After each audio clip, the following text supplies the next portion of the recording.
PKA 574 with our guest Wax. Taylor? This episode of PKA brought to you by Lucy and ExpressVPN and Lock and Load and our wonderful Christmas hats and scarves. The sweaters are sold out, unfortunately, but you can still check the link below for the wonderful hats and scarves. Titans of industry we are here. Merchandising, pharmaceuticals. We're like Wayland. We're like fucking Wayland Yutani. If I could still have guns, we'd be in the military arming business. We're taking over. We are. So, Wax, thank you so much for coming on. It's been probably half a decade since you've been on here. Yeah, it's been a while. How you guys been? Good. We've been Wax, for the last 10 years? For the last 5 years, how have you been, if you had to average it? Not great. Not great. Some highs and lows. Fuck, a 5-year average sucks. Don't grade me like that. So pretty good. Well, how's the music business? Music business is interesting. It kind of, I do a lot of live music, and it kind of came to a close the last couple years. I'm just now realizing that I don't have headphones on. Can you hear the fucking planes flying over me? Not yet. Not yet. No. Oh, okay. I live in like an apartment where it's very close to the airport. So, if that shows you how the music business is doing. No, but that's hilarious. No, I live in a halfway house. Music business. Yeah, I usually go on. Yeah, no, I usually go on. It actually looks like I'm in prison almost, but looks like I'm in prison. I just escaped. I got in front of the bars somehow, but no, the music business is weird because during the pandemic, I usually am a touring musician. I make a good part of my living going town to town throughout America, singing my songs, being a troubadour or whatever. And that came to a close, but it's coming back sort of but I don't know. It seems like every time you think it's coming back, they close it down again, Dude, this is a silly question to ask. What are your favorite 3 songs that you've made? Because I have, of you. You pick your own songs. Which 3 are you? I don't know. You want to hear the most? You most proud of? What do you got? Well, there's only a few songs that I've made that I would like put in a playlist and listen to amongst other songs. You know what I mean? Mm-hmm. One of them is my song "First Love." I would say probably my best song is I made a song called "Limousine." It's probably one of my best songs. And then I have a song called "Better When You're High."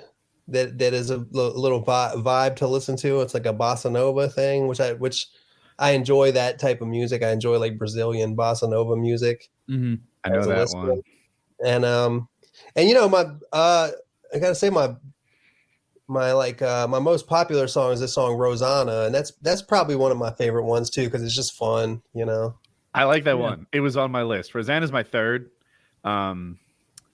This one's on me. My second favorite song of yours, and Continue is my fucking jam. Continue is one that I like of my own work. Yeah, it's an interesting question for people that do music too. You know what I mean?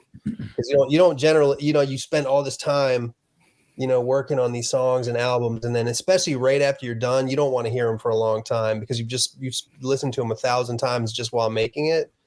And then like a couple years later, you always go back and revisit it and kind of now you can listen to it as just a person listening to it. You kind of separate yourself from the music. You're actually listening to it more as a listener as the more time goes by. I was interested in what you'd say. Like Miley Cyrus, I think, has said that she doesn't like her own music, right? Like the sort of pop fun stuff that she's known for is not her particular jam. Like, if she could somehow be something else, she would. And that makes sense though, because so you can know who you are as an artist, and you can be really good at knowing who you are, and even like what category you have fit into historically. Mm-hmm. So you almost like, oh, that's it. You'll hear like beats and be like, oh, that sounds like something I would do.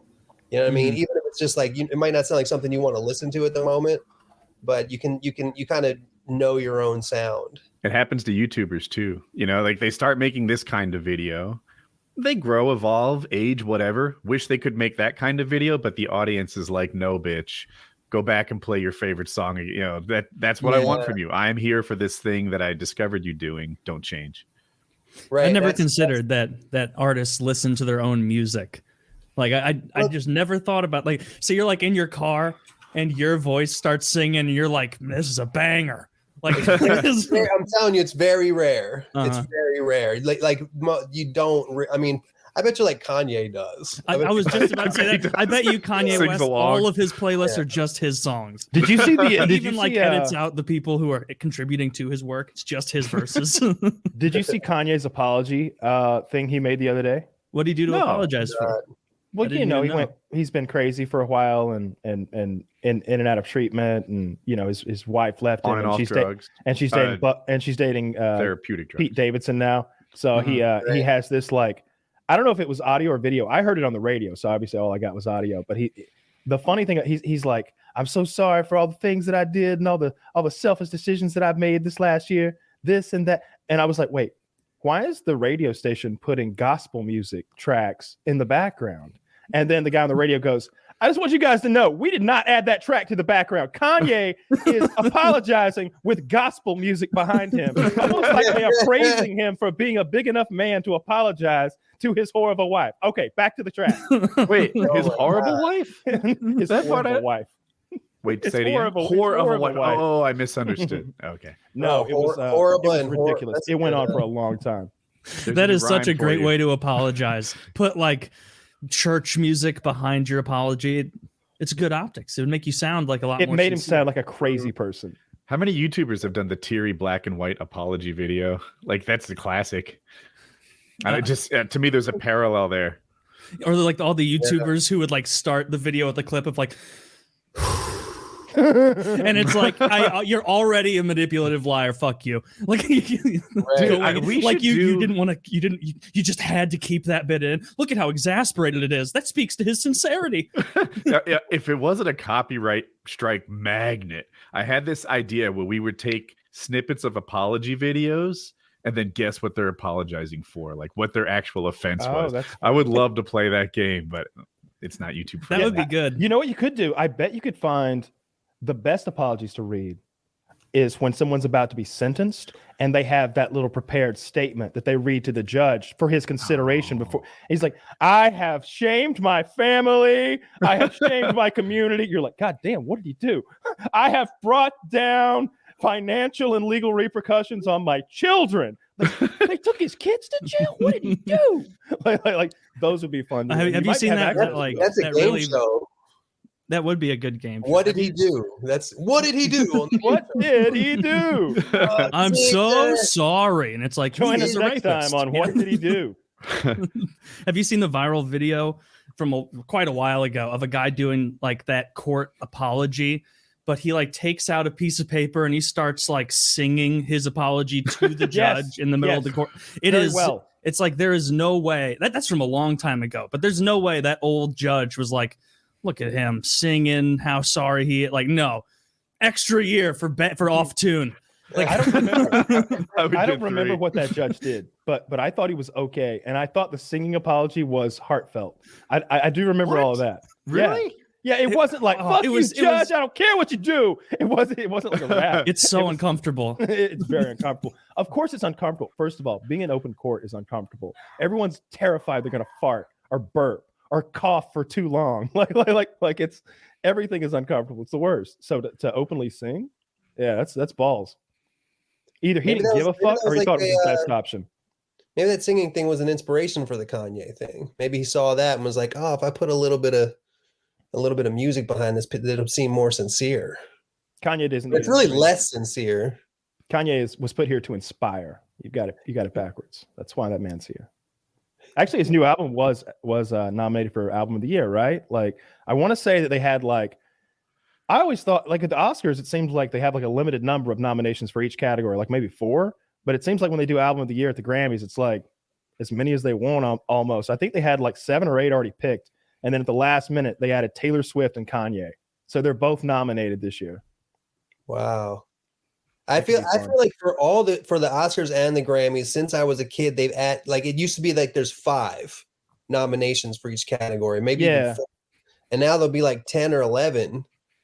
Yeah, I always thought 4 or 5 because they'd have the little window where you could like kind of like what we're doing here. We could see all 4 of them. Like you which is bullshit. I always thought that was kind of mean. It's like, don't show me Mel Gibson's face when he doesn't win Best Director. Like fucking like show the guy on stage and then cut to the guy who won, and then if everybody's clapping, maybe cut to them. But Hard disagree. I'm here for the entertainment. I love to watch the losers. It's one of my issues with UFC. The coolest thing about UFC in person, there's a lot of downsides to watching the fights when you're there, but you get to see the losers. You know, that guy who can hardly walk out on his own 2 feet. He's got his arms over both of his buddies, you know, being helped back to the locker room.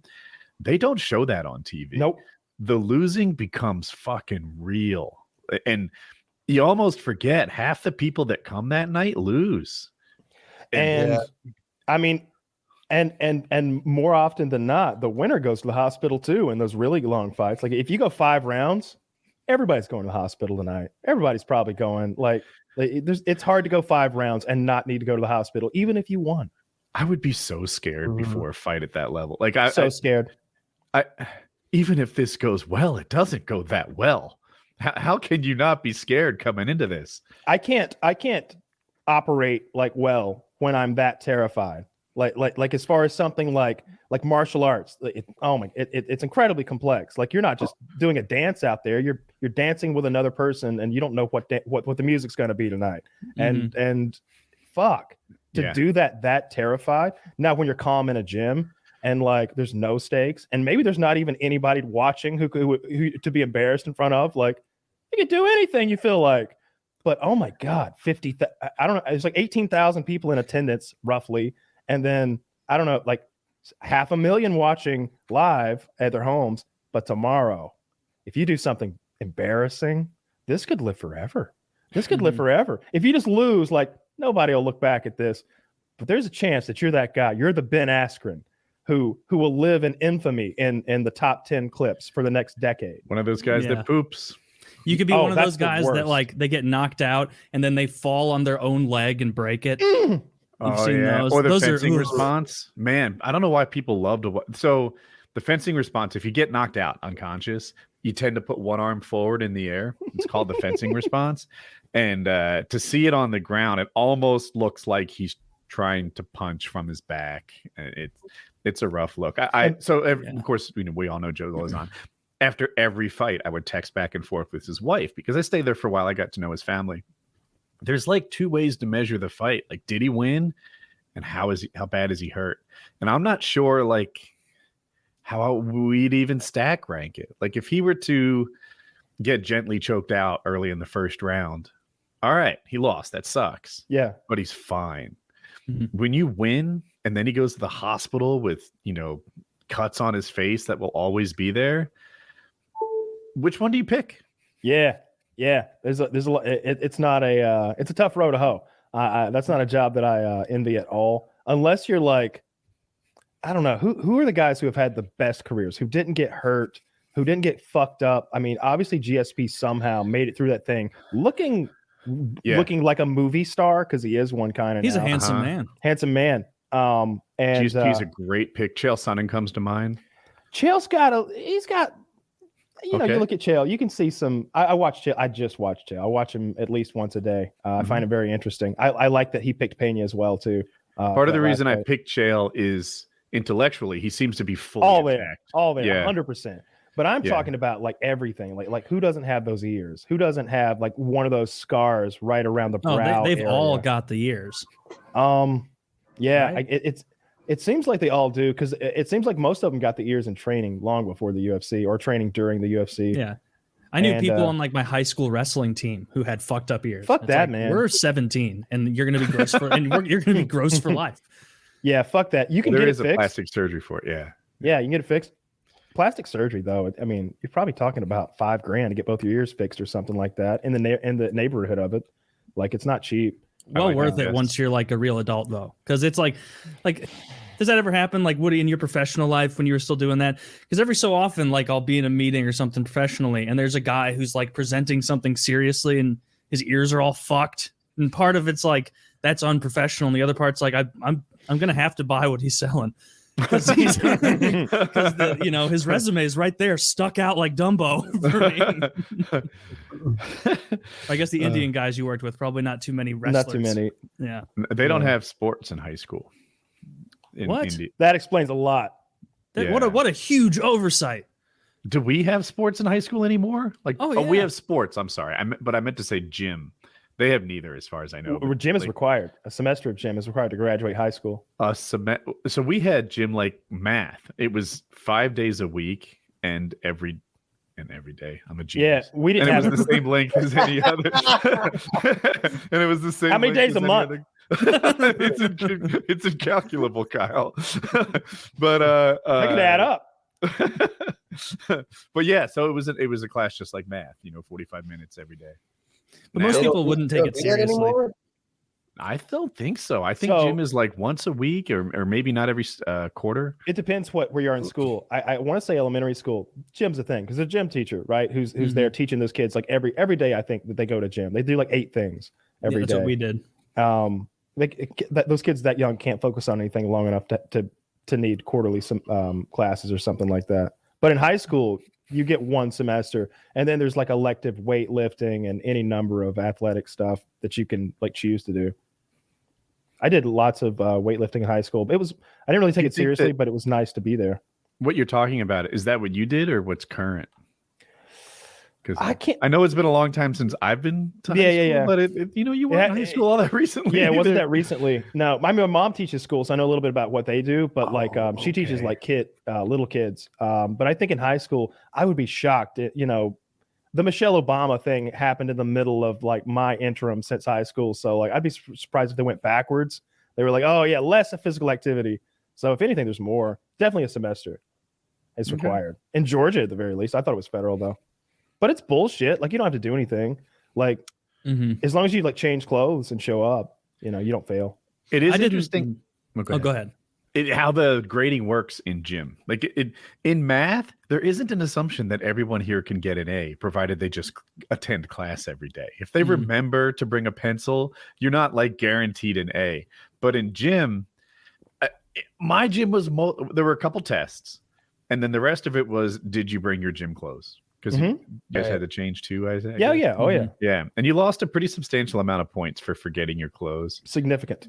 But and then there were some tests, but they were so easy. Like the tests, like the rules of volleyball. Yeah. Yeah, like name the bases in baseball. First. I remember ours was harder. We did health and fitness. So gym was called health and fitness.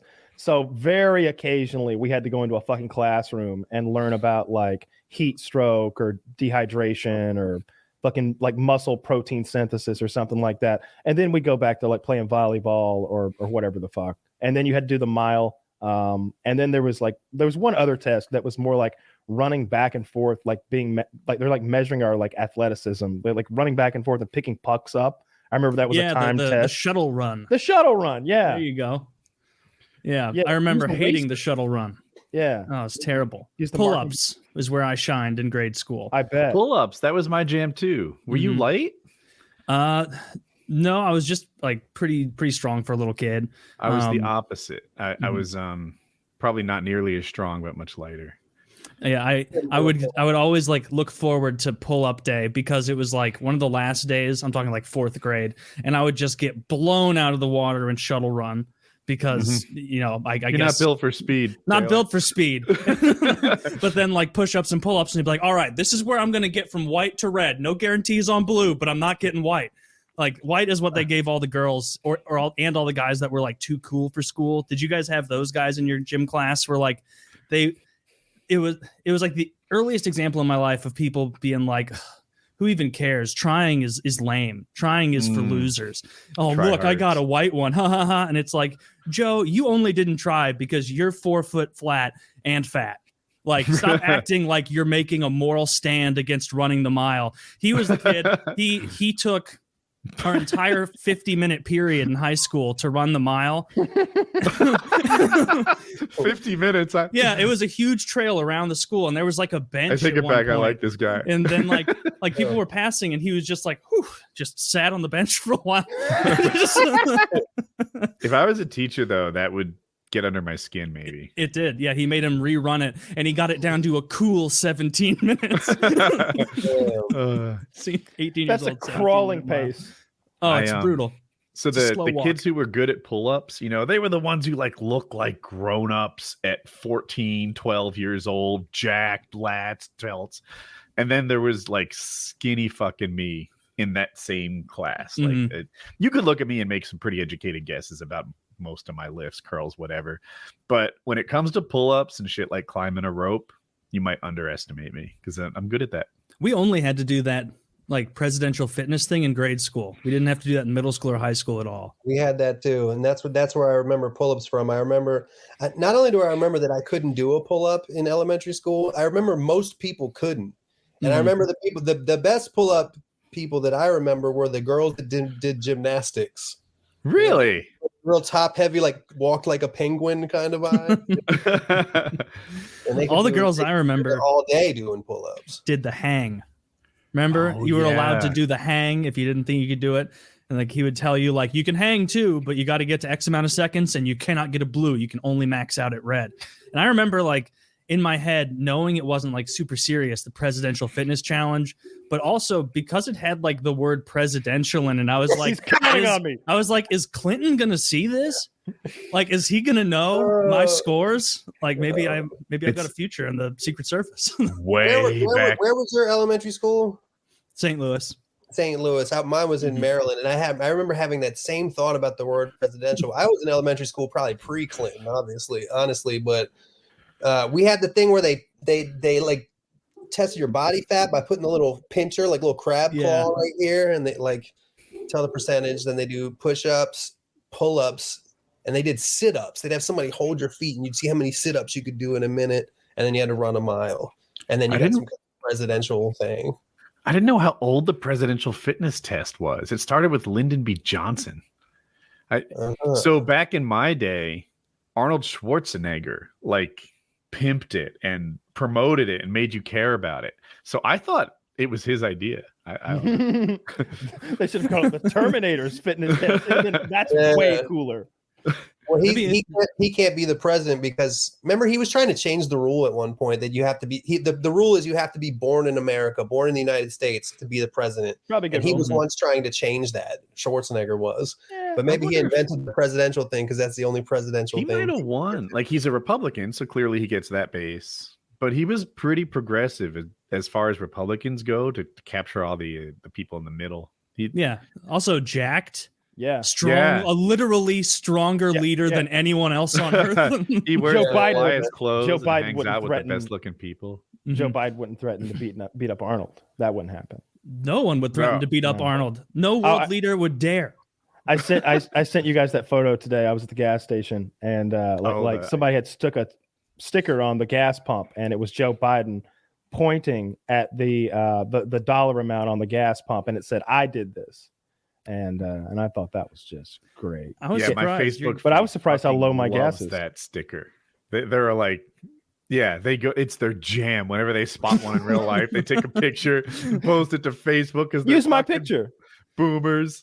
Yeah, because that's how it works. Biden wakes up in the morning. He's like, "Oh, I should go $3.20 a gallon." Like, it's like, Mr. President, that's too high. Don't tell me what to do, whore.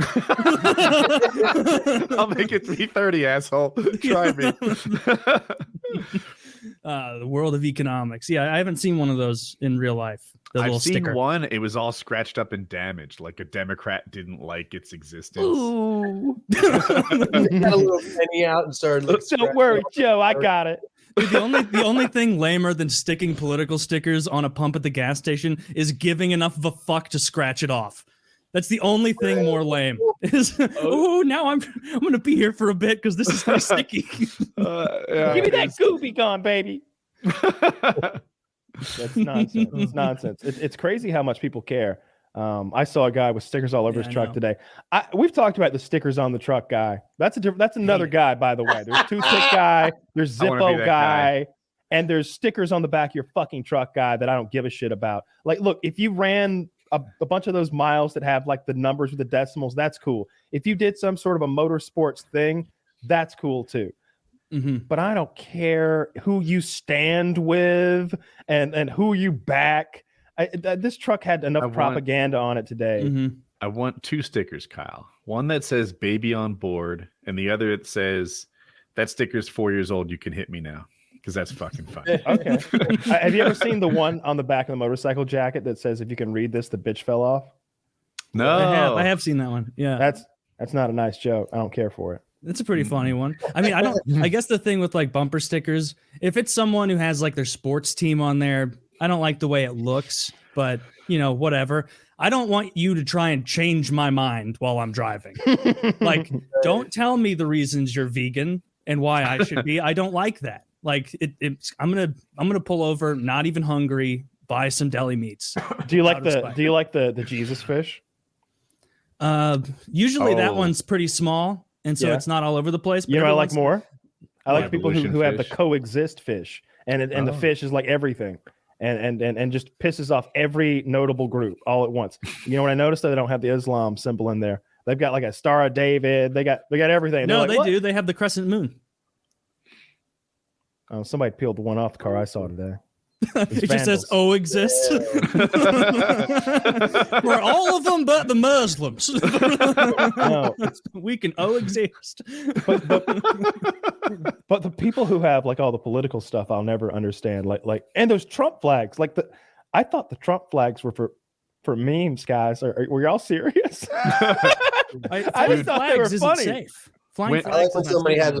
I like the. It kind of reminds me. Makes me think of the baby on board 4 years ago thing. I like when somebody has a sticker.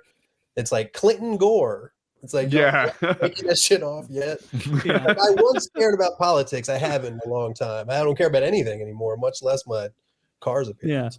Yeah, I agree with you there. Like every once in a while, it is cool to be like a 1992 political sticker. Okay, well, you got to hold on to that. That also shows that you're not a wastrel of automobiles. You're using that. He's like, I bought this car in 1997. I just left it on. It does make you think though. Is there anybody out there who's ever like saw a bumper sticker and changed who they're voting for? I don't think so. Never. No. It only causes road rage.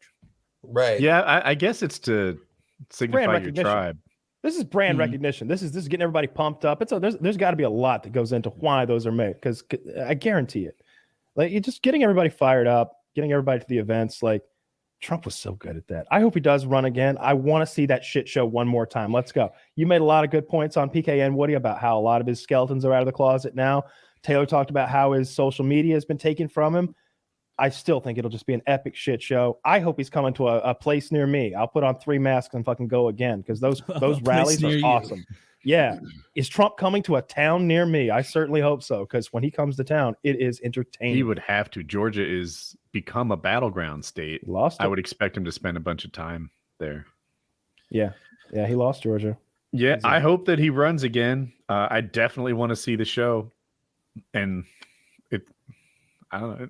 I don't think some other choice is going to like much more. I want Hillary out. I don't want any fucking Clintons in this next election cycle. I'm okay if you give me one Bush. That's all I can stand. I'll let Jeb jump back in because he's funny. The funniest possible outcome would be Trump running again and the Democrats running Hillary, and the exact same thing happening. Is Chelsea old enough? Nah, she's not 35. What's she doing? No, she might be 35. She might be 35, dude. Yeah. I'll Google. She has a better chance. She has a better chance than Hillary. Oh, definitely. I don't know anything about it. That said, I don't know anything. And what a scary face contest. She's 41. So there you go. She could do it. Man, they were always mean to her for being so ugly. And I always said, you're right. She is leave that ugly bitch alone.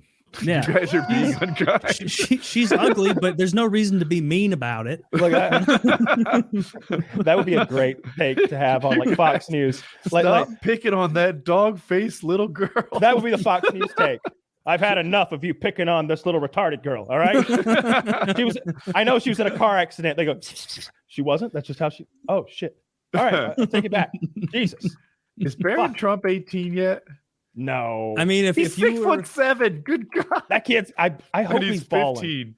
Don't we hope that he's playing ball and that we get to see him play like collegiate ball, and there's a Trump chant, and I want all these things. I want all. Is he a baseball player? He must still be growing. I think Kyle's talking about basketball. Yeah. 6'7". Yeah. He's gonna be like 6'9". I mean, he's 15. He's got years. Are we sure that's Trump's kid? Like, where'd that come from? Dude, look at Trump and his wife. Trump's a tall guy, and his wife is like 6 foot flat. Yeah, his wife is super. He has the Trump genes in his face. Does he? Yeah, he's got the Trump face and the mom. I've said this before, but Trump face. And Barron is the perfect name for him. Barron. Yeah. When I looked up, so there was this little web calculator that said you entered mom and dad's height, and it would tell you how tall your kid would be. So I'm 6 foot. My wife's 5'7". I put it in there, and the kid's 6'1". Like, I'm the weak link. Yep. I'm the weak link. Yep. Oh yeah, my dad was the weak link. My dad's like 5'10", but my mom was like almost 5'9", and so like she evened it out to get me to. My mom is my mom's 5'4", and my dad is about 6'1". I don't know. Colin is 6'1" or 6'2". Like, he's clearly taller than me now. Yeah. Like, for a while it was like, who's taller? I can't tell. It seems like his shoulders are higher, but his head is high. It's clear now. You think he's done, or is he still growing? He's 18, but he's a late bloomer, like I was. He should be nearly done. He's maybe another year or two in him. Maybe eke out another inch. What if he's got another foot in him? Good God! How terrifying would that be? That would be a problem. That would be a problem. We gotta redesign the home. I gotta hit the fucking gym again. He's gonna. This is why Woody's been pumping iron. He's afraid of Colin. He's in there lifting, and Colin's just like, not good enough. Like, no, Dad, that's not the last episode of Walking Dead we're going to watch tonight. Seizes the remote from you. they're both holding the remote, and there's that sort of, they're both trying with such effort. Their hands are both shaking, and the Colin's just like, it's like on the head, changes the channel. Like when the elderly lion like walks disheveled into the distance, and the new young male. I guess I need a new functional trainer. I don't know. I got to get some. Maybe Kyle's got some steroids or something. I didn't even know those things could tip. Like, tears it out. I like my functional trainer. You got a nice. It is a nice functional trainer. I like it a lot. We talked about the flags on the cars, Kyle? Yeah, man. Is that safe? Because I've seen people. I don't know what the law is on how big of a flag you can have, but I've seen some American cars that could, like, if it fell off, could cover like a whole smart car if that was driving by. So you're talking about the big ones that they the ones that are like on the back of trucks. Yeah. They're hanging like an actual flag on a pole. Yeah, not the one, not the window ones, the little ones. Down here, it's more often than not old Dixie flying high and proud when you see one stuck in the back of a pickup truck. But every now and then somebody's got the dual setup, which is what I appreciate. You know, they went through the effort. They've got the American flag on one side and the rebel flag on the other. I've never seen one fly off, though. There's usually a good old boy in the back of that truck who's on flag duty anyways. He'll take care of it. Can't let that Confederate flag touch the ground. Right, the Trump flag is like the third flag in that there's like a trifecta now with the American flag, the Confederate flag, and the Trump flag. If you have two, it's two out of those three. You know, some people lose the American flag. You know, I was watching Channel 5 News the other day. I hope you guys are familiar with it. It's what All Gas No Brakes is now that he's on his own and doing his own thing. Really funny stuff. And he was interviewing somebody that had one of those giant flags, and they were like, yeah, this is a 3-banger. And the camera pans up, and you realize how truly long the flagpole that he's been holding this whole time and shot is, because you thought he had like a 6-foot flagpole. It's at least 15 or 20, and he got 3 flags, one on top of the other. That the camera pans up, and he's just like, yeah, this is a 3-banger, and he's got like the American flag, and then like maybe like don't tread on me, and don't tread on me, and then like the Trump flag, and it's great. Channel 5 News is pretty fucking funny. That guy, seen that yet? Well, you've seen All Gas No Brakes, right? Yeah, he's funny. Yeah, it's his own thing, and he's traveling mostly to political stuff, but then he goes to like anything that is sure to like have weirdos at it. Like I saw like a spring break video he did that was very funny. He just goes to like anywhere where a bunch of people are going to be. Yeah. You put a mic in front of people's faces, and they say some crazy, like the drunk guy was like, what's the coolest thing you've done lately? He's like, well, she let me eat her ass like 8 times this week. And she's like, what the fuck, dude? Like, clearly not boyfriend, girlfriend. They just happen to be on the same trip. And he's like, yeah, you can eat my ass. and now everyone knows. He just put it on a YouTube video with 1 million views. No, I like his channel a lot.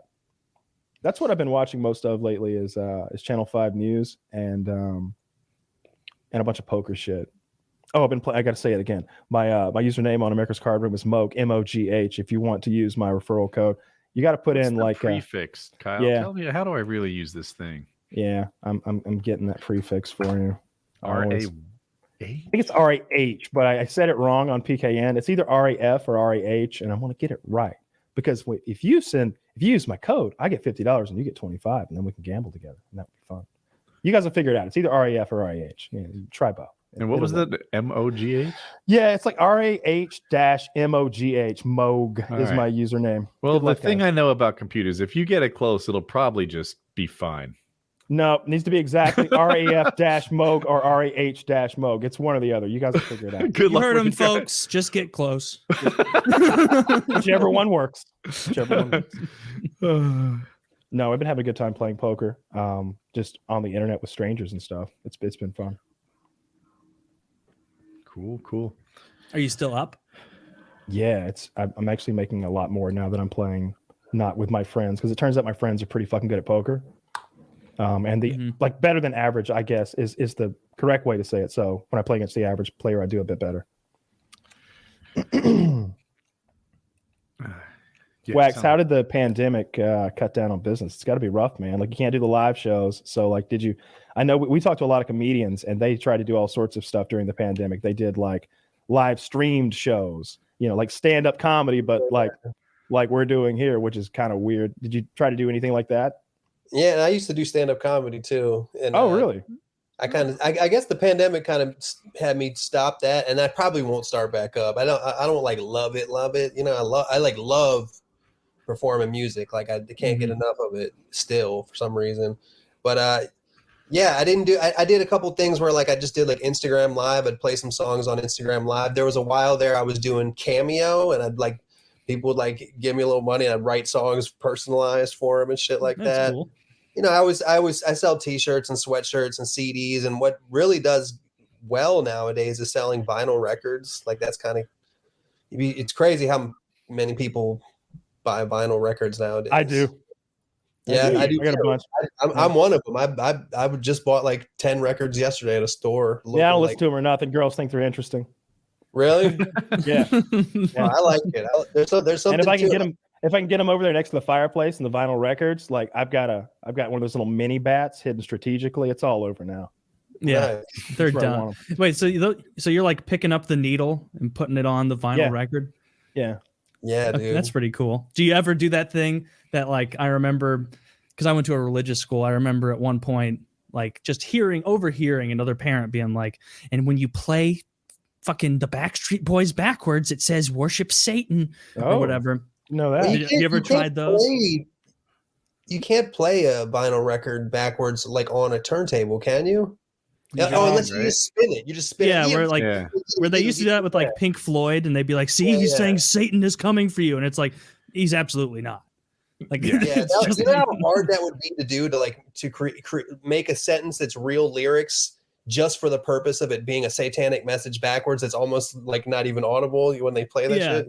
And meanwhile, there's like heavy metal bands that like in forward play are like, "We love Satan." And it's like, why are they hiding it if you have to? The fear of satanic shit is in culture is mind-boggling to me. Like there's huge segments of people out there that think the entire music industry is satanic cults, the entire entertainment business, entire politics, everything is based satanic. All right, some of those things you just mentioned are clearly part of it. I'd go so far as to say all of them. I mean, look. It's just such an easy person to blame. You know what? Sometimes something is so stupid, I can like tell it's stupid from the outside, so I don't look into it. And QAnon was one of those things. Like right from the beginning, I was just like, I don't care. I'm not looking further than just knowing that name. Yeah. Oh no. I watching that Channel 5 shit, they started talking about QAnon and like what those people actually believe. And then they had like Michael Flynn, the guy that used to work for Trump. Like he had like this speaking thing in Texas, and they're interviewing Michael Flynn somehow, and they're like, "What do you think about QAnon?" He's like, "Oh, I don't know what any of that is. People talk about that Q thing, and I'll be honest, I don't know what it is. I'm here for good old fashioned conservative values and blah blah blah."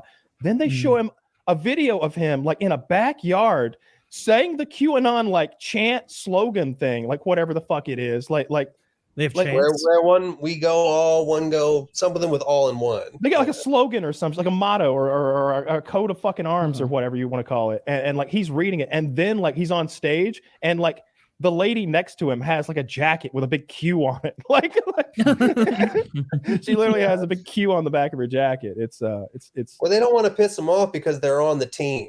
You know what I mean? Yeah, they don't want to lose any perspective. They're in a weird part that's a weird segment of the team, but they're on the team.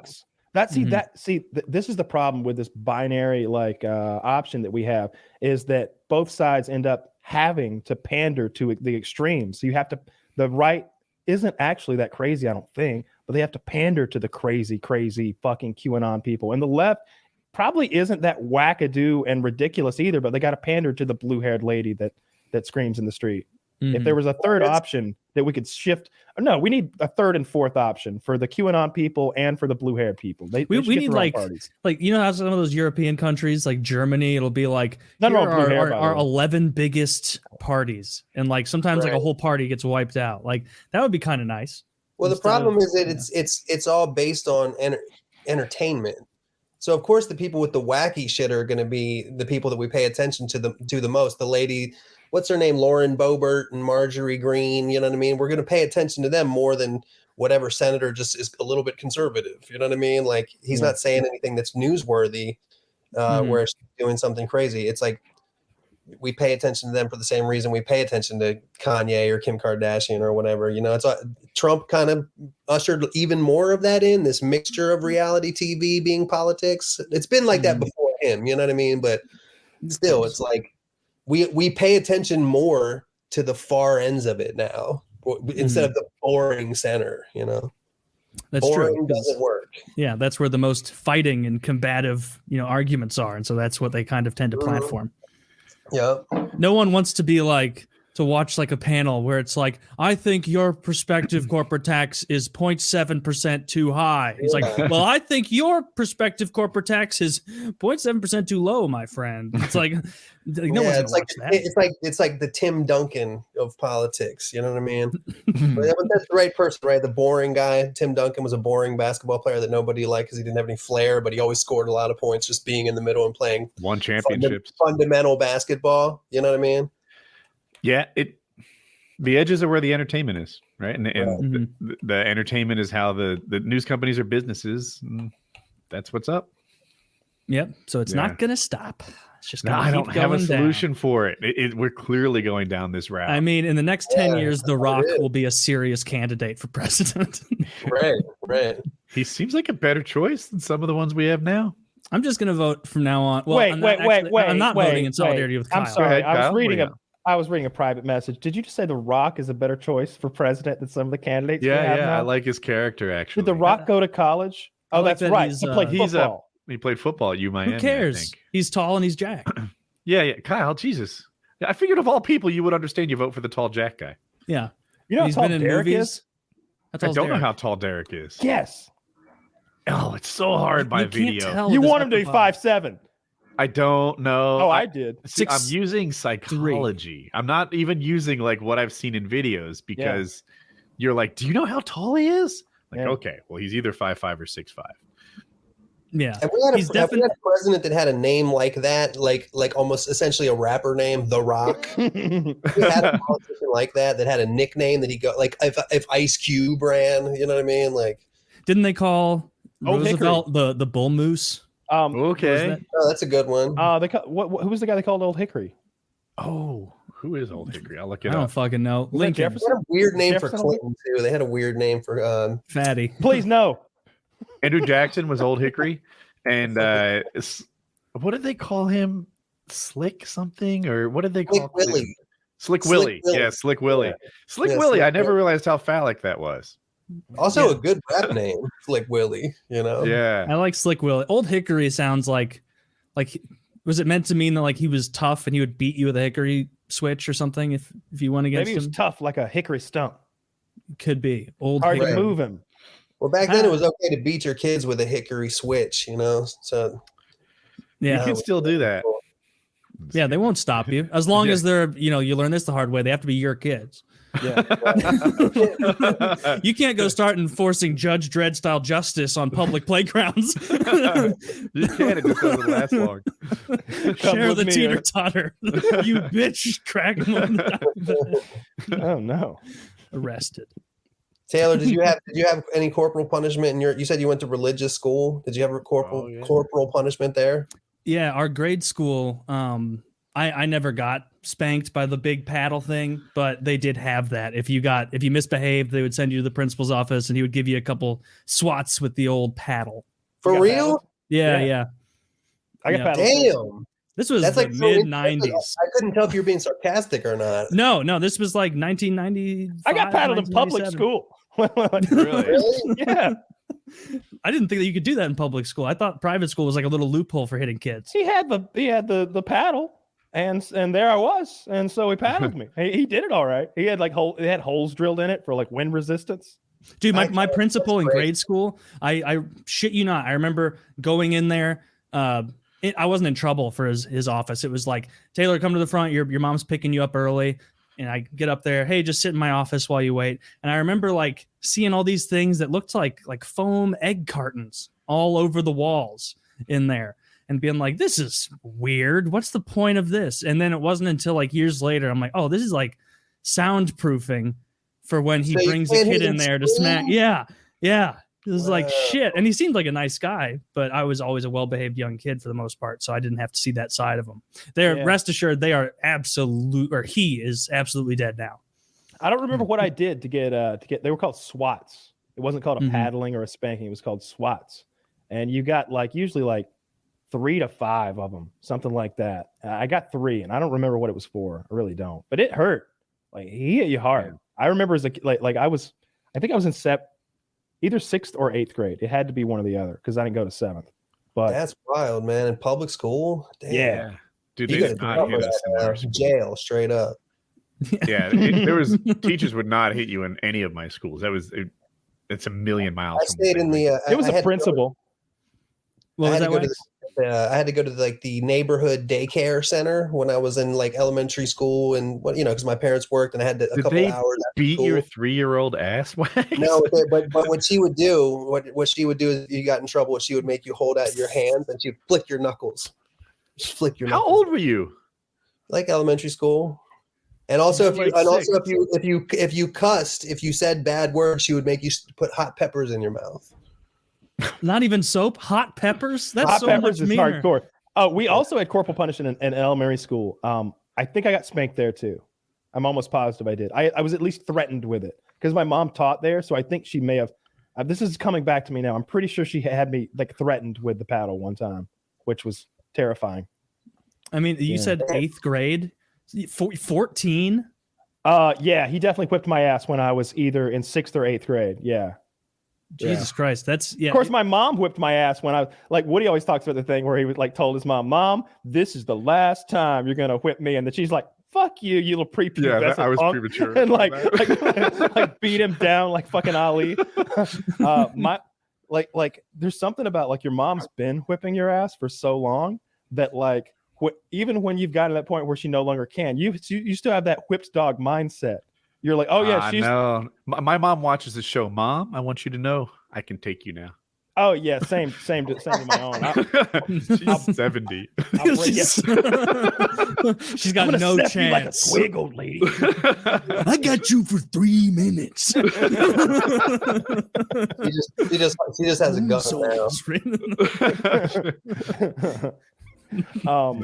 But back then, there was a time when I was clearly able to beat up my mother, or at the very least escape her advances, but I didn't know it yet. So when she attacked me, I was just like, oh no, and she took me down somehow and beat the shit out of me when I was I had to be 14 or so. Oh, that had to ruin your confidence. No, not at all, because after it I was like, man, I just kind of folded there, huh? I think I could have really put up more of a fight. You know what? 15th birthday's coming up. We'll wait. We'll retry.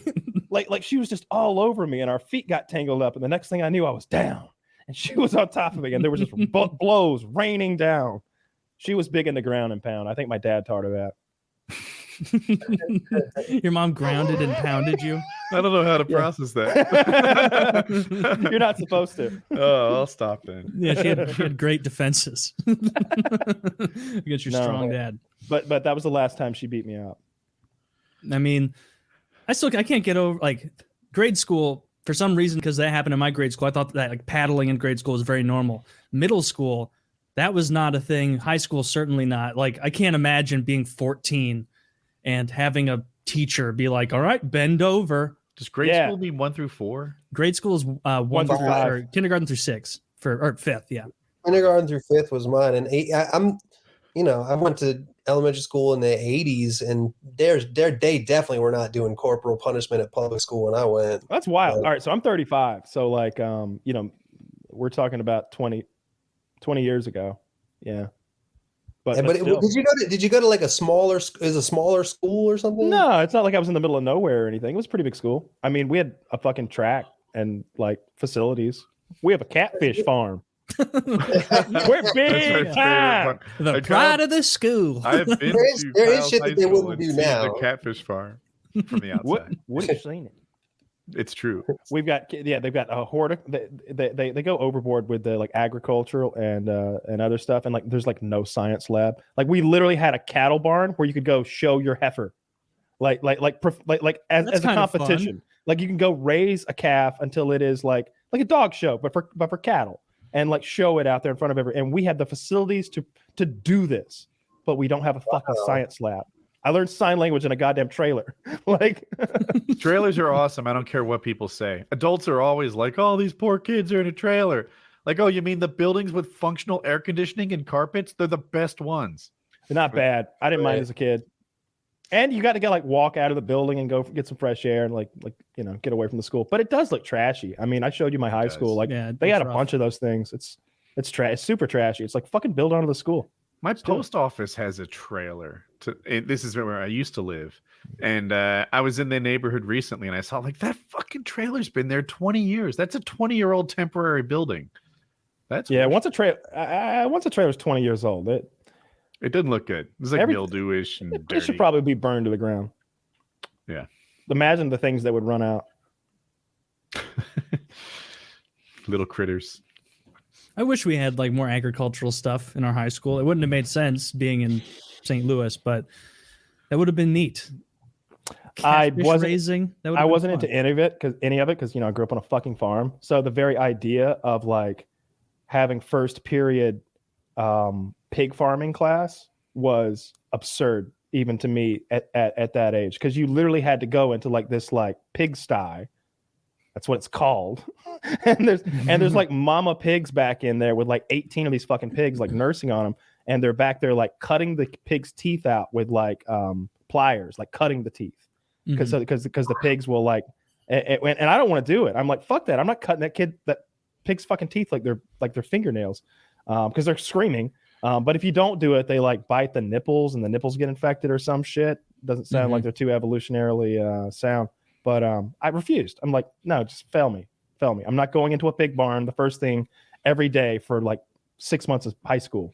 Did your grade get docked because you wouldn't nail clip the teeth? Yeah. Well, because I refused to go into the pig barn at all. Like it's first period of the class. You smell like pig shit all day. It's not a good look. That sucks. No showers. So you can't even get clean before the rest. I mean, your clothes are ruined. Like it soaks into your clothes. Like if you've never been inside of a pig barn, pig house, whatever you want to call it, like this is like an amateur thing because it's for school, but like it's a putrid smell. It's just shit and piss in a big rotting pond. I've been in those chicken houses and that smells pretty shitty. What's worse? You're making it seem like the pigs much worse. Okay. Yeah, the chicken houses are more of a dry litter, kind of like what's at the bottom of a hamster's cage. And the pig things, they literally build them with the concrete like on a slope so that the shit can flow away from the pigs. Here. And this was something you did in first grade elementary school? No, first period of high school. And I refused to do it. Oh, I thought you said first grade. I'm a horticulture man. There are pigs in North Carolina as well. And it seems like all that poop and pee gets dropped into a lake with air. Call it a lagoon. A lagoon.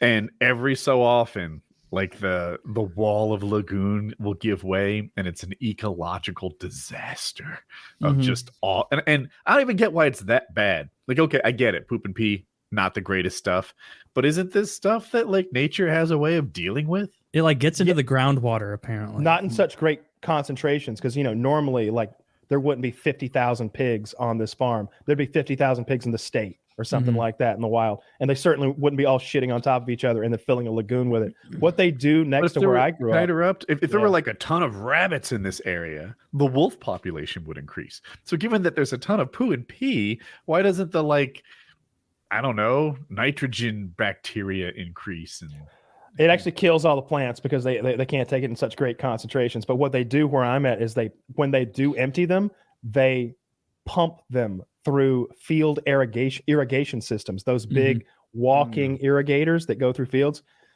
There is a low-lying area between Hartwell, Georgia and Livonia, Georgia that turns into a biological disaster area every time they spray it. It's so putrid and awful. Like you're borderline actually gagging. It's but they're so like awful. Yankees that move down there and just you can't do this anymore. Yeah. So what have you people been up to all these years? You need culture and class. That almost happened one time. So because Lake Hartwell's there, a lot of people were moving from Atlanta out to that area and buying property, and property taxes were going up because they were building these really big mansions and stuff. And along with that, a lot of them were upset that they built this big $3 million home, and their neighbor was a fucking chicken farmer who's got like mountains of chicken shit and stuff, because that's kind of how you grow chickens. And so they were trying to introduce zoning regulations, and people who are in cities are like, yeah, zoning regulations. But if you're in a lot of rural counties, you're like, you think of that as like fucking socialist Nazi behavior. Like, you're not going to tell me I can't park an old car in my yard. And so for some reason or another, I guess, to pass zoning regulations in the county, they had to put out all the changes, like in a pamphlet, like here's what things will be like. And that got distributed. and like no one cared except for two groups of people: the rich people who lived on the lake, who really wanted this to happen because they'd all gotten together in like some homeowners association and be like, we should make a change.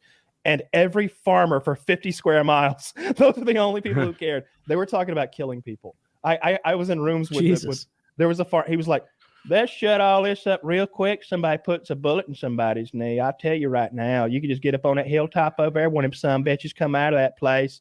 That'd be the end of it. And I'm just like, no one is going to say no. Jesus Oswald. No one said no to that. No one in this. It wasn't three of us. Don't picture a conspiracy. It was a crowd. It was like after a baseball game ends and everybody's figuring out what they're going to do. It ended up not passing because every time they tried to schedule the zoning meeting, they've had to find larger accommodations because so many of these fucking rednecks showed up. So they eventually had it in a high school basketball gym, and they filled the bleachers with 30 or 45-year-old men who every time one of these ladies would get up on stage, overall smelling pig poo.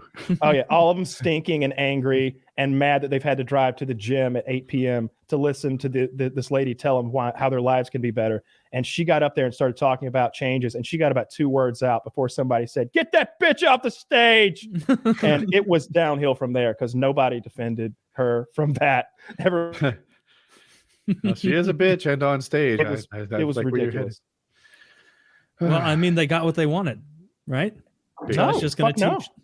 No, the farmers got what they wanted. The farmers definitely got what they wanted. So that's just going to teach them to continue their way of veiled threats of terrorism to achieve their political it was a lot of wild stuff. It wasn't just like they were going to take their old broken down cars away. They were going to make it very difficult to inherit a farm. There were going to be some taxes there. And there was also going to be this thing where it's like the roof of a chicken house is shiny at first because it's made of new aluminum tin or whatever it's actually made of now. So it's like actually shiny and obnoxious for like 3 months until the rain oxidizes it or whatever it does. And they were complaining that like the sun was glinting off a roof into their home, and there was a whole thing, but that all got put to an end. There was too many rednecks to withstand. Good for them. Keeping their farms and their shit. And and that's what it smells like. Something worth fighting for. It's really difficult. I've seen documentaries on that shit. It's like also like in like long-term cancer causing some of the chemicals that are in the shit. There's documentaries about Well, that. don't eat it. Probably. But everybody Max, wants you that need to in stop food. eating pig poo. That's not the part of the Right, pig right. that you eat. Mm-mm. That's not bacon. I mean, Everybody wants them to do this and that, but they all still want to eat Chick-fil-A all the fucking time. It's like you can't Chick-fil-A's have your chicken and eat it too. You know? Chick-fil-A's fucking great. it is great. Yeah, everybody wants to eat chicken, but nobody wants the chicken guys to do their thing. You know. I love that the gay people couldn't get their shit together well enough to actually boycott Chick-fil-A. They were like, it's just too damn good. It's just too damn good. It's one of those things where the product out. It's like Michael Jackson might have did some shit, but what are you going to take away? His music is too good. Yeah. You know. Yeah, Mhm. Thriller. It's too good. Yeah. I mean, R. Kelly, whoever it is, you know. R. Kelly, Well, I don't know about that one. I like some other songs. Who is some other artists that survived? If you took away all the songs of artists that did bad shit, you'd have to take away like every song. You'd have to Just take the away pedophiles. Yeah. Just the pedophiles. It's like Mozart was probably a rapist. We don't. If you read like the way that Led Zeppelin used to roll, for example, like they were fucking teenage girls. If they can make it to a rock concert, they're I'm about to say stupid things. Yeah. Every now and then, I'm like about to say a thing, and then I can't even say the thing that reminds me of the thing. Nah, that's awful. Fuck Led Zeppelin. Predators. Absolute pedophiles. Dangerous. Are they all dead? Where are they now? Let's get them. If you listen to old music, they're talking about she's only sweet 16, you know, like that used to be normal, man. There are a lot of music, younger people, you know. Yeah, a little ghoulish. It's old and it's terrible. There's a song called Young Girl, and it is straight up. It's like, young girl, get out of my mind. The things I think about are a crime. I don't know the lyrics. I got it. Young girl, even though you're only 9. Get out of my mind. My love for you is way out of line. You're much too young, girl. Kyle knows it. Dude, young Woody, like 4th grade, was learning that song on guitar. That's what they like. I was learning this like pedophile anthem on guitar as a child. Shit was out of But as a control. child, it was an appropriate love tale, right? There was a big hair metal song in the 80s. It was like on MTV and shit. It was like, she's only 17. Yeah. Was it by, I don't know if it was Whitesnake or it was Warrant, I believe. I believe it was Warrant. Yeah, That sounds right. This is all fair, 16 and 17, but nobody's like 9 years old and ready to go. like that. Like I don't think R. Kelly was fucking 9-year-olds. Yeah, but he was pissing on like 14 or 15-year-olds and recording that shit. Maybe 12-year-olds. I don't remember the exact details, but 16 is legal and 17 is legal. It's icky, but it's legal. So I don't mind those songs so much. That's why Kyle's Look at the 16-year-old songs. should be on Tinder campaign. It's starting to make sense. I never said that. I Never probably said. Oh, he I wrote said it. they should have their own Tinder, and I should be allowed to. And you're the only person over 15 And or just 16 me. on there. Just to make sure no shenanigans happen, kind of like a hall monitor type. You're kind of like a That's principal. Hopefully, you don't need to spank them. Think of it as prima nocta modern day. Oh no, that's exactly what I'm thinking. Yeah. Yeah, we'd have to get rid of a lot of music if you retroactively got rid of everything that, like, by modern day is inappropriate. Like, I bet like Bach did something fucked up. Do not use this to explain away Michael Jackson being a pedophile. You cannot be like, Wait, well, I thought you were on music is the- bad, Yeah, so what it's side are you on? And with that? Bach wasn't recording this because he didn't have video cameras. If Bach had video cameras, he would have I recorded think in it the just end, like what R. we Kelly. should do is appreciate the music, but punish the pedophilia. Why can't they make that music in prison? Put them a fucking studio in there and let the music, like the proceeds go to like some sort of pedophile fucking, I don't know, awareness charity. Like, love the sinner, hate the sin, sort of. No, not that at all. Pedophile awareness. Oh, I thought I could trap you on that one. No, you can't. No. That's the new super PAC, is the super my God. pedophile awareness charity. Yeah, that's a In good. case you're unaware of pedophilia. Are Are you aware? I talked about it on PKN, but my fucking garage door exploded the other night. The spring that actually does the lifting for you, and so now every time I want to leave my house, I have to like be like Atlas holding the fucking earth on his shoulders and like do a squat and like overhead press my whole fucking garage door, and it's actually kind of heavy. I went to leave today, and I'm like preparing myself to do this. I'm like, like a deadlift pump. Yeah. Stealing yourself. I got that. What are those things? The Juju smelling salts. I got my or smelling ammonia, salts. Yeah. I chalk up I get down low, and because if I do it casually, it's actually really hard. But I found that if I treat it like a gym lift, it's easy. So like I get down, I just explode up, and I'm like, ah, and I've got it up in my head. And is my it like neighbor a clean is and jerk? Is that your technique? I start in a like squatted, and then I like just explode. It's on the ground. There's a place where I can get my I can grab it like this. Okay. Like facing the garage door, and I like explode, and I overhead press this thing. I'm like, ah, and my neighbor's right there getting his mail, and he's just like, the fuck, and I'm just like, but I can't like not be like this, so I'm just like, ah, hi, you have no shirt on. I'm still. Why are you naked? Yeah, I should have put clothes on. I can see why you're shirtless, but why pantsless for this lift? I gotta call those people Monday and get that shit fixed because it's so frustrating. You can call them tomorrow. It's Friday. Yeah, but they won't be able to do anything till Monday. I don't want them knowing about it. You don't want Over to the know weekend. They get more time to think. What did he do to break that garage door anyway? Well, his neighbor said he was lifting it like some sort of maniac. I don't trust those people. No, it's super fucking frustrating. It scared the shit out of me when it exploded. It sounded like a gunshot or a bomb or something. I was right next to it.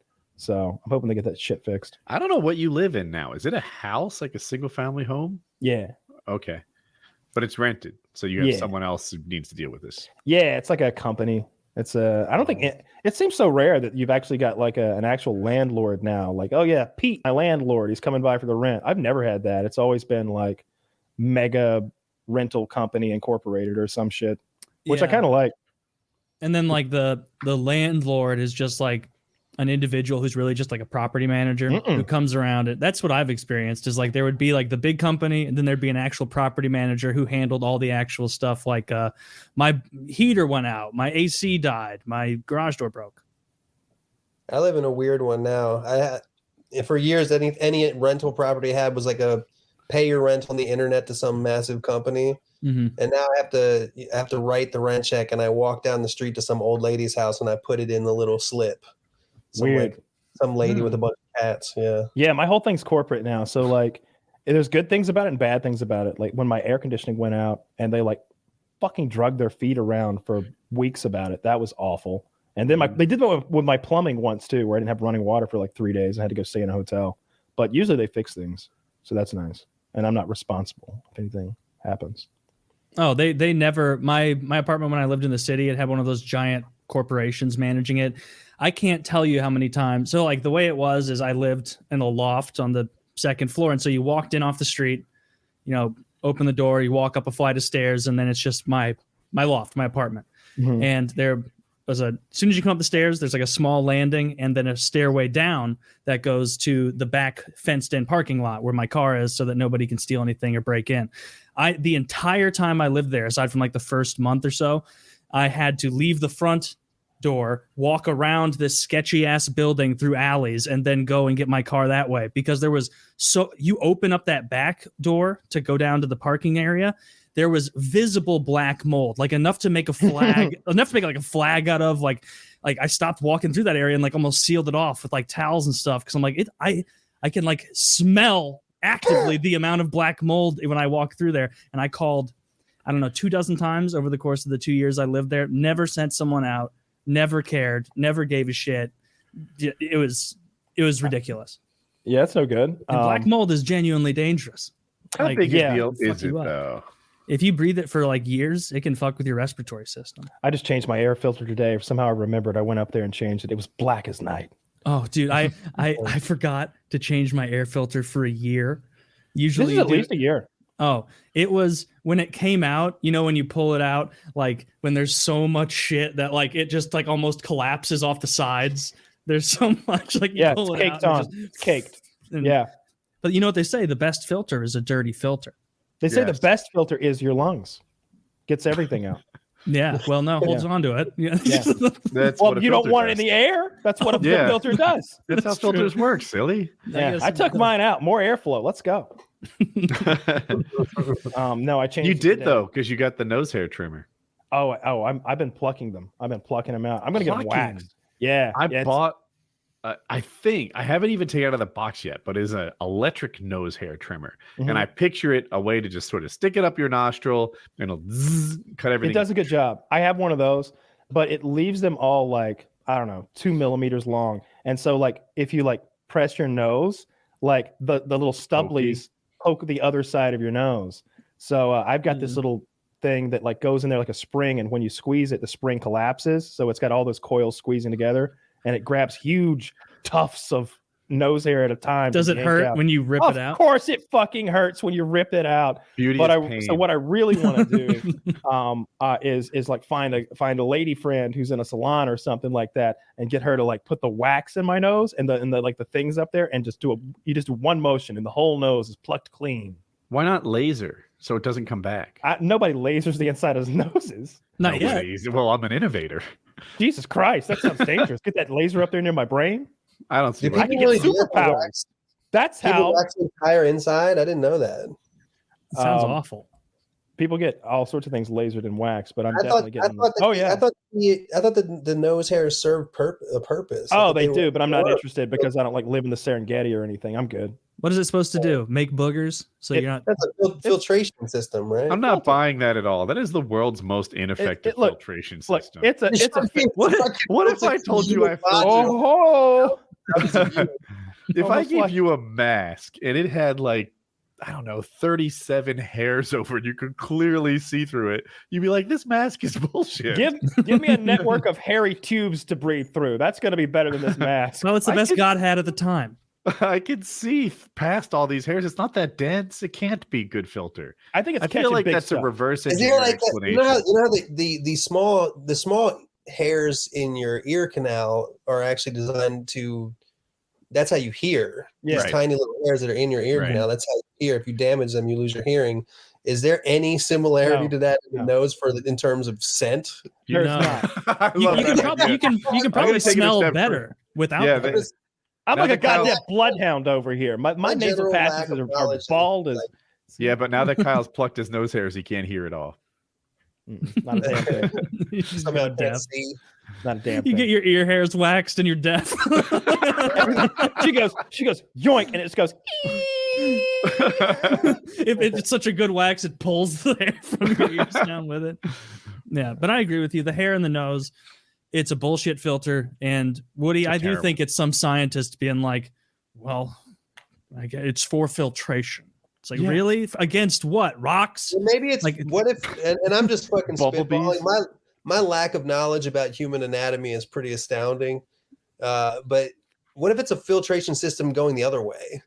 So boogers and shit don't just fall, and snot doesn't just fall. I want boogers and shit to fall. I want to. Think of the bristles and shit on a tree. Are you a booger hoarder? You don't want to let me go. None of your precious boogers. They're all mine. You need something to break its fall, like one of the, in a movie when somebody falls on an awning outside of an Italian restaurant, fall for your snot. This just made me think of this, talking about like keeping the boogers in there. I must have been like, I don't know, 11. So my youngest brother was like 4 or something. And we were in the back of the car driving somewhere. And he did one of those like little kid sneezes where it's just like a full, just like huge booger comes out and it's on his finger. He pulls it out after the sneeze, and I'm like, like boogers more than like I've said it before. I'd rather watch a beheading than someone like with a booger. There's something about boogers that are disgusting to me. And I was like, that is so fucking gross. Get rid of that. And he like didn't know what to do. He put it back up his nose, and I was just wanting to be like. Like just imagining a now cold booger re-entering my nose made me want to vomit. Oh, that's so good. I love that. That's so cute. Like he's like, oh, Taylor doesn't like the booger. I better like put it back. That's the same brother that learned he could get attention at our like school fair if he would go to the goldfish area, take a goldfish and like go like, hey, watch me. And he kept doing that in front of people. Like one little girl got like really like upset by it. And we were like, don't do that anymore. But here's $2. Go go do it in front of him. And he would just go over there. I think he ate like 4 goldfish that day. Wow. Did he chew? No, he just straight swallowed them. Just right down. I don't know if that's better or worse. Worse for the goldfish. Yeah. I imagine he died pretty quick in the stomach though. It's definitely better for the person. Yeah, better for the person. Would be yuck. Yeah. Ugh. Yeah, I'm sure inhaling acid is a quick, painless death. Yeah. Well, you see, like they put the fish, or wait, no, that was a video of an eel in alcohol that killed it. I've never seen a fish dropped in alcohol. I saw a Bad Dragon toy the other day that was like an eel. They called it, what was it? It had like a funny name. It's like the depths or the plunge or something like that. This motherfucker's 37 inches long. I watched this chick put it all the way up her ass. What? The whole fucking thing. It's 3 feet long. David Blaine's girlfriend. How do you make that happen? It wasn't a trick dildo or anything. Where are the sphincters in your digestive system? There's obviously one at the very end. She's passing through them. She's passing through them one after another. She's getting all the way in there. I saw pain after the first sphincter. You're definitely very aware of. There's plenty of nerve endings there, but when you go up 2 feet into the intestine, can you just bop against that thing without issue? I don't know. It seems like it'd be more dangerous if you couldn't feel anything, because then you could like perforate your own colon and not even know till you'd know as soon as like blood started spurting out of your ass, and when you died. But that would be a wake up call. It'd be a real actually go to sleep call, kind of. But yeah, that is true. How flexible is this tentacle?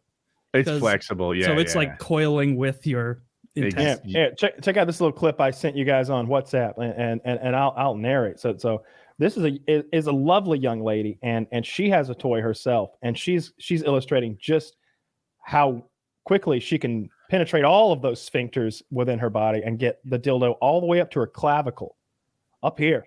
Good gosh. Yeah, it's impressive. It's impressive stuff. That's David Blaine's girlfriend. It's like opposite sword swallowing. Yeah, it's literally like opposite sword swallowing. Yeah, the dick is the size of. Yeah, it looks like my tripod that my camera's on. When you get to the very end, she's pushing this giant dildo up and down her butt, and you can see it like right here on her. Taylor, are you seeing this? I'm seeing this, and there's a subreddit for that. I think it's called distension. That is not what the human body's meant. Distension. That's got to be terrible. You see it, right? It is way higher than her belly button. Way higher. Clavicle. We're up here in the bread basket. Like it's gonna come out with some of her uneaten lunch. I meant solar plex. Solar plex. Oh, okay. Mm-hmm. Yeah, if it's ever, she would die at the clavicle. She can almost taste it. She can almost taste it at the clavicle. Yeah, no, solar plex is right. That's about how high it is. It's impressive. You think she want to marry that young lady if you get your hands on this will her. be another video my phone automatically downloads from WhatsApp. Hey. Oh yeah, good. If I got to deal with shirtless, what do you got to deal with? I didn't even send it to you.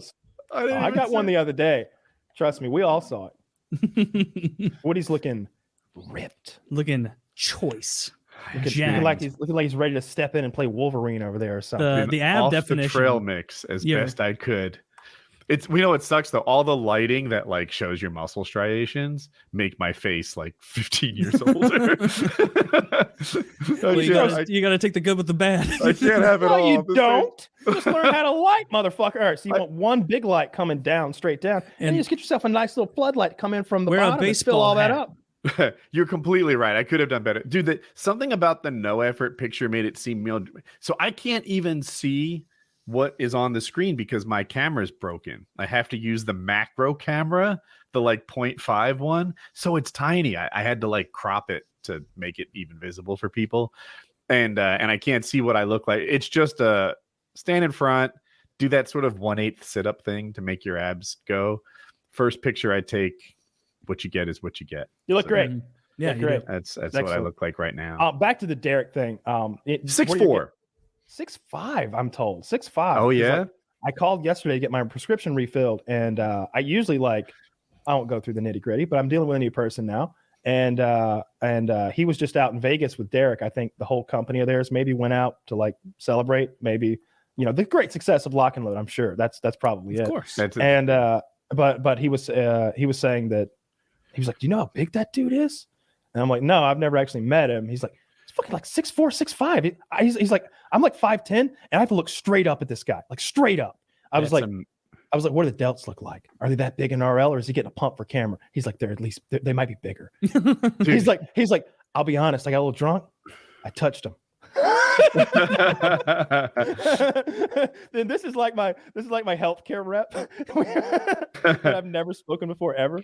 So we had a long conversation. It was funny, but he says he's 6'5" and just fucking gigantic. I'm looking for a tiny little Derek upload. We've shown it before, but it's so fucking funny to me. And it's 15 seconds. It won't take me long if you hang in there. Yeah. for people. But no, I'm looking forward to. I think I'm going to message Derek either tonight or tomorrow about starting the new protocol for the end of 2021 and the calendar year of 2022. I'm looking forward to getting started again on a whole new goal this time. I want to get big. I'm still going to do a weight cut at the end for sure. So like I'll end up like lean again, but I want to like do the bulking thing for longer this time, because I last time I was like, all right, this is enough bulking. If we're going to be like fit and ready for like photo shoot, I need to be done by May. So we got to start the weight cut in January. And so I ended up, or something like that roughly. But this time around, I don't have a deadline. I can bulk as long as I want to. So it's gonna be fun. So this is, at the end, you'll see what Derek looks like. Play it. When you can see their shoulder line, the one that goes like that. Fuck me. Some guys, Derek, more placemardates.com. That's 6'5"? Dude, 6'5" people look like string beans. He's huge. Well, normally they do. But normally Derek has made himself more than he was meant to be. Yeah. So anyway, I guess for some reason I've got the same kink that Chick does. I highly value that like definition right here. Like if the arm looks like a sausage and kind of the deltoid to the bicep is one straight line, that it's weird how I zone. I like abs and I like this line. No, I do too. I think they're good profile things. You know, they're like your eyes kind of drawn to those areas. And it is a real strong indication in a dude that he is not only like muscular, but also like fit. You know, you got to have pretty low. There's plenty of dudes out there with huge ass delts, but they're fat. And you have no idea that they have that. If they were trimmed, they'd have like a ridiculous musculature, but you never know it. It takes discipline and hard work. How's your cousin doing? I know that he had a lot of success early on. Is he still at it?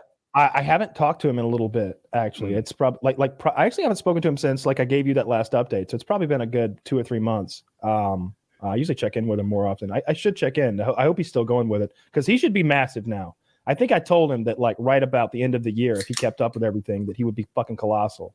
And my biceps got bigger over the last year. I didn't expect them to. I just did all this thinking I was wasting time. like all right, I'm gonna try, but I'm not actually gonna succeed. No, I like when I first started, I wrote my measurements on a marker board on the refrigerator, like all my measurements, and kind of kept track of that stuff as I went. Like probably measurements you aren't even supposed to take. I measure my head, just to make sure. Like a baby. Let's make sure nothing goes awry here. If I start sliding Joe Rogan style, like we'll cut everything off, but that hasn't happened. Starts like shrank. I bet it might have, but it might have like a fat head. Much body fat. Yeah, I was gonna say. Yeah, fat head. I will say like when you're super lean. I'll tell you, like, obviously you notice in the mirror, but when you're in the shower washing your face, you're like, this is bony. like you start feeling more like rigid bones that you normally don't feel because there's no fat left. Yeah, I'm not there. Wax, when you're not all in, if you're not there, you're not getting there. Then you're super lean. Wax, I'm not super, I could be leaner. I'm sorry, Taylor. Yeah. When you're not all in on music, well, actually, I wanted to ask about the stand-up comedy thing. I don't think you were doing that the last time that we spoke to you many years ago. How did that start? Oh yeah, maybe not. I actually did an open mic night at a bar in Los Angeles, and I did real bad. I just like bombed really hard and sucked. And I've been doing music for a long time, and I feel like I've done it long enough that I'm like pretty confident in like.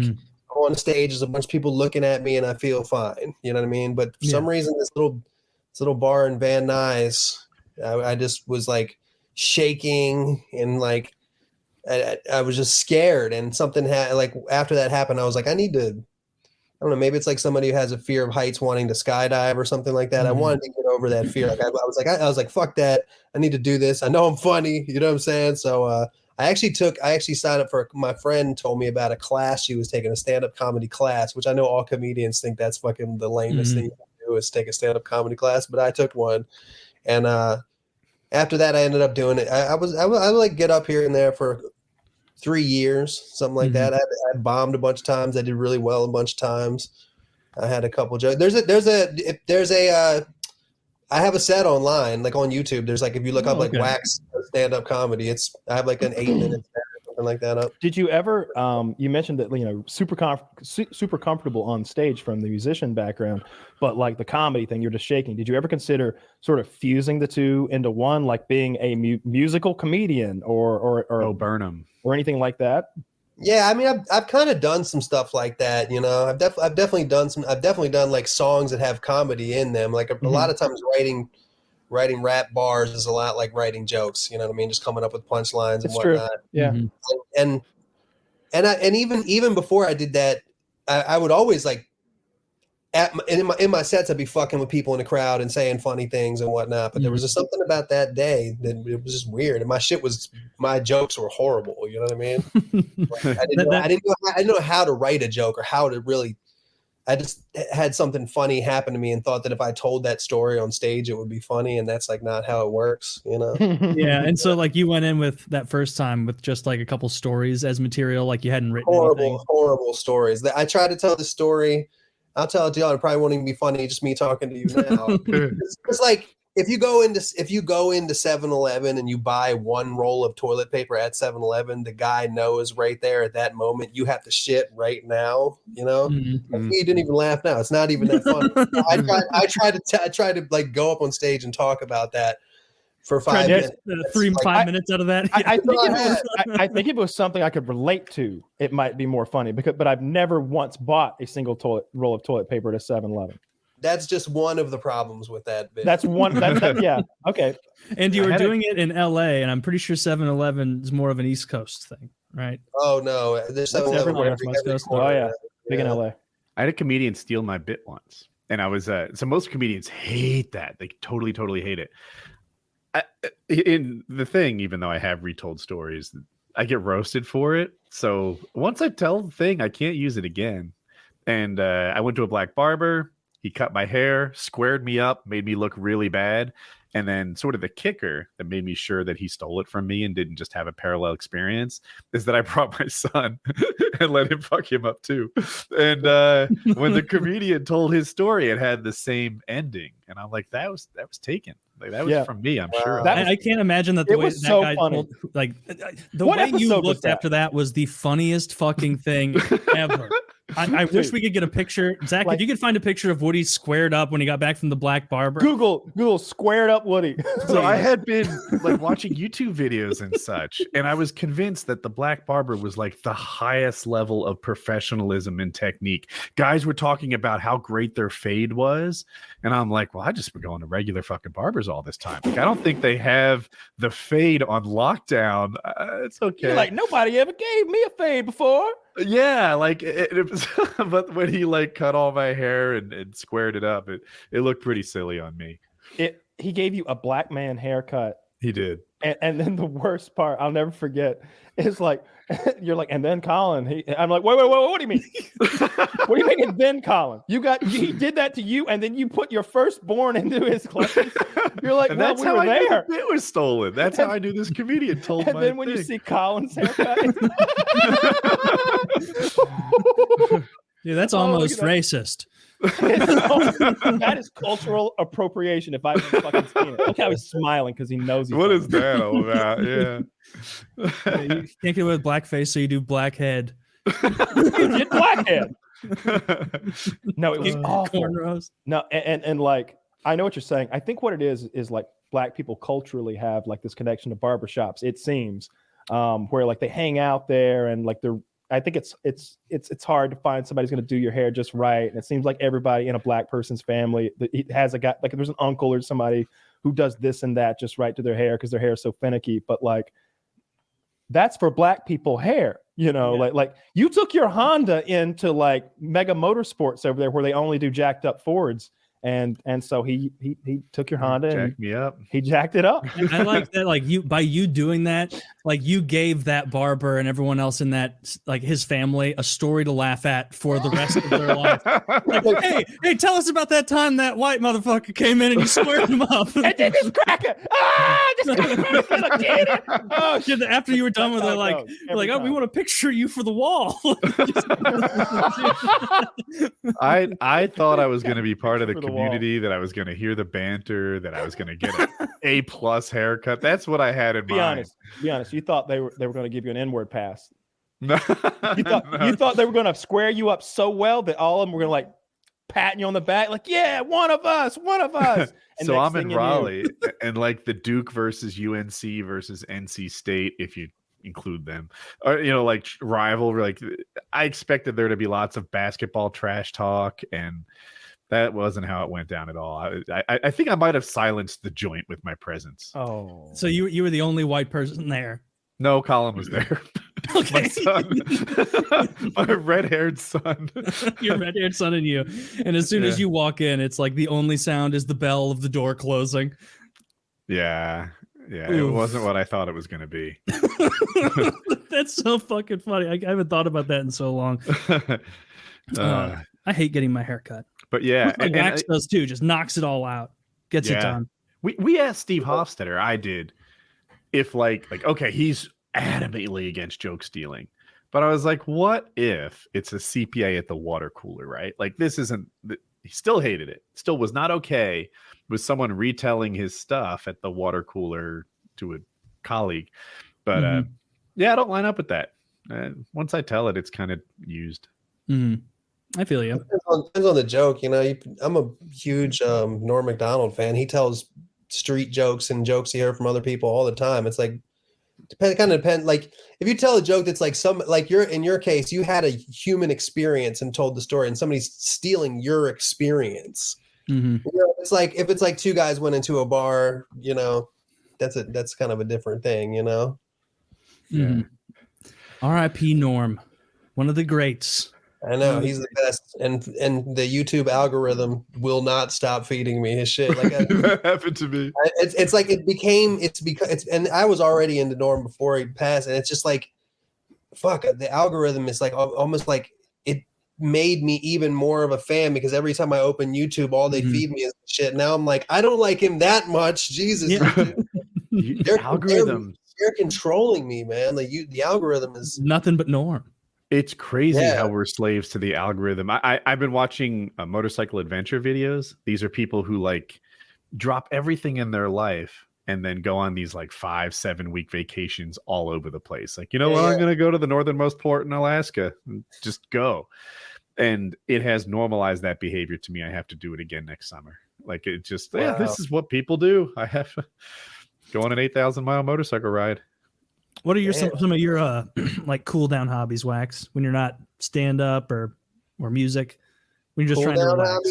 You're just relaxing. Honestly, like I don't have a lot of hobbies, man, but I do yoga. That's how I cool down. That's my main like physical activity. Is it exhausting? Yoga? I've never done yoga, but I work with a lady who got hot around it. A weird, it's funny. A weird thing about yoga is it's like it can be anything. It can be relaxing. It can be physically challenging. It can be aerobic. It can be exhausting. There's all different kinds of vibes. It definitely is good for your mind, though. It's good for your body. And it's good for your mind. It kind of kills two birds in one stone. It's kind of like a workout and a meditation. Not to mention it stretches all, getting old and all that, you know what I mean? The worker I had at Cisco was fucking hilarious. Like, so she's a woman and she's really funny, and she was like 35 and desperately wanted to be married and had kids. It was just, I don't know. I think it was hormonal. She was just being driven to reproduce, and she's heavy, and she's like, I can't find a man, and my eggs are drying up. And this is at like meetings at Cisco.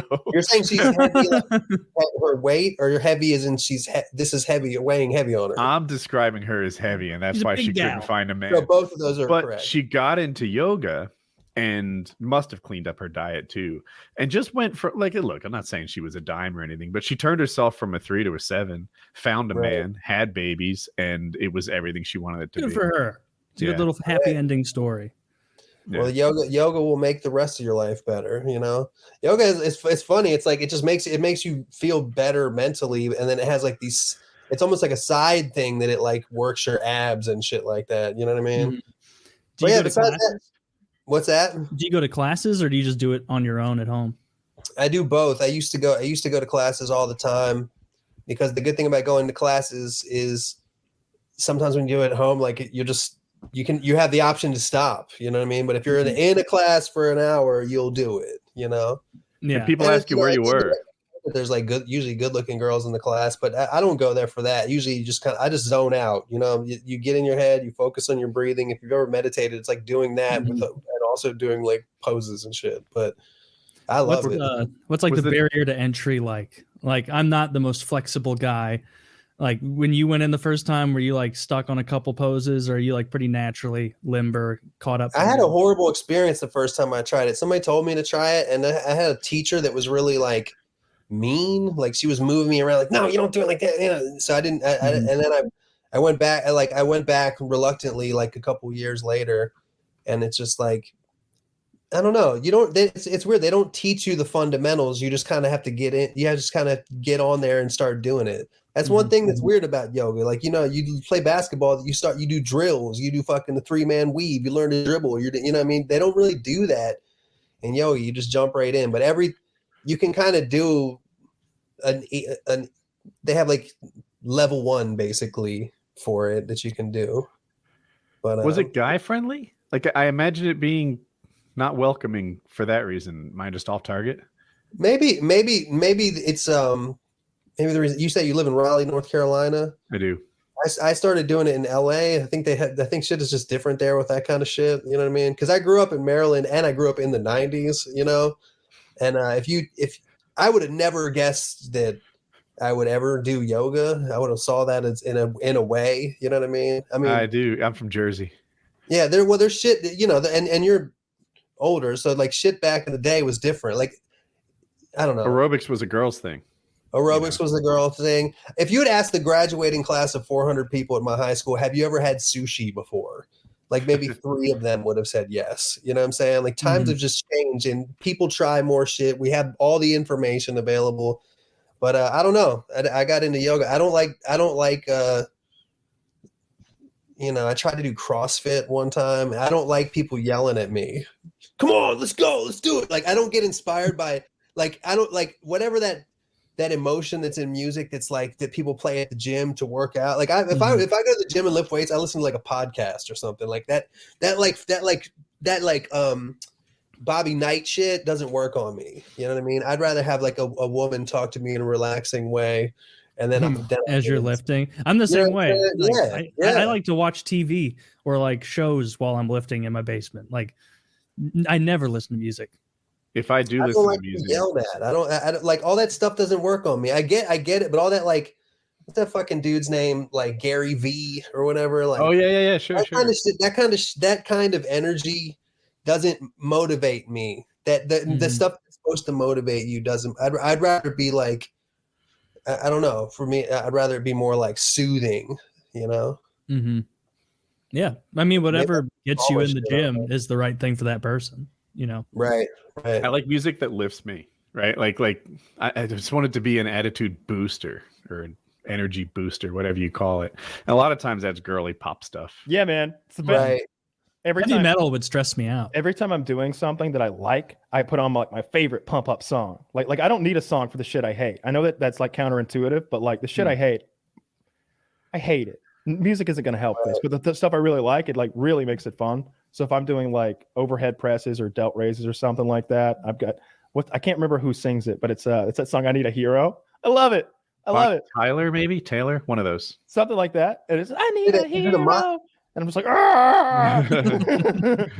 Wow. Great. Yeah, is that a modern song or is that like that's an 80s song, right? Yeah, you I listen got to a lot of 80s. Yeah, a lot of 80s. I need a hero. It's a woman singing. And he's got Woody was right. And he's got to be fresh from the fight. I need a hero. Or it might be fresh for the fight. I'm not sure. Yeah, something like that. Yeah. She needs a big strong man to protect her. It's not going to be me, but you're going to be but I'm totally going to be you. No, totally not. I'm going to get big and strong, but I'm going to leave her alone. Oh, is she hot? She's probably old now. She's probably like my grandmother's age.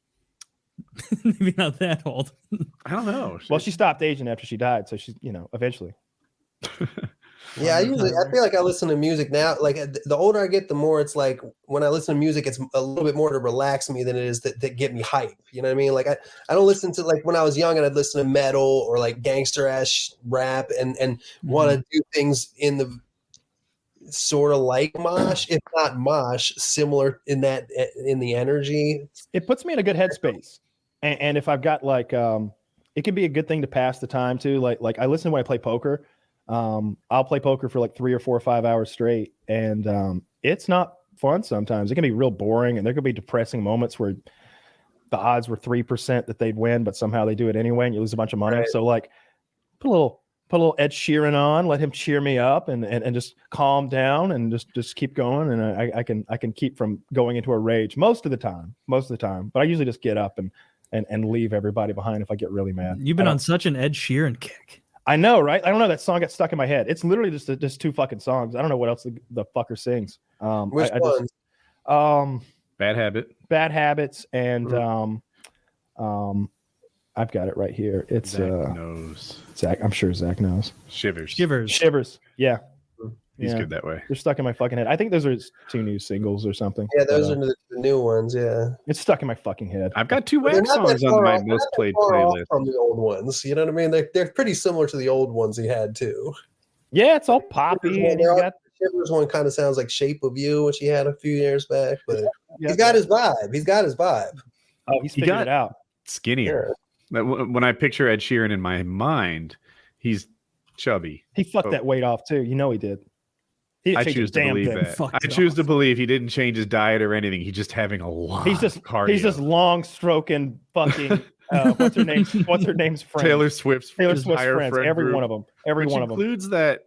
Who was the first unbelievable get that SNL comedian boned? Oh, Ariana Grande. That's what I'm looking for. Yeah. The girl who's whatever race she needs to be this week. I don't know. She's amazing looking. And talented. She's over 18, right? Have you ever seen her? She's got one of those like pedo faces, but yeah, she's over. She has a pedo face. Yeah. Pedos love it. Makes Find it sound out why like at 9. You make it sound like she's a pedo. No, well, I mean, she might be. I don't know her. But she's super talented. Like she can sing in the like the style of like half a dozen famous artists. I heard her do it like Dolly Parton, Whitney Houston. She did it as an SNL bit, right? Yeah, where they pretended the radio was out. Yeah, and I've heard her do it on like morning shows. Like who's the boyfriend she used to have? Pete Davidson? Is right? Butthole Eyes. Yeah, from SNL. Dude, he's been dating Ariana Grande and Kim Kardashian in the same life. Yeah, he goes. You got to tip your hat to him. Yeah, I wish my dad had died in 9/11. That's got to be it. What else could it be? I'll tell your dad. God's just serving him up W's. My dad was in a field somewhere in Georgia instead of on the 115th floor where he should have been to get me laid in this hard time. What'd you say? I don't get the appeal of Pete Davidson. I never really understood it. But he must have a good personality. If he's messing with the girls you just said, it must be a thing where girls like him. Yeah, that's kind of what I'm getting at. Like, it must be the 9/11 story because I don't know. I don't think he's a bad looking guy, but he does have his butthole eyes that creep me out. You were so harsh on his. They look like buttholes. His eyes look like buttholes. Can we get a picture? And I've had of eye Pete surgery. Davidson? I was saying I didn't realize you were going. I was saying the reason since I don't get him, it must be that girls like him. Sometimes girls like shit that I don't get. You know what I mean? Yeah, they have bad taste. It was funny. You were like, "Yeah, it must be the 9/11 thing." I was like, "I wasn't saying that." Oh, no, that's how I heard it. Wax co-signing. He just looks sleepy. It looks like he's in the middle of biting his lip. He might be in like that when picture. you get a bad one, or it's just very unflattering still. Of I him, think part of maybe. his face is paralyzed. He does look exhausted. He looks so tired all the time. If I could He not looks tell like you he's halfway to doing his zombie cosplay. I couldn't tell you like what his Christ. Yeah, he does. He looks like he got bit by a zombie 2 minutes of screen time ago in a film, and they're trying to decide what to do with him. Do we lock him outside? Do we kill him? Look, did you see him? I don't know what Amy's doing? Look at those making out teeth. with He's him? gonna be a really Amy's dangerous over- zombie. Amy's They're over still there in making out denial with him, over and his he's already starting to smell like rotten meat. I don't get it. I don't Yes, get it. that's what he looks like when like in the side when everybody's like organizing the barriers. He like pulls up his sleeve and there's a bite That mark. sticky And then bite. he pulls it back down, not to tell anyone. You okay, Pete? Just starting fine. with brains, like think of brains as being a food. Just barely getting that hankering. All right, it's me, but it's so fucking. I've never He seen doesn't care. anything fucking he's Kim Kardashian done. in the ass. Yeah, He loves it when we call him butthole eyes. I mean, all publicity is good publicity. I don't think that's accurate. I don't think it's accurate at all. Bill Cosby disagrees. Yeah, I know a few people who would disagree. But yeah, I don't quite get it, but that's fine. Good for him. Kanye's fucking insane. So I could get it. It seems so weird to go from like Kanye to Pete Davidson, right? It seems like such polar opposites. I think they dislike each other tremendously because when Kanye was on the show, I think they didn't get along very well. They had a lot of problems. I like to think this is all a revenge long game. I mean, it He might stole be. his wife. I'm liking Pete Davidson more and more by the minute now. That I hear that. I didn't Kanye think is in a Kanye- tough spot. When he took the SSRI, do I have that right, Taylor? Yeah. So when he took the SSRIs, it made him a little more sane, a little more reasonable, a little more rational. But he feels like his music talent left him. Mhm. But when he's crazy, he has that music talent, but it's hard for him to live a productive, happy life. Hard to choose. I can see that as a difficult choice because like tons of people who take antidepressants are like, yeah, I'm not really depressed anymore, but I'm also not feeling anything.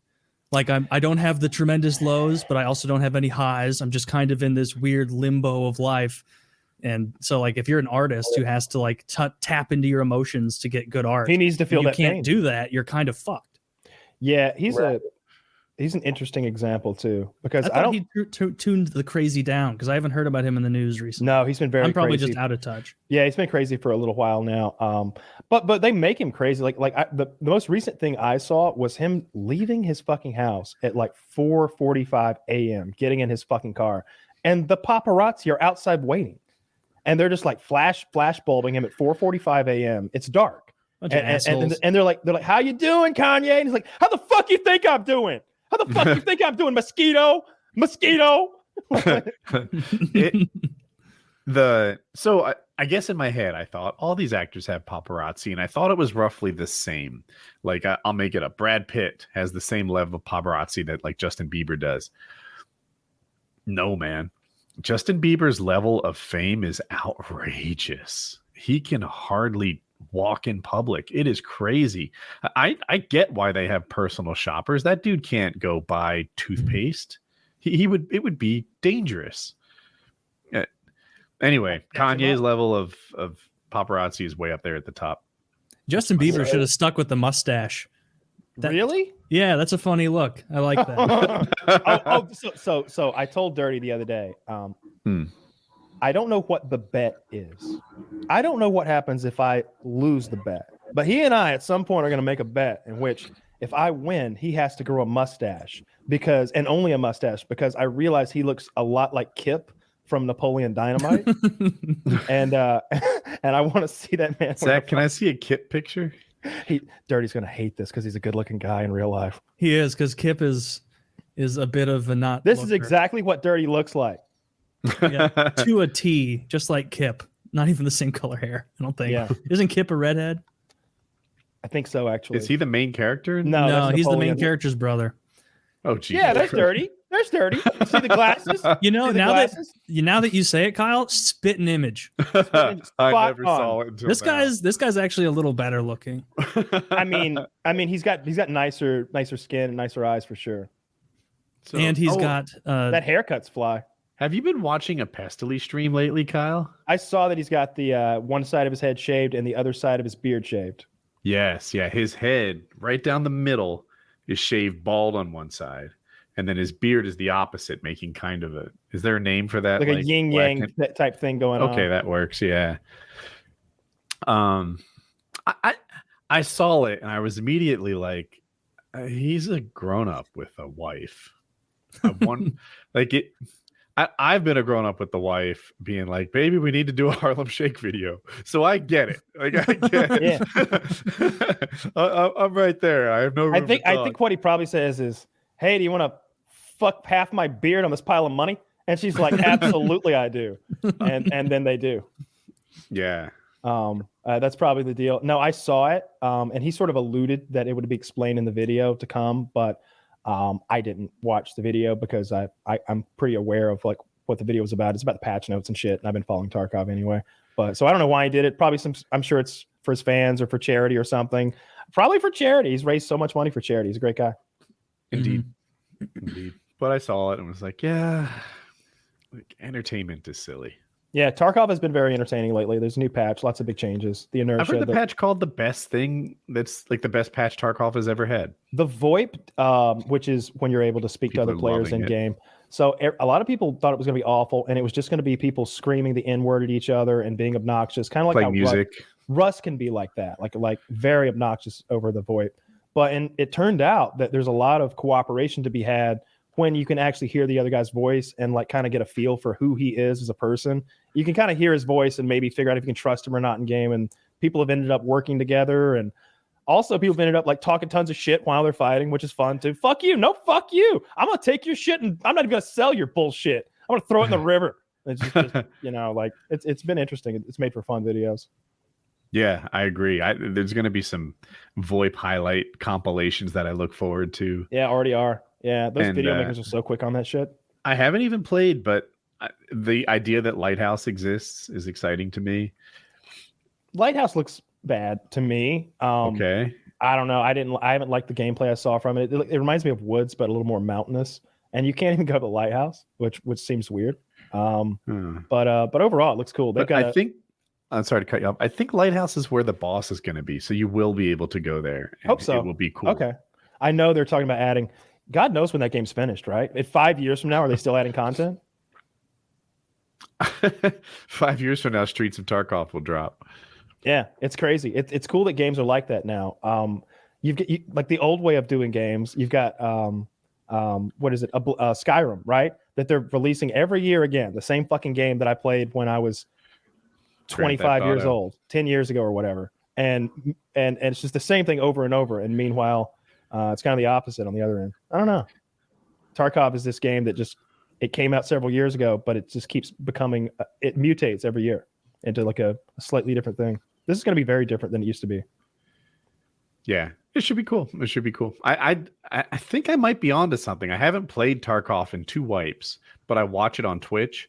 That might be the best way to enjoy that game. I feel the same exact way. Yeah. Oh, yeah. Do you play Tarkov?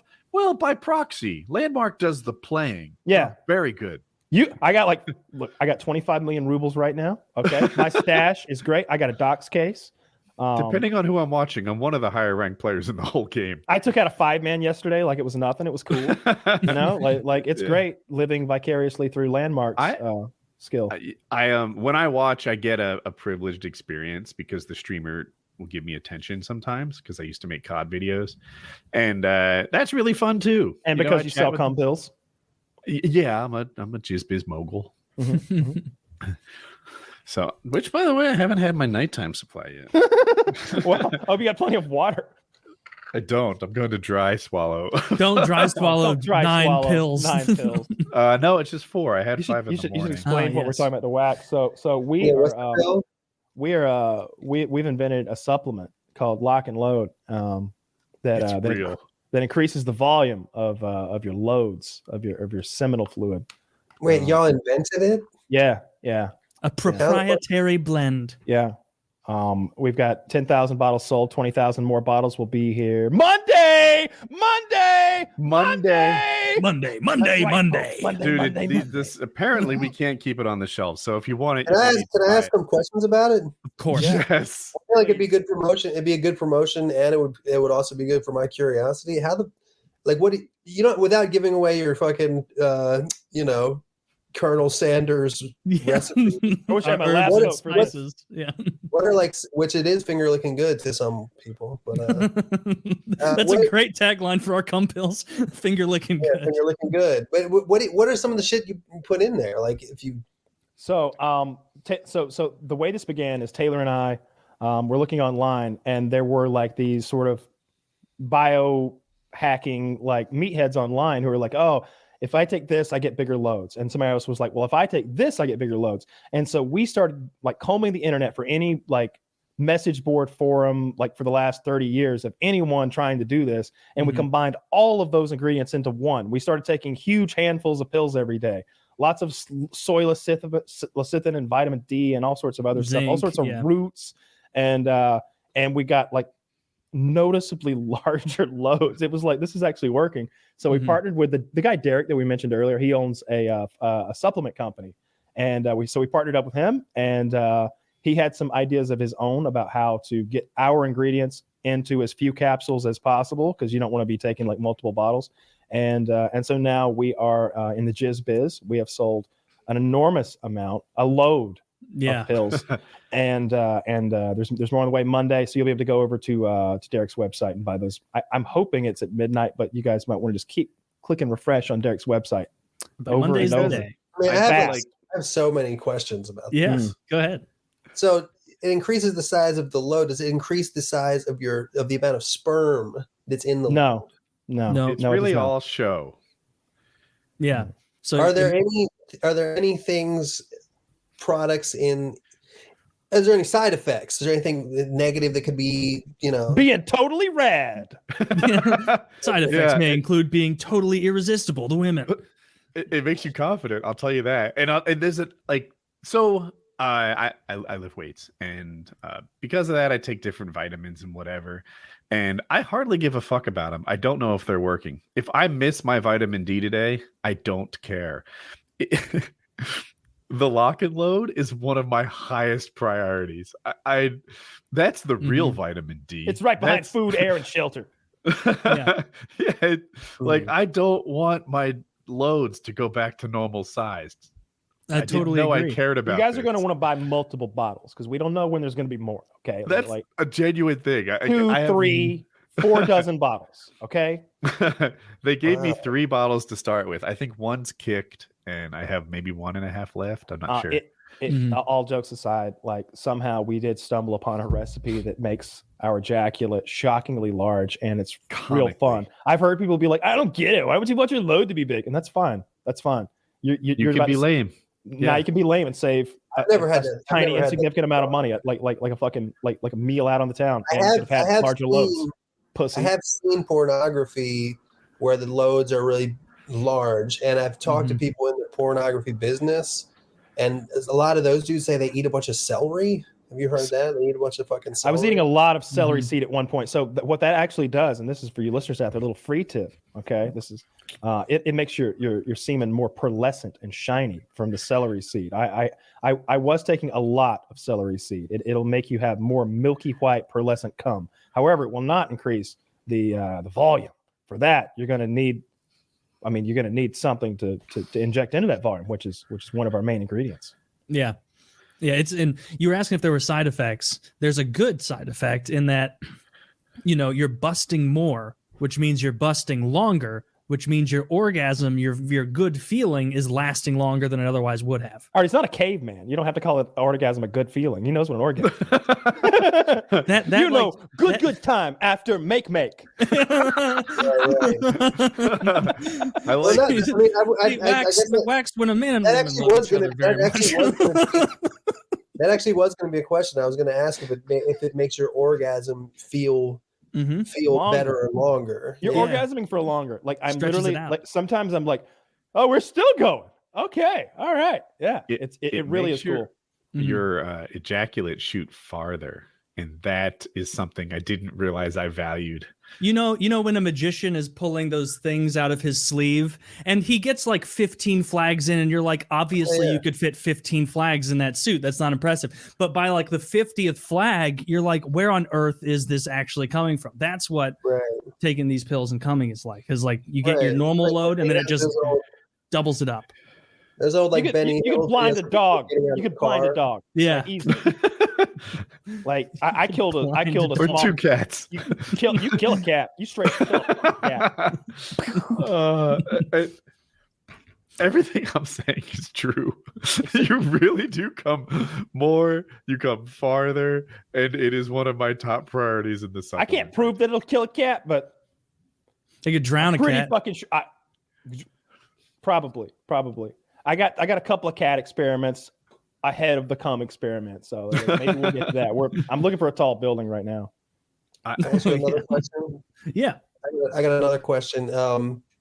In this market of cum increasing supplements, do you see the CIS market?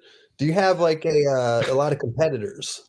Yes. There's a couple of competitors. None of them they're all ripoffs. Honestly, Competitors. I didn't think about that. we have several competitors, and they don't compete at all. Really, they usually it's like take this one pill per day and you'll have giant loads. And it's like no, that's not how it works. Like you're changing a part of your body, right? Like you got to take a lot of pills every fucking day. That's the thing about Gorilla Mind in general, the supplement company we partnered with. Like all their shit is like, this is the dose you need to get the real effectiveness of the product. They don't say like, oh, creatine is good for you. I'll throw you 1 fucking milligram of it and pretend I'm giving you creatine. He never, that's the opposite of what they're about. So I guess as a pimp, if you use our code and you want something else, like a pre-workout or something, then you get it from Gorilla Mind because you'll have a discount using our code, and it's no bullshit. It's not like, I remember he reviewed, I don't even want to say it because I'm an asshole, but it was, I think it was G Fuel, and they had 1 milligram of something, and they're like, Derek reviewed it. Oh my God. What, do you think that your customers are fucking illiterate and can't see the ingredients on the side of the bottle? Meanwhile, I'm illiterate. I don't know what the effective dose is for these different things. I just see that it has it or doesn't have it. But Gorilla Mind takes care of you. Make sure that if you have it, it has it in the right dose. Yeah. That's why there's 9 pills.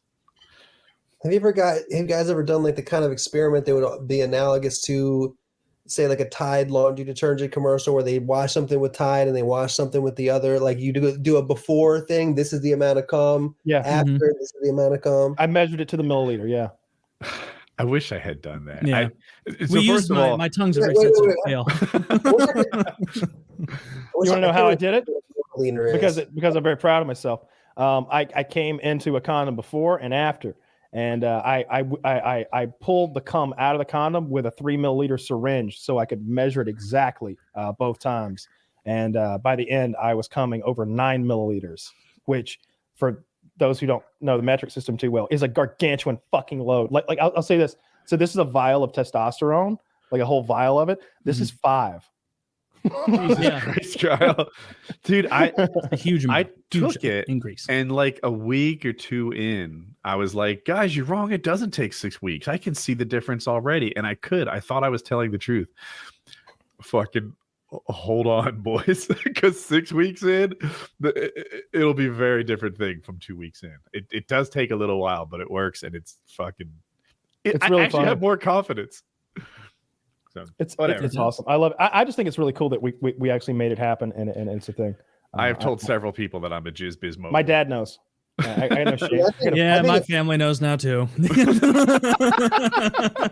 think it's the kind of product that could make you all a bunch of money. Nah, we're not in the jizz biz for the riches. We're out there trying to enhance the viscosity and the volume of our fellow man's load. That's all it's about. It's magnanimous. We're in it for the little guy. Always have been, always will be. Yeah, we need to get you a bottle and get you coming hard. Dude, I've never really thought about how much. I mean, you know, you don't. I was in the same. Yeah, you never consider it. So before we even made this product, Kyle, I'm more interested in a longer orgasm than actually producing more cum. You know, that's what you think. That's what you think. Kyle and Taylor were experimenting before this was even a business idea, which is fucking hilarious. And I argued against it. I was like, do you even want more ejaculate? Are there any women out there that value more ejaculate? The answer is yes and yes. I've said it before. I'm married. Mm-hmm. My wife sees these giant loads and she thinks that it is her accomplishment that's making this happen, that she was somehow extra talented today to get it to shoot farther and longer. Yeah. It's a nice boost for everyone involved. It's a wholesome product. I got so many questions. So being said, do you keep your fucking Is it in the commercial for this product? After she says that, do you look at the camera and go, shh? Like, is it a secret, or does she know you take it? She knows. She knows about. In my case, she knows about the whole thing. But she would. I guess your wife would have to know about your business thing. Sort of. But she still takes pride as if it's her. Yeah. Maybe it's a very positive thing. It's instinctive. Her reptile brain tings that she made all this happen. Wow. Yeah. When really it was Taylor and Kyle. You're welcome, Jackie. For the huge loads. You were talking about negative side effects. You're gonna have to do more loads of towels in your laundry. That's the biggest thing. You guys have very pornish names, Woody and Jackie. Jackie is a pornish name? Oh, he means like jacking off. Oh, yeah.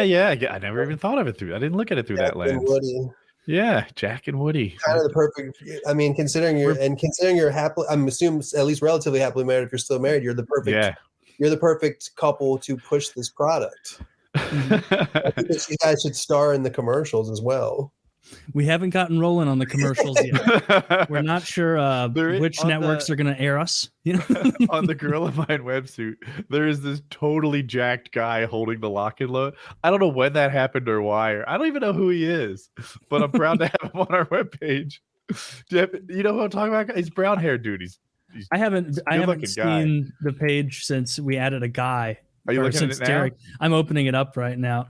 Yeah, there's this huge jacked guy who's holding a condom and a bottle of cum pills. I mean, is he holding a condom? He's holding the condom and some cum pills. You know what? He's gonna need. Can you find this? He's gonna need to stretch your condom to be safe. It's gonna blow right through. He's gonna blow out the back walls of that condom. You guys could do a commercial, like a print commercial, like a photo commercial, where it's just like almost all of her she just censored. Almost all of a naked woman just censored. I was pleased that somebody made this happen on the page. I thought it would just be a bottle, not Captain Handsome over there. Still sold out, but Monday we'll get it. And before we jump to anything else, we're going to hear from a couple of other wonderful sponsors. Lucy. This episode of PKA is brought to you by Lucy. Lucy Nicotine is a company founded by Caltech scientists and former smokers looking for a better and cleaner nicotine alternative. Finally, tobacco alternatives that don't suck. Researched and developed for 3 years to be made for people, not patients. Lucy has created a nicotine gum with 4 milligrams of nicotine that comes in 3 flavors: wintergreen, cinnamon, and pomegranate. Cinnamon's the one you want to go with. Lucy also has a lozenge with 4 milligrams of nicotine and cherry ice flavor. Each and every flavor actually tastes great, and it's convenient and discreet. Their products can be enjoyed anywhere, on flights, at work, on the go, or even in the gym. It's 2021. Get rid of the cigarettes, unplug the vape, throw out the dip, and get some Lucy nicotine gum or lozenges. This is the real deal. A subscription to Lucy comes direct to your door each month. It's so simple, and you don't have to leave your house because Lucy has delivery down. Painkiller Already listeners, go to lucy.co and use promo code PKA to get 20% off all products in your first order, including gum or lozenges. That's lucy.co and use promo code PKA at checkout. Also, we have to give this disclaimer. Warning, this product contains nicotine derived from tobacco. Nicotine is an addictive chemical. So head over to lucy.co and be sure to use that promo code PKA to get 20% off all products in your first order, including gum or lozenges. And as I said, cinnamon is the flavor to go with. That's the best one in my opinion. This episode of PKA also brought to you by ExpressVPN. Admit it, you think that cybercrime is something that happens to other people. You think that nobody wants your data or that hackers can't grab your passwords or credit card details, but you would be wrong. Stealing data from unsuspected people on public Wi-Fi is one of the simplest and cheapest ways for hackers to make money. When you leave your internet connection unencrypted, you might as well be writing your passwords and credit card number on a huge billboard for the rest of the world to see. That's why we decided to take action, which is why we're recommending you get ExpressVPN to protect yourself from cyber criminals. ExpressVPN secures and anonymizes your internet browsing by encrypting your data and hiding your public IP address. ExpressVPN has easy-to-use apps that run seamlessly in the background of your computer, phone, or tablet. Turning on ExpressVPN takes only a single click. Using ExpressVPN, I can safely surf on public Wi-Fi without being snooped on or having my personal data stolen. For less than $7 a month, you can get the same ExpressVPN protection that I have. ExpressVPN is rated the #1 VPN service by TechRadar and comes with a 30-day money-back guarantee. Protect your online activity today and find out how you can get 3 months free at expressvpn.com/PKA. That's EXPRESSVPN.com/PKA for 3 months free with a 1-year package. Visit expressvpn.com/PKA to learn more. So check them out. Check out ExpressVPN. You want to be safe online. And check out Lucy. And, of course, Lock and Load. And we can't forget now our beautiful winter sweaters are sold out, but we still have Woody over here modeling our wonderful scarf. You can wear it like a scarf, or you can pin it up on your wall like those soccer hooligans do for their favorite teams. And Woody didn't get a hat, but I did.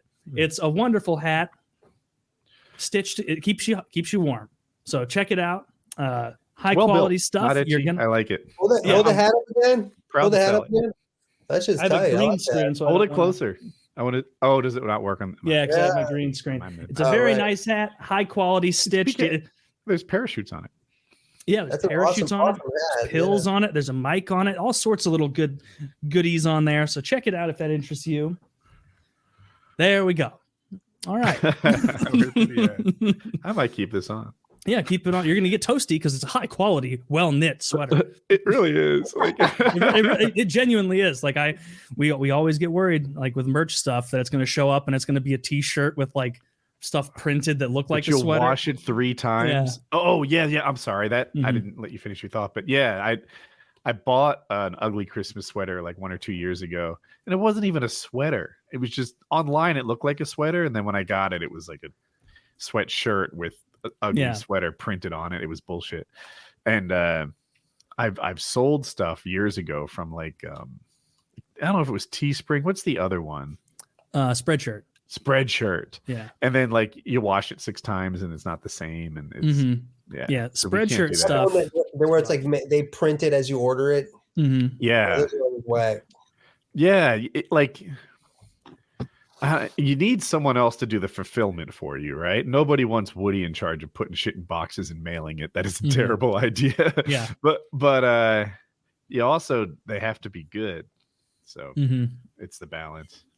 Yeah. Yep. Yeah. Well, I've already washed mine once and it's holding up well. Cool. So as you'd expect. You're really good, but you got a great voice and attitude for doing the sponsors, the reads. Oh, well, thank you. Even the way you just said that. Yeah. Taylor reads on at least a 10th grade level. I pride myself on my reading. Just like, you give me a page, fucking I can read it.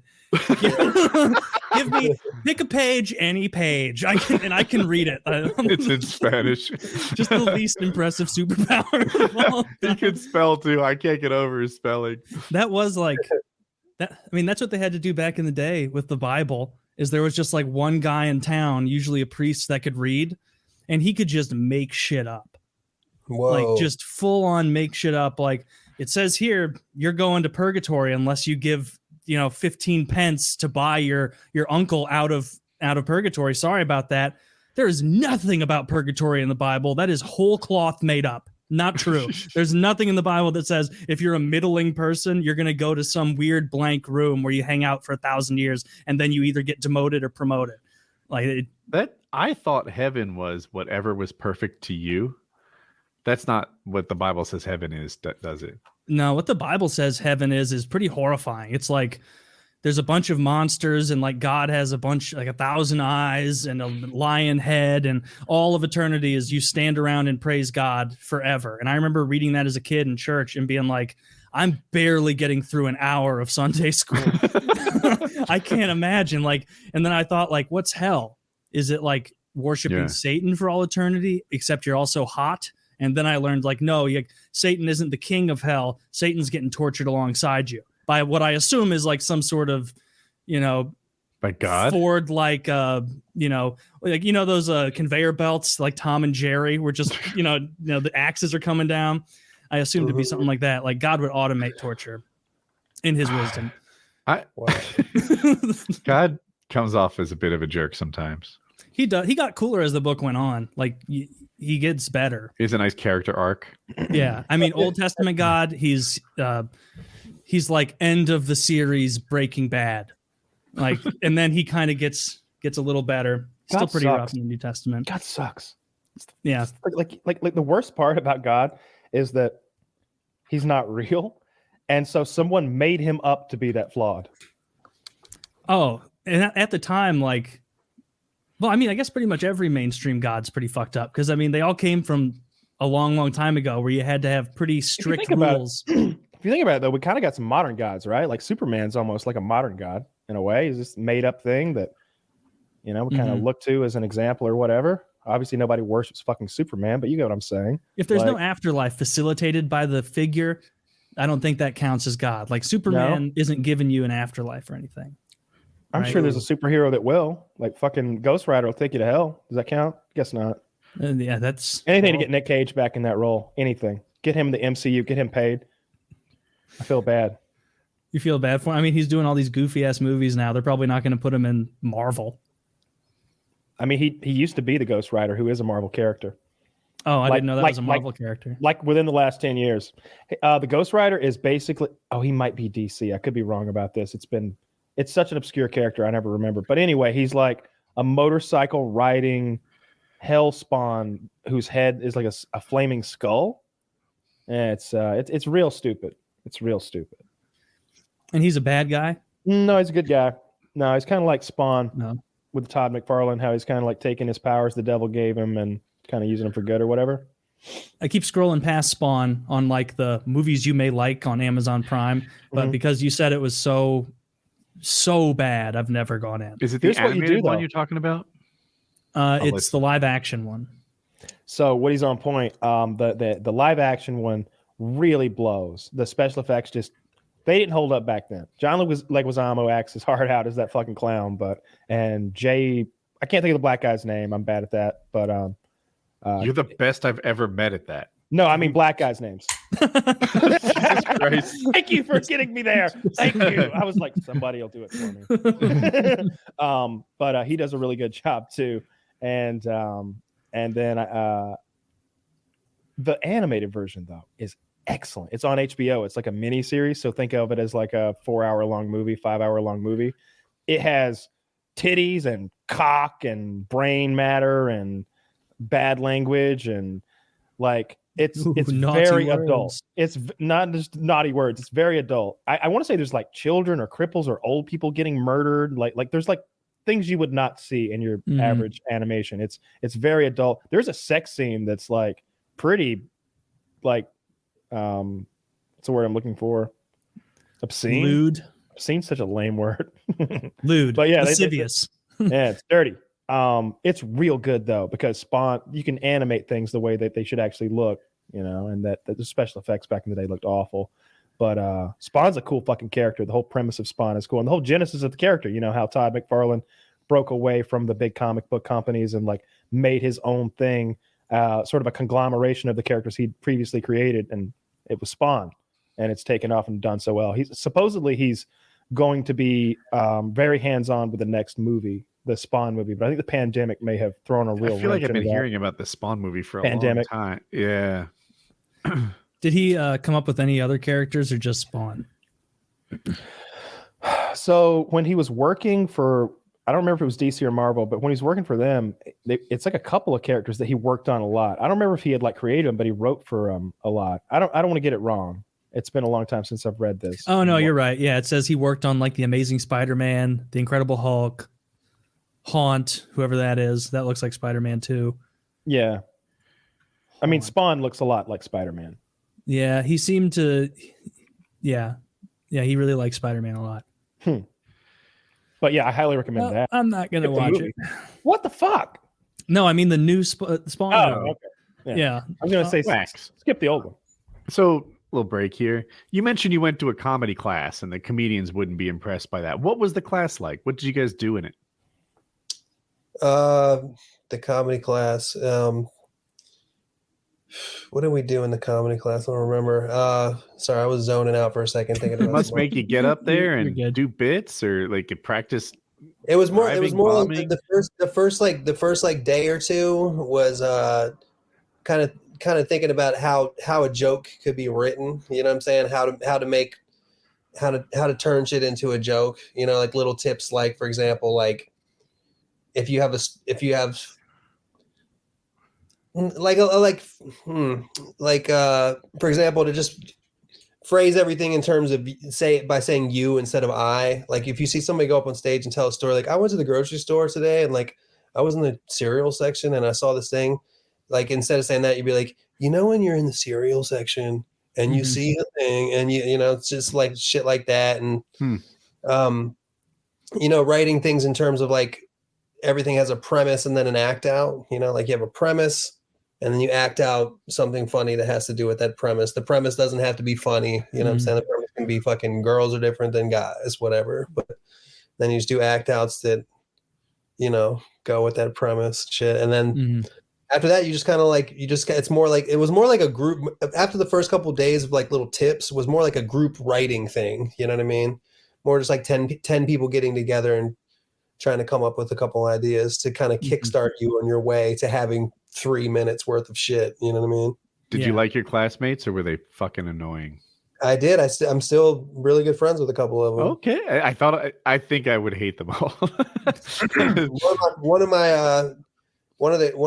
My friend Orr, I met her in the class and, since then I introduced her to her husband and shit. Like, wow. Some interesting shit happened in that class. That's really cool. What I'm saying? Just like people I met, what I'm saying? You look at like, if I never would have taken that class, these people never would have got married and shit. Well, they should be thanking you. Well, their happy life. See. Unless they get divorced, then you're to blame. It's like Charlie Wilson. Yeah. What happened with Charlie Wilson? So Charlie Wilson was a senator, and he had this like CIA agent that he was with, and he tells us Charlie Wilson's. There's a famous singer named Charlie Wilson. Oh, so at the end, the CIA agent tells a story, and he says, "Oh, this kid broke his leg," and the whole town was like, "Oh, that's terrible." But the wise man said, "We'll see," and then the Afghanistan went to war or whatever, and the child didn't have to go because he had this wound and he was so fortunate, and the guy said, "We'll see."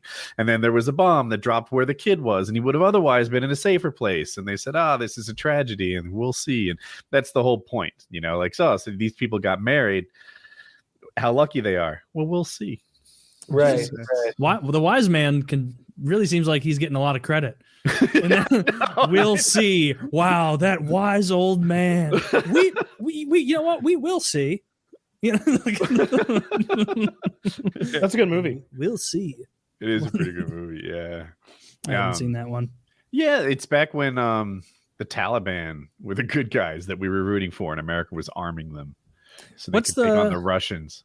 What's like that movie that had that like plaque at the end that was like, this movie is dedicated to the brave freedom fighters of the Mujahideen? Rambo 3, maybe 4.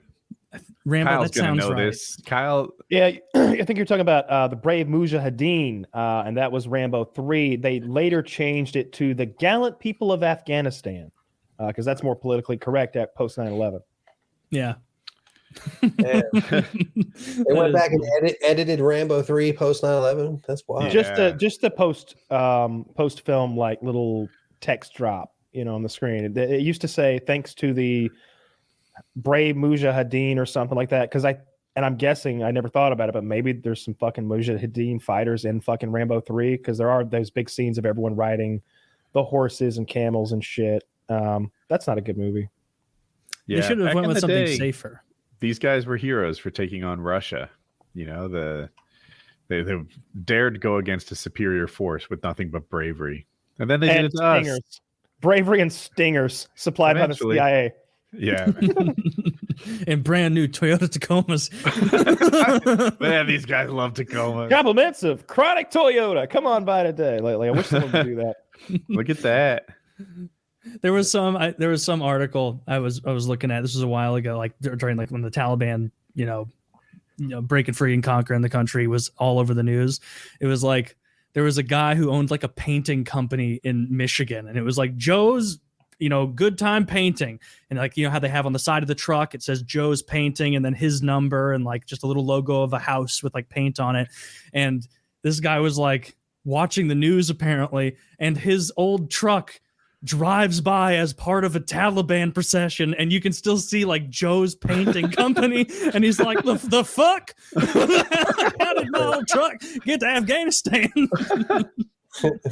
Just some guy with an AK right in the back of the truck. It is. That's what we should take away from this. Is that Toyota Tacomas, high quality vehicles. They really are. There should be a picture of like Osama there, like it says like terrorist choice. And they should have like life-size paper cutouts in the showroom. Yeah, he's in the showroom standing next to it. There could be dead Osama though, with like bullet holes and the Taliban summer sales event. And but anyway, I'm glad that'll never be on the news again. Oh, it will eventually. Everything. I haven't heard anything since they took over. Seems like it's going okay. No, then it's probably done forever. Yeah. Wait, what are we talking about? The Taliban. The Taliban not being in the news.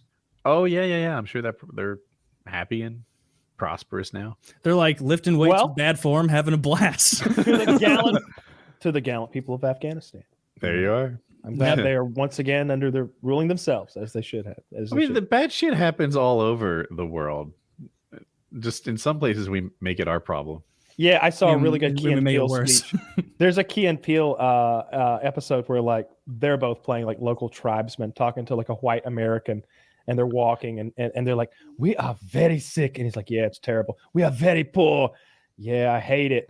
We are hungry," and he's like, "Yeah, that's the worst. We have oil. You do oil. Operation Golden Freedom is a go." Like, you look up and the sky is suddenly filled with like every American aircraft imaginable. It's like, we have natural gas as well. It's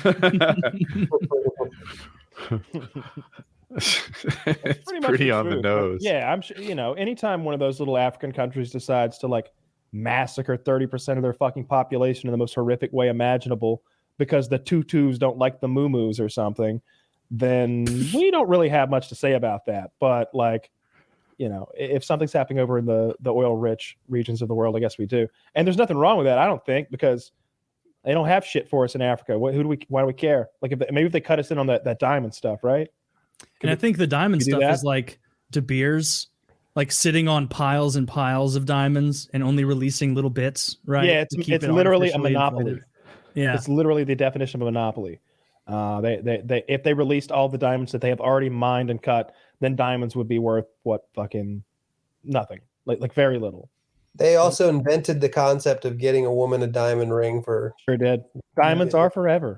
De Beers did. De Beers invented that concept. Yeah, it's ridiculous. It's pretty bizarre. And you can't get a fucking away from it, man. It's like that shit's here to stay. You know what I mean? Oh, I can get away from it though. You can't make me. Or you can't make you get married. You can't make everybody do it, but a lot of people are going to do it because I'm not going to do it. I'll get her fake diamond. Tell her it's real. She won't know. She genuinely wouldn't. Nope. Yours didn't. No, she knows it's not a real diamond. Yeah. It looks the exact fucking same, and it is 10% the cost. Come on, 3 months' wages. What are you thinking? Isn't that another wild thing? I bet De Beers got that going too. They had to have made that up. 3 months' wages. They had to have made that up. That's ludicrous. Do you remember? You ever see the Office episode where Michael's like he pulls out the ring that he's going to propose with, and she's like, "Holy shit!" And he's like, "Well, they say 3 years' wages." So for him, that's like $150,000 ring. Probably like $150,000 ring tops, but still, that's an incredible ring. But yeah, 3 months' wages, man, that could get steep for most people. For a lot of people.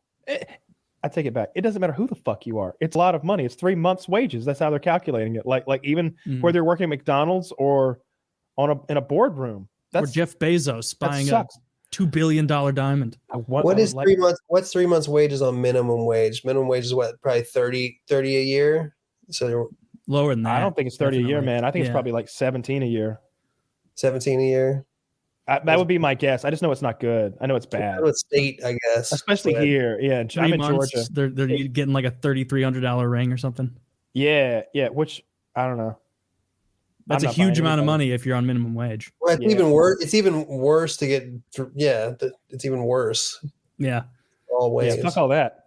I wish Woody were here. I want to talk to him about his ring and because he was young when he got married. He was like 19 or 20 or 21 or something like that. So like, what was 3 months of Woody wages back then. And I wonder if he has he actually done the thing that like all successful guys do when like they keep building on to that ring as their like capital rises in the world. Like people often start with this little ring and then like 5-year anniversary. Oh, we're putting like 8 more diamonds around this. It's been a good 5 years and on and on. What if it went the other way though too? Like if she hadn't like honey, you know, you haven't been quite the wife that I'd hoped you'd been. You couldn't support me well enough for me to keep the business open. So blink, blink, blink. You do that move. Like remember the cartoon Robin Hood? Whenever he goes to like kiss the guy's hand, he's like sucking the fucking gemstones out of the ring. I watched that movie a million times when I was a kid. I love That's that one movie. of my favorites. It's what made me want to get into like archery as a kid. Well, part of it. But yeah, I love the Robin Hood. That's one of the best Disney cartoons. I like Aladdin. I like Lion King. Yeah, the music's great. Robin John running through the forest. But bitches climbing trees and trying to get away. Yeah. I mean, I watched Jungle Book like through an entire like VHS to where it just was ruined and like had to buy another one. Yeah. And then my brother tore that one apart, so I didn't get to watch Jungle Book anymore. But I love what's that. the best song from Jungle Book? It was Bare Necessities. The Bare Necessities, yeah. Simple Bare Necessities. Yeah, I love that shit. I wish they still made that old timey Disney animation. Like not too old timey. Do you know how? Oh, I want it extra old timey. I think I always thought that the Snow White and the Seven Dwarves was a little progressive. Frankly, You go too far back. You got like Goofy and Blackface, like as he should be. What are you gonna do? Find a black dog to play? I don't think so. I draw the line at men. Okay, we're not gonna have a racist toward the black dog. So you got to. I like. Do you know how old Snow White and the Seven Dwarfs is when that was actually made? I think it was like the 30s, wasn't it? It's like the 30s or the 40s. It's like so fucking old. I think that's the first one. Yeah, but it's forever. I want to say it was the first. Shit, there's a first for. Never mind. Well, there was like Steamboat Mickey. That was the first like animation. Steamboat Willie. Steamboat Willie. Yeah, but it's Mickey. You know, like whistling and riding a steamboat down a river. I think it's terrible. Not a very good cartoon. Not funny at all. It's not funny. He's just like whistling back and forth, sidestepping. Put that side by side with the new South Park pandemic special, and it's terrible. Still haven't even watched the new South Park thing. You should watch it. It's pretty good. It's pretty good. I keep forgetting about it. It's not bad. I haven't. Where is it again? Is it on Hulu? Where? Oh, actually, I think I've got a bunch of shit, so I may have actually watched it on Paramount. You probably have access to it. HBO may have. I'd have watched it if I've scrolled by it, but I just haven't gone on the right app yet, I guess. Yeah, it's good. It's not great or anything, but it's in the future. The boys are like 35, 40-ish, something like that. And the whole joke is that the coronavirus is still a problem. Like it's still a problem because it's pretty funny though. There's a lot going on. With Cartman is fucking hilarious. The Cartman shit was the funny part to me. That was the funny part. So yeah, it's definitely worth checking out. That's often the case. The Cartman storyline, generally one of the funniest ones. He's just fucking evil. He's one of the most evil characters in all of TV. Oh, he is. He's despicable, but that's why he's a good character. Like killing someone and feeding their parents to them. Whoa, that's right. I forgot about that. So we've been sitting in silence for about 5 minutes. We really wanted to ask you this question. we were talking about wedding rings. Go on. How we kind of think it's nonsense to the whole 3 months wages kind of thing to get They say 3 now. It used to be 2, but carry on. I could have sworn it was 3. Everybody agreed with me when I said it, so that's. I agreed with you, but I'm being tentatively. Up, I thought I remembered 2 as well. You were tentative, yeah. I appreciate. I wasn't going to disagree with you because you sounded very confident in it. So I appreciate. 2 I was meant to. Later on, I got a whole thing about the Holocaust. I'm gonna need your support there too. so yeah, like 2 months' wages is still a lot of money. We want to know what you did when you bought your engagement ring because Taylor told us what he did. He lied to his wife and got her a stolen ring. Yep. And we were wondering what. And obviously, I made my decision. And, somehow Taylor's thing is better than mine. So what happened was, I had worked for this company, railroad construction company, and they fired me. So I moved back home to live with my parents, but I was eligible for unemployment. Like I was a real grown up and I paid into whatever. So I took my unemployment checks and I set them aside rather than spend the money.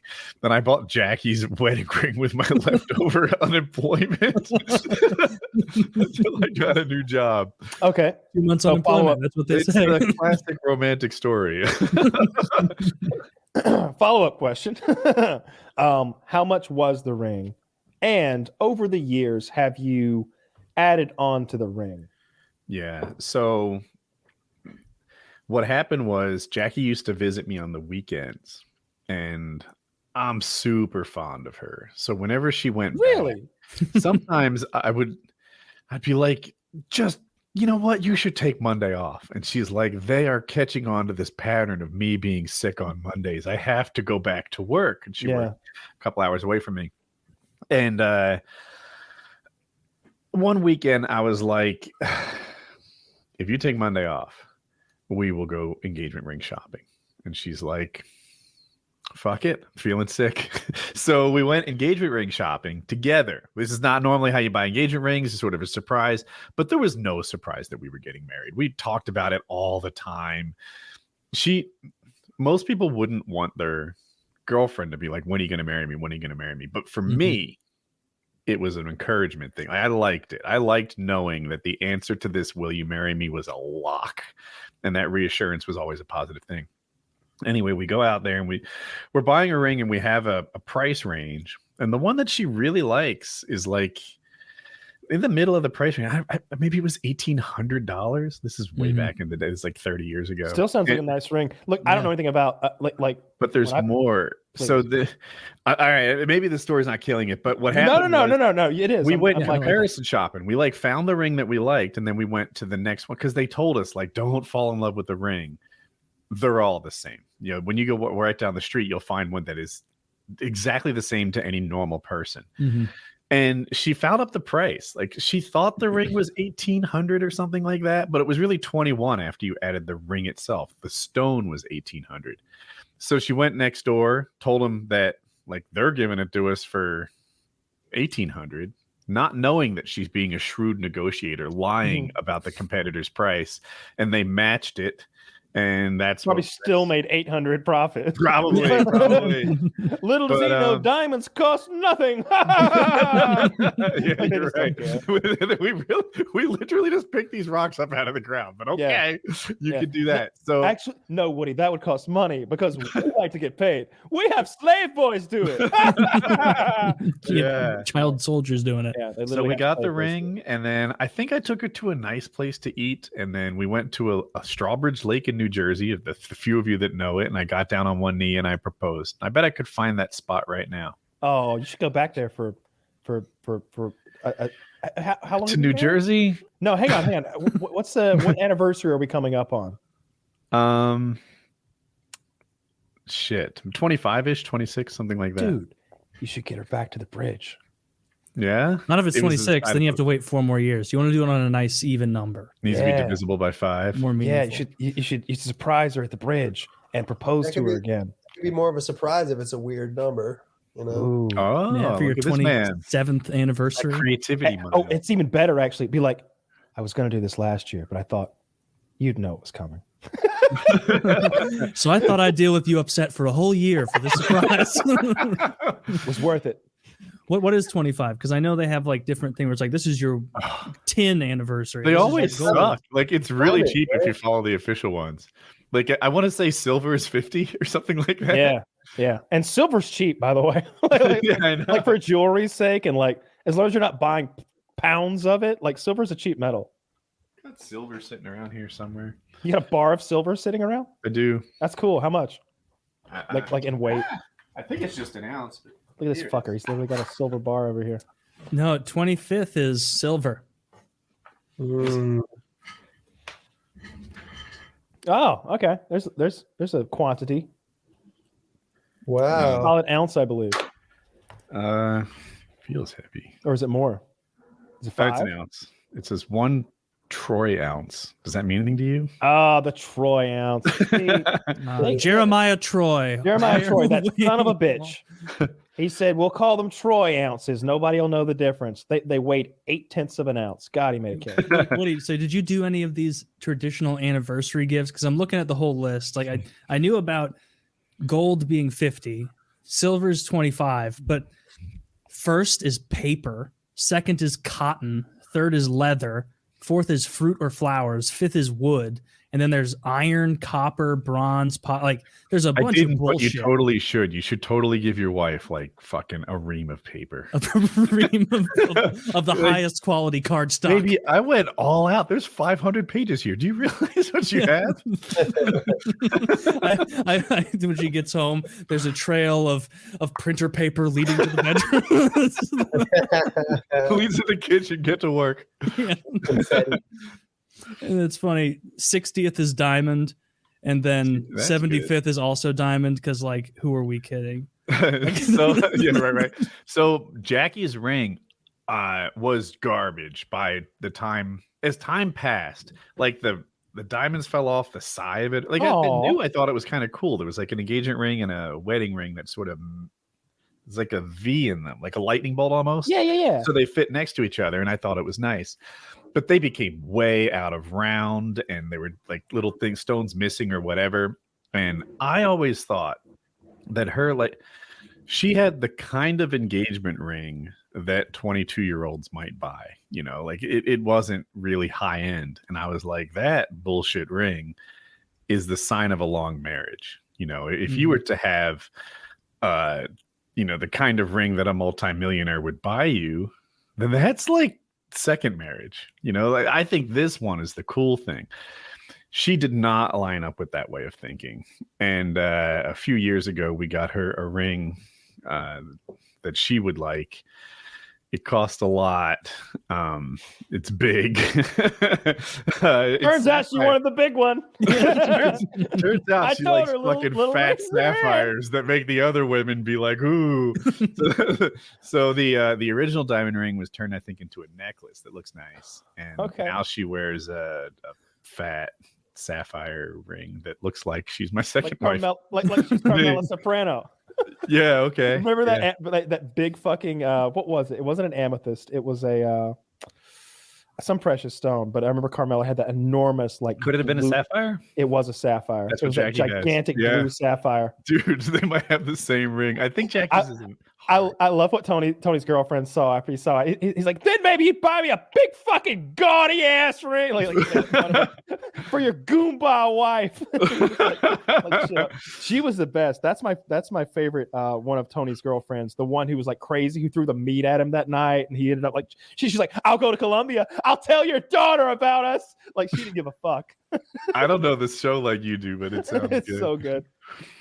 I think you did the right thing. Like, I think getting the nice ring later is like, that's how it should be. Like, this shit has been working, you know, this relationship deserves a nice ring. I also think the first thing you said, I think that if you looked at wedding rings that are 1,800 or lower, I think that if you looked at marriages that started like that versus marriage that started with fucking $1 million diamonds, I guarantee the divorce rate is higher on the $1 million diamonds one. You know what I mean? For sure. Yeah. That'd be hard to believe otherwise. I don't know. No, don't do that either. Don't say anything that hurts my feelings, Kyle. I would never hurt your feelings. Okay. There was that one time you made fun of paramotors. I'm still stuck on it. Wait, that one time.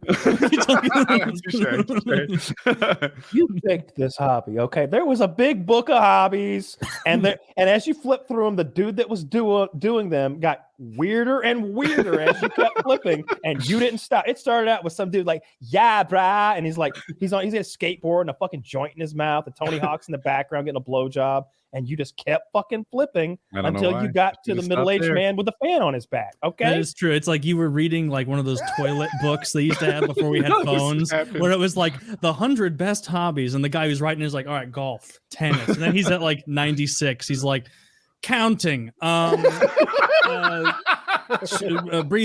paramotor. This is real, perfect. Just taking one from the last page. Do you remember those? Like you'd go to people's houses or like you'd be in your own house to like shit, and they would have a little basket with like all the magazines and like the books in there. Oh, I would never touch something. That is disgusting looking. We should just have a laptop stand in front of the toilet. That's the way it should be. There should be a little end table there that you can put it down. Or just like a little TV in the wall, and you got a Roku if you remote. Talk to us. The webcam's always on. We'll be on the other end down here. You're like casting yourself to your family TV while you're shitting. How's it going in there? You're like, not bad. You're like, we're remodeling the master okay. bath, and the TV idea is hilarious to me. I kind of That's a good idea. I really want a TV so that I can sit in my bathtub and have it like right there. I've been because I'm like so close to moving or not moving, I keep not doing it. But I even have the TV and the arm to mount it. But I really want to be able to sit in the bathtub and have the TV like right above my feet as I'm sitting there because I soak in the fucking tub for like. Do you still do that? I know you did it during your weight cut. Yeah, I'll get acne if I don't. Like if I don't get I stopped doing it for a little while and I started getting more back acne. It's really good for my skin, I guess. Huh? Is it you're soaking? Do you put something in the water? Like lots of Epsom salt. I do that Amazon thing where they automatically bring it, and I literally have a stack of boxes that's 7 feet tall. Like it's taller than me of Epsom salt. Cases of it. Suspended 1 month, maybe. I have been suspending it for months now. But the problem is every now and then it's good that I'm ahead because what used to happen is like I'd go through it and then I'd be waiting on the next shipment. Now I'll never run out. So like, but yeah, I put like 3 to 5 pounds of that in the tub at 105 degrees and listen to my mystery stories and put my fancy shampoo in that Derek gave me. And I sit there for a fucking hour every day. So I need a TV in there because yeah, that would be really boring sitting there for an hour, no TV. Well, I sing to myself, tell stories. I've tried to bring a laptop to the bathtub. I'm not kidding. It's sketchy, man. Like there isn't a good platform to put it on, so it's on the side and it's tippy and they make easels for this. So they so first they make a like a desk attachment, the same kind of arms that would hold a monitor up and allow you to like move around. They make one that's like an easel that's tipped forward. And the bottom of the laptop kind of goes into a tray, and it just presents your laptop in a really nice way. Is it kind of like? Have you ever been in a hospital and they have that kind of table that swings over your belly to eat? Is it a similar concept? No, not exactly. Though I do like that. I do like that. I want one of those in my life. But no, it's not quite that. But I just lost my complete train of thought. You were explaining the laptop easel, and I'm not sure what it sits on because an easel sits in the tub with you when I'm concerned. Oh no, I think you'd want it on like a tray with some wheels or something. You could attach it to that, but like normally it like bolts to a desk the same way that monitor arms do.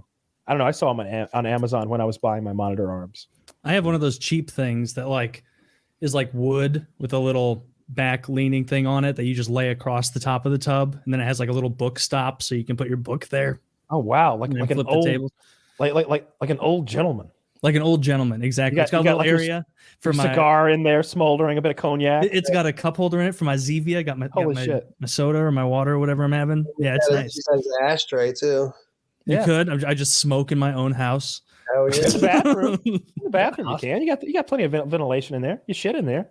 We bought one of those hospital tables, but it's nice. It's like homey and wooden, not industrial, looking like a hospital for when we cared for my mother-in-law. I don't know where it is, but they would make a laptop stand. I could be infirmed. Let's go. I bet that old bed of hers got some action in it too. I mean, you barely used it. I bet it can get into all sorts of sexy positions. You know, it would be a good idea. That thing into the big house. When she had to move to a bed like that, it was a rental. Have you ever seen those? Oh, even better. Let's get it back in there. Have you ever seen those baths that are for people with disabilities? Oh, the baths that are for them? It's like you sit in it and then you like close a locking door and you're in seated position and you just fill up the tub like from the seat. That seems like a million times more pleasant. Dude, it seems like a disaster. First of all, cool way to take a bath. I want one of those crypt baths. Second of all, seems like a disaster waiting to happen, because if that door ever comes unlatched, you're dumping 50 gallons of hot water just into your home in one big sploosh, right? It's a wave. It's a tidal wave that's just going under the door into the living room, like filling the whole fucking house. It's not one of those leaks that like you can like slow down. I would hope that like there's some sort of sensor that you can't just open it and it bursts open. Oh, I'm sure there's a mechanism in place, but everything fails. I like I've never done the crippled, or what do you call it, bath, but I want one, or I want to try it next. I'm going to look into that. But I always do the crippled shower at the hotels and stuff. You just walk right in with the seat. Yeah. No, it's got the seat. Wait, but you can walk into any shower. What do you mean? Well, no. Just stick with me here. Like there's nothing to step over. Like it's completely flat with the floor. Like you just walk, because like, you know, they can't. Have you ever been in the showers where the shower area isn't properly distinguished from the non-shower area? Yes. Like there's no walls. There's it's weird. Yeah. I feel very third world. I feel exposed in it, even though I'm the only person in the whole damn hotel room. It's like, I stayed in a hotel. This is actually for the dance competition. And the shower was like a centerpiece in the middle of a pretty fancy room. And I'm just like fucking helicoptering in the midst of this open room with no walls and no nothing, feeling really exposed. Yeah, you feel really exposed because you're so used to like being enclosed in your shower. Like and it didn't warm up. Like, you know, like if the shower, what's the shower temperature? Like 115? Maybe? No, way lower than that. I think low hundreds, like 105, somewhere in there. All I know is boiling hot. All I know is that when I put a hot tub, 212. Well, don't stall myself. As hot as it'll go. I want to say I always put the hot tub on like 104, and it was like you didn't just jump in; you lowered yourself in. You were like, "Oh, it's fucking hot." I feel like my hot water heater is set to 140, and of course, but it's cooled down. Yeah. Oh, and the pipes themselves probably. Anyway, so whatever it is, we'll make it 105. That is still a warm air temperature when it steams up and such. Yeah. When you don't have walls, it's like 75. Like it doesn't really warm up. Yeah, I like the last Airbnb I was in had a ridiculously nice shower. I don't know how many jets there were. They had done something custom. It felt like I was in a rainstorm. I stayed in an Airbnb and I had a similar but opposite experience. It had so many jets and options and things, but it sucked because you couldn't use them at once. Digital display. Okay, yours might have been better, but mine had so many dials that I could barely figure out which one worked which. And if you had, say, 2 or 3 of them on, they all had like prostate problems, just sort of dribbling out. I like the cock nozzle. There's always that one that's just supposed to spray you right in the groin. I like that one, and I like when like overhead there's just like that gigantic thing that rains the on rain you. thing, rainforest. I've heard it called. I'm not a fan of those. I don't think so. We're redoing our master bath now, and I think we're going to skip that. I want my showers to feel vaguely like being waterboarded. I want to be a little afraid at times from the steam and the mist. That is a I want mine to have so much water pressure that if it's an option, but it should be able to hurt. Yeah, it should be able to hurt.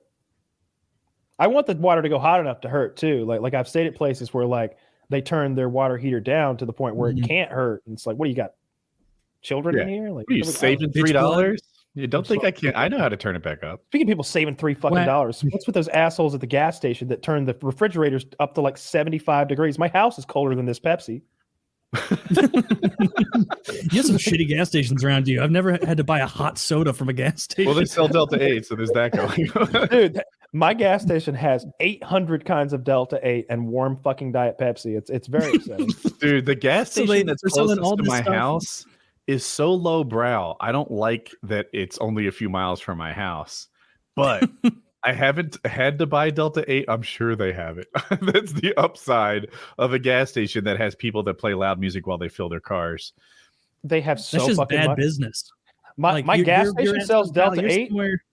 My gas station sells Delta 8, but the people who go there sell weed. So you can get whatever you want. Like that parking lot, every time I fuel up, I'm like, I mean, are they smoking it here? Like they're literally smoking weed at the gas station. It's a little rough. There's a real mix at my gas. There's like soccer moms next to people who've been to prison. Nice. Well, hey. My bad. I'm sorry. We ex-cons are a very sensitive group of people, and when you marginalize us that way, especially in front of such a large audience like this, it's I didn't think about what I was Well, saying. I vote that it's not inappropriate. What do you vote? Kyle, you can't vote. I know. I know they sent me a letter.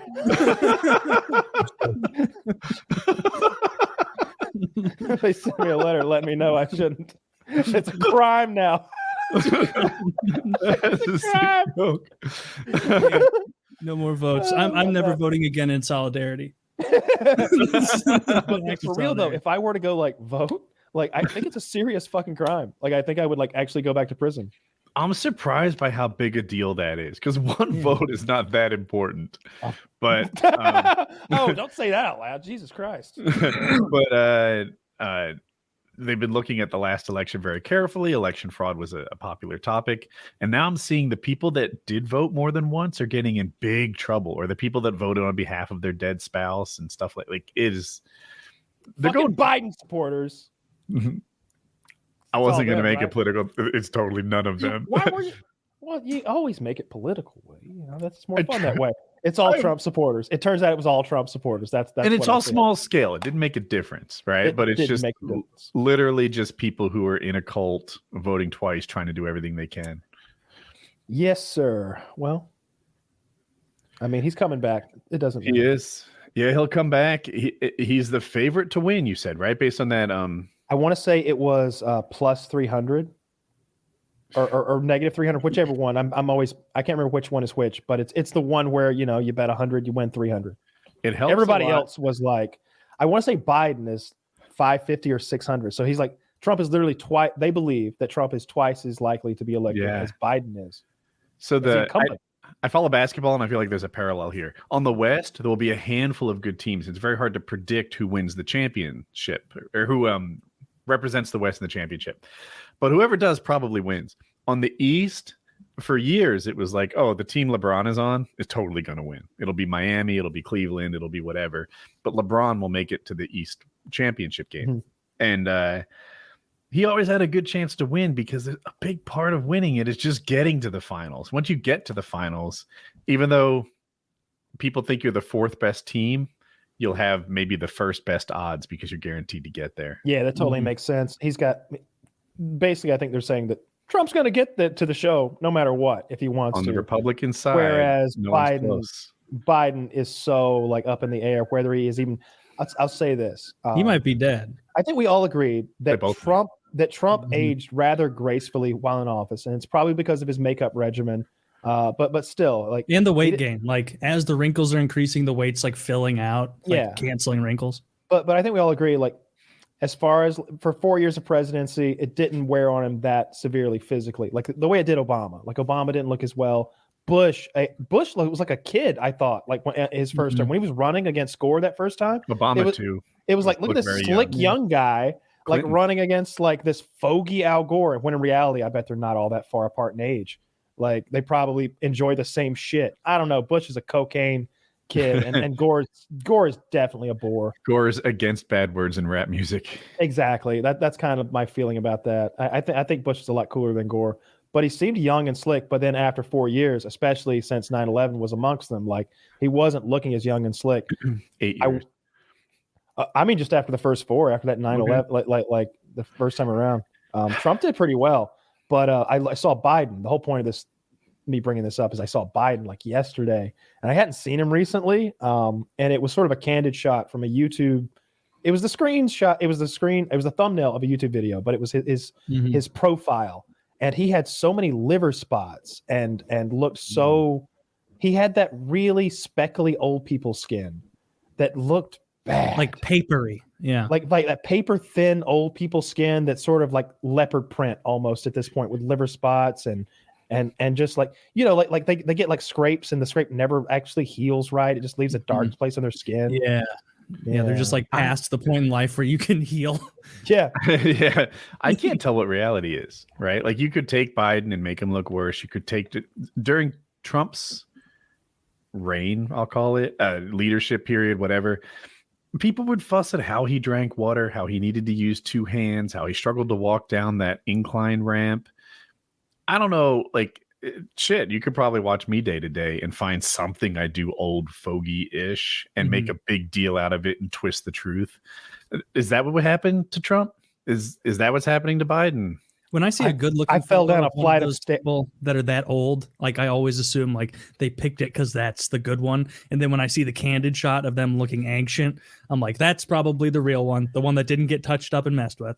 I look at who's putting it out there. I saw CNN did Sarah Huckabee Sanders wrong, and it was Chris Cuomo. He was talking to her, and for some reason they showed her picture, and Chris like stopped it and goes, "Hey, we can't find a better picture than that." Like he was trying to give her a fair shake. Now, Sarah Huckabee Sanders is not a pretty woman. It's a bad picture of her, but this was extra. They like CNN kind of did her dirty and found she might have been mid-word, like, you know, and they used that as her picture, and instead of, you know, maybe shot the get it off the White House website or something. Yeah, and that's nonsense. Yeah, it is nonsense. It's unfair. I could do the both sides do it, but whatever. So when I see a bad picture, I'm very skeptical of who put it up. Yeah, it was. Sure. You see like a Fox News photo of Biden, and he looks already dead. It's not even Biden. It's just the Crypt Keeper. They just show the gravestone. It is the Crypt Keeper when you see one there. And then you'll like see a CNN one. And it's like, did they put hair back on him? Like, what is going on? He's dancing. I think it's a little bit of both. I think he's far too old to be leading. I'll say this. I wouldn't put Biden in charge of my cum pill business. If I needed someone to make sure that the cum pills got in the hands of the fans, okay? That on Monday, when Derek releases the cummy floodgates, as it were, I couldn't trust Joe Biden to be the man at the switch. There's no way. And yet, he is the man with the button. He's got the button. He just seems far too old. But I'll say this: like, if you slap Joe Biden in the mouth, do you think he'd fall? Absolutely. Yeah. He's 80 years old. See, I don't want a president who can't take a slap in the mouth. I feel like he'd fall. And on the other hand, I think Trump can take a slap in the mouth. I think he can too. He can, because look at all that. You know, his wife slaps him a lot. That's not even the hardest I've been slapped today. Actually, have you ever... What are you, a bitch? I like this little bitch slapping me. I've had 3 women slap me today harder than that. Have you seen the size of this ass? I'm like a weeble wobble. You knock me down right back up. That's what he looks like. His big giant. That picture of him playing tennis and the size of his ass is one of the funniest things. You must hate that picture. That must be that's the funniest. I wish he'd lean into it. I wish he'd like put that picture up at one of his rallies and be like, "Y'all get a good laugh. Y'all get a good laugh." Yeah, my squat numbers are tremendous. Vote for a president with a badonkadonk. Zach, put up Trump's ass playing tennis. What if Trump can legit deadlift 1,000 pounds? Then we would appear foolish. It's pretty unlikely. Yeah, not likely. Let me ask you this then. Okay. What if he came out? He had the chalk.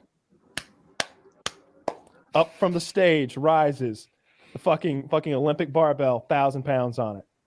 He doesn't even say anything. He just points to the Is that the Fibonacci sequence? Euclidean geometry? Like, what are we looking at here? That's the golden ratio. It is a perfect ass. It is. And look at that. You can see he's a whitey tighty man. You can see his underwear. At least during tennis. You know, I don't know. It's not all that big. Now that I look at it, it's really that like he's just fat. Like it's not. I wish I could see it completely from the side. It's a big wide ass for sure. Yeah, his head isn't as fat as your ass would have him believe. I guess he is leaning forward, and you're getting it from the real back, bad. So you're like getting it's like a perspective thing too. Like a Hobbit thing. His face looks extremely determined in that shit. Like he looks like that's my president. That's what I was gonna say, Wax. He looks like he's at the fucking like Wimbledon or something like that. Like he's trying so hard in this picture. Do you think he's one of those guys who takes things like that seriously? He's definitely the kind of dude that like he wants to win at anything he does. Like if you were playing ping pong against him, he'd be cheating. He cheats at ping pong type of dude. You know what I mean? Like he wants to win. I've heard he cheats at golf. That's one of the like the talking points that people like to use. Of course, it's not true. I'm willing to believe all of these old people. I can say that with certainty. With certainty. Look at that No, face yeah, on the left. He's saying, left-handed, right. "What a good shot." No, suck it right here. I don't care. I wonder how heavy he is right now, because Let's he often wears estimate here. All right, I see him in a suit oftentimes, and they're really flattering, and they make everyone look their best. Honestly, Right this picture here, he does not look as fat as I remember him. Right here, he's about 255 pounds. Keep in mind he's 6'7". If he's He's 487 pounds. No, he's 255 there. I would bet a lot of money. If he's 6'2", I bet he's 275. Look at his belly sticking out that far. 275. Look at his belly. Like he's not that girthy. He's got the love handles. He's thick though. He's thick. He's got more ass than other people at his body. He's a wide built guy, so there's more room to disseminate. He's that wide weight. in the chest, wide in the hips. He's got thick thighs. I think he's heavy. But 255 is not light. I'm gonna put him at 265. Yeah, he's right in there. He's on one. I don't think that's overshooting it too much. I think he's right in that range. Like, but we're not talking about a 300-pound man here. Yeah, for sure. Definitely not 300 pounds. And God, is he sexy? Look at that hair. the locks. You can see you can see the muscle striations in his back when he's torquing that club. See any muscle You think those are wrinkles in the shirt? He's wrinkling fucking reality. Zoom in more. Zach. That's how powerful the man is. About. Dude, it looks like God, one of those muscle hats. striations. It looks like if he were to take his hat off, the wig would come off with it. Like it'd be like a joke trucker hat. I see that hair as hockey hair. He's got flowing locks. This is freaking hockey. He should be playing high school hockey. He looks like, what are the kids' names from the slapstick movie? The brothers. Shot? The brothers from Slapshot. They all had the long hair. Called? Fucking Smash Brothers? It doesn't matter. Is it but the yeah, Hanson brothers? Hanson or something. Yeah. He's got those long locks. No, I hope Trump runs again because I love the cult of Trump. It's entertaining as fuck. I like the memes. I heard a guy the other day. I think it was the guy who's like the leader, the former leader, maybe of the Proud Boys, and he was like, "They think we're violent. Violence isn't our tool." He's like, "Our tool is." Can't remember what the first thing he said was. Togetherness, maybe. But the second thing was he was like, "Our tools are our weapons, are our togetherness and our memes." And I was like, he's right. Those memes are great. Like, I don't know how many times Taylor and I have sat around for like an hour at a time watching those old Trump compilations, like stoned as fuck, watching like the fucking MAGA train ride by, and he's on the front of it with like a top hat and an eagle on his fucking shoulder and shit. Mm-hmm. Like all of the like one-liners and the getcha moments, like compiled with like air horns and stuff. So I wasn't on the Trump train. I was on the outside. It's like the train's having so much more fun than the Hillary train. It's like a fucking circus train. You guys have lions and memes and frogs and shit. And we're over here like, I'm with her. And meanwhile, it's like, you have to vote for me. It's my turn. Right? We're going to break the glass ceiling. You know what the QAnon people think about that? They think she's being literal. They think we're in a fucking dome. They think we're in a fucking dome, those psychopaths. Oh, that's fun. Yeah, it would be. No, it's not fun. Where does the dome end? Don't ask me made-up questions. You want me to tell you like what? Well, someone will find the edge of it. At the end of the fucking rainbow. I don't know. Made up shit. But yeah, you're absolutely, you nail it, Woody. Like that election cycle 2016, it was fun to be on the Trump train and just be like, man, our guy's funny. Our guy doesn't care. Like our the guy's amount just of Reddit karma being handed out for just saying pro-Trump shit, you get like 10,000 upvotes. That was another thing, like watching the Donald subreddit be like a significant power on the global internet. It was so fucking big. And then, all of his rallies, CNN having to cover those rallies was so funny. Like, because Trump knows that CNN's covering them, and he knows that there was probably a preamble. And now we're going to go live to the racist bigots show. And he's like, I see CNN's tuning in. I guess their cameras light up. And he's just like, why don't you pan those cameras around? You always show my crowds like there's 50 people, like it's a Hillary show. Pan them around. And then the crowd's just like lock her up. Wasn't that one of those things like hours? I think there was actually a clip tens like of that. thousands, and all the fucking Uruk-hai are chanting. It's like that. And all the Trump supporters are banging their spears. And you're like, man, I don't think she's gonna win. I thought that was a clip where it was like he was up there. He's like, Look at this, folks. CNN not even going to show the crowd. Look at him. Turn it around. Show the crowd. Show what we've got. He'd shame them. Look at him. He won't do it. He won't do it. Because if you're watching CNN and they don't pan that camera, you're like, well, I think they are trying to hide something. Let's see what they're doing on Fox News. And you go to Fox News and they'd be like, dun dun dun dun dun dun dun dun dun, like panning. Dude, Fox, they're like showing it looks like the last battle in Minas Tirith. Like there's a Lord of the Rings, another Lord of the Rings reference. I just don't know the battles by their weird names. Well, By their correct historic names. There's Battle of Helm's Deep, and then the other ones are just located by where they there's are. Minas in the movies. Tirith, you know, the white city. Which It's one's next the to Minas Australia. Tirith one? Minas Tirith is the really tall white city that happens at the very last movie. They bring out Grande or whatever, that big wolf head thing, like ramming the door. Yeah. Oh, okay, yeah. See, that's how you describe a battle. It's the scene. wolf head one. The wolf head one is the proper name. Yeah, and they got all the trolls playing drums. I remember like watching that, and like there were the trolls whose only job was to play drums. Seems like an enormous misuse of resources. Yeah, there. I And got then like you'd see like the arrow guys like take down the troll, and it's like not the drum one. Like what like kill the one that's banging the shit into your drum. Not the one that's keeping it. I got shushed. Me and my buddy were watching Return of the King. We were like 16 or 17. I choose to believe you got hushed. We got shushed. We did. I swear. Like me and my friend Blake are sitting there, and that part happens, Taylor, where he comes up and the troll is playing this enormous set of drums, or maybe just one drum. And my friend goes, "Who makes the drums?" And I just go, "Who does make the drums? It's ridiculous.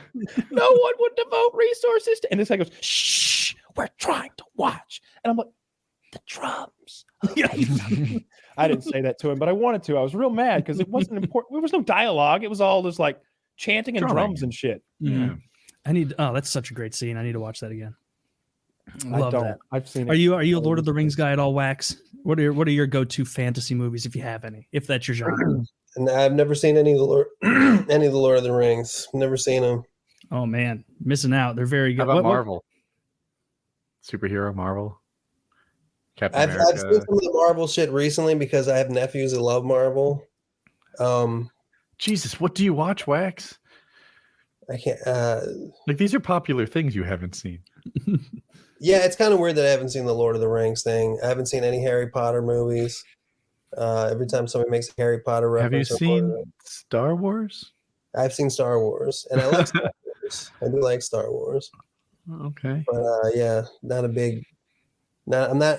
To be honest with you, I don't know. I like as soon as I watch something as fantasy, I'm like, well, that couldn't really happen. I kind of like. Back to the code. I don't know. When I'm sitting in my house, and I decide to watch something, I generally watch a documentary. What are the subjects you're interested in, like music stuff, or? I watch anything that's on Amazon Prime. That's like a biographical music documentary. I've seen pretty much all those, all the Motown ones, all the Parliament Funkadelic ones, all the old rock band ones. You know, everything. Mm-hmm. And I like Amazon Prime because Amazon Prime has shit that like is pretty much YouTube level shit. You know what I mean? They had a documentary on Van Halen that I watched where they were interviewing guys that lived down the street from them when they grew up. They're like, they didn't know him. They're just like, yeah, I lived down the street from him when they used to practice growing up. You know? that's his whole interview. Yeah, that's the whole shit. Yo, guys, I gotta be out, man. I guess y'all's podcast is pretty long, but super long. We got another 50 minutes. So where can everybody find you? Find all your stuff. The links will all be below. Where should they go? Yeah. Okay. The main thing is if you like music, if you like fun rap music, you can go to Spotify and look up Wax. There's a bunch of people named Wax, but somehow I'm the guy that I must be the one that pops up usually when you search Wax. I'm on YouTube, youtube.com/Wax. I'm at Big Wax on Instagram, at Big Wax on Twitter. Go to YouTube and just type in like Wax Rapper, and you can find shit from me. And, all right. Yeah. But yeah, I guess I actually do got somewhere I gotta be. Of And I'm course, like, of course, you're Yeah, yeah. fine. Yeah, we don't expect people to sit around with our dumb asses for 4 hours. Thank Oh, you so much no, for coming all on. dude. good, man. I like your Christmas background, by the way. Thank you. Trying to get into the spirit. So, yeah. All right. All right, Well, so I take care, appreciate man. you for having me, y'all. Thanks, man. See you later. Haha, Kyle's not back yet. We can talk about hockey. How are my Hurricanes doing? Hurricanes first in the Metropolitan Division. If I recall How are correctly, they in the East?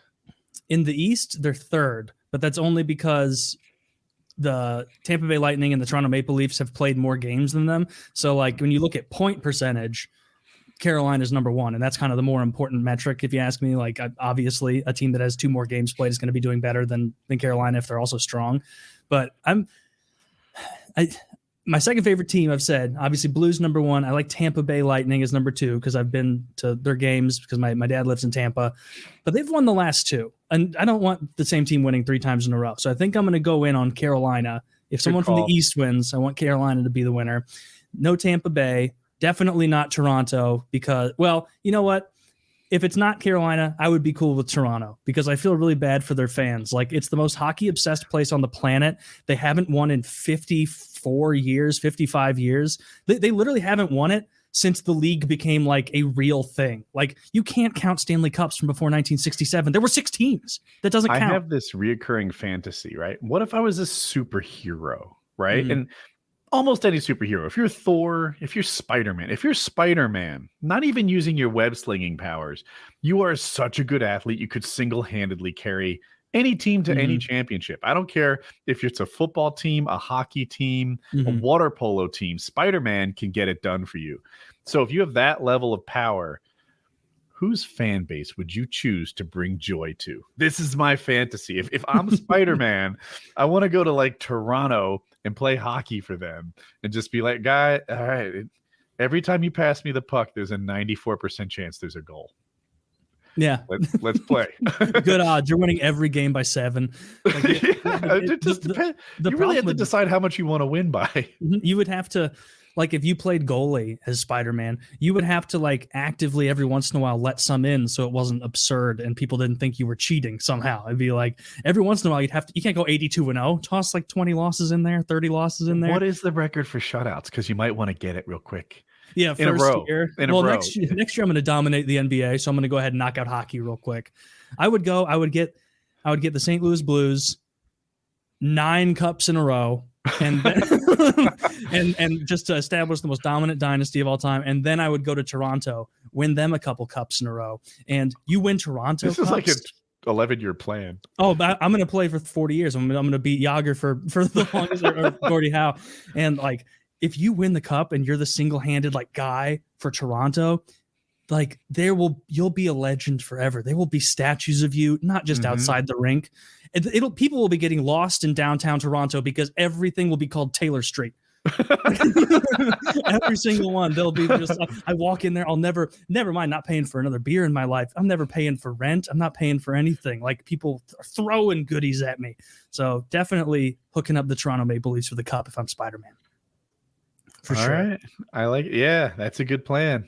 Buffalo Sabres too. They've been going through a tough time. You know what? That's what I would do. I would make sure the Chicago Blackhawks never won ever again. And Buffalo, they deserve a little bit of something. I would go to the teams that have never won. Whatever team you're on, you're making sure that all the other teams never win ever again. Yeah. I wouldn't. Yeah. Dallas, nope, you're not getting a cup with me. Minnesota, no. Chicago, no. Did you follow Formula One at all? No, I've never followed Formula One, but everybody's getting into it, so maybe I'll look at it. It just wrapped up, and it's literally been the most exciting, interesting season in Formula One ever. And so I'm a new Formula One fan, so I'll fuck up about 10% of this. But there's this guy, Lewis Hamilton, came from a middle-class family, which is a real problem in motor racing, right? Because you want to come from a wealthy family that gave you an advantage so that you can dominate on the go-kart level, get noticed. You work your way up through the different Formula 3, 2, whatever. Lewis Hamilton got there with talent, which is pretty impressive. You know, I'm not saying he had bad cars, but he got sponsored. They noticed that this guy was something special, and he always did well. he makes it to the Formula One level, and he wins championships with maybe Alfa Romeo. I'm not positive. McLaren. It doesn't matter. But he got on the team with the best car, which the best drivers tend to find themselves there. But then something rare, he switched teams when they got the best car, McLaren's access. So thank you for that. So he was with McLaren. He won a couple championships, and then he switched to Mercedes. And then they had the best car, and he won some championships. And the guys won 7 championships, not in a row, but like 7 of the last 8 championships he's won, which is the most ever. And then the second best team is Red Bull. And I think they've been the second best team for at least 2 years now. I'm not sure. And this young Dutch dude, Verstappen, is making a run at him. And I've been watching all season long. And it seems like every time Verstappen makes a little mistake, it's very punishing in the points. Like it hurts him in his standings. Every time Lewis Hamilton makes a mistake, somehow it doesn't hurt. Like there's a safety car that comes out and bunches them all back together and gives them a saving grace. And they're like tied in the standings. Verstappen has the tiebreaker, which is interesting. But I think they had the exact same number of points coming into the last race. Whoever does better in the last race wins. Verstappen is driving like a fucking madman. And there's this so he can't intentionally crash them both, although that's happened in Formula One history. But if they do crash and they both get out, well, fuck it, I win.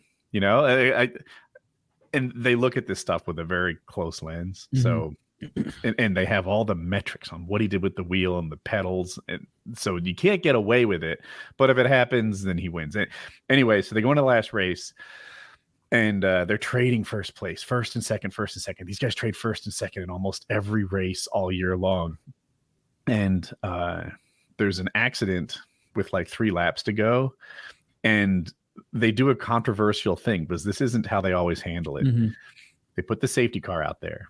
They take all the lapped cars, the unimportant cars, and they let them pass the safety car. They're like, just get the fuck out of the way. We're letting the 2 fucking big dogs race this out. Lewis Hamilton had a dominant lead. Gone. His lead is gone. Now Verstappen is right behind him. On top of that, Verstappen was able to stop and get fresh tires, which is a huge advantage. And Lewis Hamilton didn't. If he got stopped and got fresh tires, he would have given up first place, and he didn't.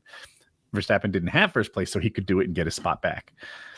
With 1 lap to go, with 3 miles left, there are like, I don't know how many Formula One races there are, but I can call it like 26 or something like that.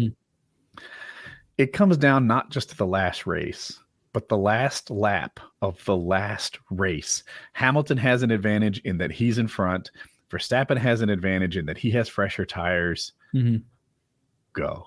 And it takes about half a lap, and Verstappen passes Hamilton in the very last race and prevents him from being the 8-time world championship, wins his first world championship. And as you said, Formula One's getting popular. There's newbie fans like me. And it just so happens that as all these new fans come on board, we got the best season, the most interesting, closest season in Formula One history. It was incredible. And some people feel like Verstappen was given too much of a chance, right? Because he was kind of far behind, and the safety car brought him together and gave him fresh tires. But maybe this is just me rationalizing, but with the way there was a race where Lewis Hamilton's teammate managed to crash into both Red Bull drivers at the same time and knock them both out of the race, and Hamilton gets first. And it's like, the fuck? Did people think it was on purpose? I did, but the world thinks I'm dumb. Oh. So I don't know if even purposeful accidents are a thing that happen in Formula One. I didn't know. They definitely are, but that's not how people saw this incident. But I do think like, and I think it was 2 races in a row that he was screwed in the race before when he went to let Lewis pass, and Lewis drove right into him. So Zach just wrote that. I remember it differently. People felt like Verstappen brake checked him. There's these, we're getting into Formula One minutia, but Verstappen wanted Hamilton to pass him quickly because there was a good opportunity to repass coming up. So he hit the brakes super hard to force him to pass, and he forced him to crash into the back of him. And anyway, It was the best season ever. I'm still watching YouTube videos dissecting on what's fair, what's not fair, what kind of rule changes can come out of this. And like I'm excited for the sport to get more prominent because an amazing season happened just as people walked into it. Typically, like, you know, this is over with 3 races to go. It's really about what the other places are going to do. But this year, coming down to the last lap of the last race, and who knows what's going to happen. It was really, really cool. It was amazing. It seems like a good ending, like someone new coming along and getting a win instead of like 8 in a row. That'd be kind of boring. Right. Not in a row, but still 8 out of the last 9. That is too much. I mean, there's something to be said for Dynasty that makes it interesting, but the ideal situation is when you have like a Lakers Celtics, like back and forth, left and right. Not just one dude crushing it like a Air Jordan type thing. So anyway, Formula One was outstanding, and it's over. I'm kind of sad it's over, but next year I don't know what to expect. Red Bull, one, the people that make their engines, Honda, left Formula One. So what's plan B? 2, the Mercedes is a titan, and they're going to new cars next year. Now, this I only half understand, but Formula One gives them specs on what the car needs to comply to. And apparently Mercedes dedicated a lot of resources to make sure that next year is going to be good. Whereas Red Bull dedicated a lot of resources to win while we have a chance. So I don't know if next year, like, you can't tell which cars are going to be good under the new rules. We'll see. Interesting. I'll try watching a race. They're not very long, are they? They're not like NASCAR. I think they're shorter than NASCAR, but there's more that I feel like there's a lot happens. And it depends on the track. Some races are hard to pass, and that sucks. And generally, every time they make rule changes, it's to facilitate more position changes because that makes the race fun to watch. And I wish I could get into it. I've tried, but I don't know. I don't know what it is about it. There's something very impersonal about it. It almost doesn't seem like there's people in those fucking cars. They look so. I agree. Robotic. Yeah. So it looks like there's machines out there racing because there are. I don't know, and it's not that like NASCAR either. It like I really don't understand that. The guys are like, no, NASCAR's what's cool. It's like I don't know. Those guys' cars look fucking slick, and they're going crazy fast. Like their tires are as wide as your hood. But I just don't. I really don't like any of it. I guess I go back and forth on the lack of parity. So I think there's something cool about like, look, my car's not the same as yours. You know, you might be a better driver than me, but I have a faster car. Let's go. Let's see what's up. And then, you know, how can you find a way to take my seat? Because I like that. But then there's other times where it's like, it feels like this is a race between 2 people. You know what I wish? And I don't understand why they don't do this. So like NASCAR is an acronym for like Is it North American Stock Car Auto Racing or National? That sounds good. It's one or the other. Maybe it's National Stock Car Auto Racing. In any case, the whole point is that these are stock cars, that everybody's supposed to be driving the same car. Then why do they let anyone have a fucking engineer or build their own car? Why doesn't NASCAR build 30 race cars, paint them however you want them painted, and then you show up on race day and adjust your seat and get in? I object to the whole idea that those are cars. They're like, here comes this guy in a Ford Mustang. That car has no parts in common with a Ford Mustang. The headlights painted on are vaguely reminiscent. But see, it's more representative of Ford engineering and know-how and in automotive sciences, right? It's like, oh, the people at Ford brought us this engineering. You know, I think it's more like that. But certainly, NASCAR? I don't think like, yeah. I didn't even know. So like, I thought they were so similar. I'm not saying you're wrong. I'm not that familiar with it. Maybe I'm wrong. Maybe I thought that the stock cars, they all have the same damn thing in them. It should. Well, I know they're always tinkering with stuff. It's all the same. Yeah. No, you're right. You're right. No, yeah, you're right. Certainly in the chassis, they're the same. What kind of engines are in them? I guess it's a Ford, Chevrolet, Toyota engine, right? Like each of them makes their own. Maybe, but to a spec. I'm not sure how that works. Yeah, I'm very confused. I guess I've never really thought about it too much because it's not very interesting because it's a stupid fucking sport. I'd rather watch a couple of big ladies punch each other in the head over and over. That I'm a fan of. Man, yeah. I love that. I bet I want to make sure everybody knows it. I bet on the greatest UFC upset of all time and won an enormous amount of money. It paid 7-1, and I bet. Weren't there like a bunch of Patreons hanging out and they all made the same bet? I mean, how close am I? Yeah. So I was in the $50 Patreon and we were watching the fights together, and like maybe 10 of us or something. And I think Dirty had jumped in and he had bet on Pena with me for like $5. And then Fish had a big parlay bet going with a bunch of stuff that may have included her. He won $600. I won $140, and Dirty won $40 or something like that, roughly. So it wasn't crazy, but it was because, I don't know, watching that fight, we were all cheering and screaming. It was just like, killer, yes. I was just screaming, 1-2, 1-2. Because she kept feeding her that 1-2 just over and over. And then it was just jab. And Amanda ate every fucking one of them. We're talking about the Amanda Nunes fight. It was so good. So Amanda Nunes, if I recall, did she win the first round or just the beginning of the first round? She started out great. And then the line is she got tired. Now she got tired because she was getting punched in the face and in the body. That's what exhausted her.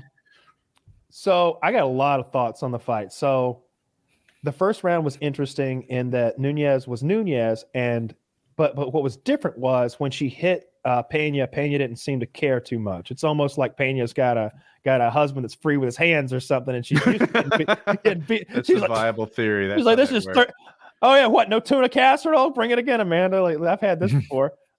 She could take it. Even those calf kicks from Amanda, like she ate one of those and it was a bad one. And I was like, oh, because Amanda's got this whole like recipe book of pain that she can put on you. She could beat you however she wants. It's seemingly she could throw you on the ground all night like she did a few fights ago. She could do you like she did Duran to me. Like, yeah, she can do whatever she wants. Who's the giant Cyborg? When Nunes beat Cyborg, I was like, my God, Cyborg. It doesn't just look like a man. She looks like a jacked man. She has a body that most listeners and me probably would wish we had. Yeah. And it's included. Yeah. I mean, obviously.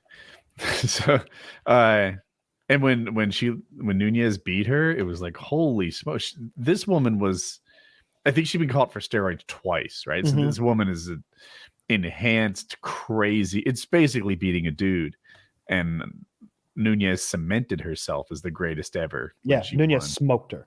Yeah. It like beat her down. It wasn't a fluke punch. It wasn't one punch, because it takes more than one to put Cyborg down. It was like a movie scene where the bad guy has to be hacked down to size. Where like there's no way to one shot knock out this guy. You've got to like take his ankles and then his knees, and that's how Cyborg was. She was just getting like the more she got, it was beautiful. Every Cyborg fight looked like she was bullying an opponent who didn't belong in the octagon until Nunes got in there. And even she was like, it seemed overmatched until she won.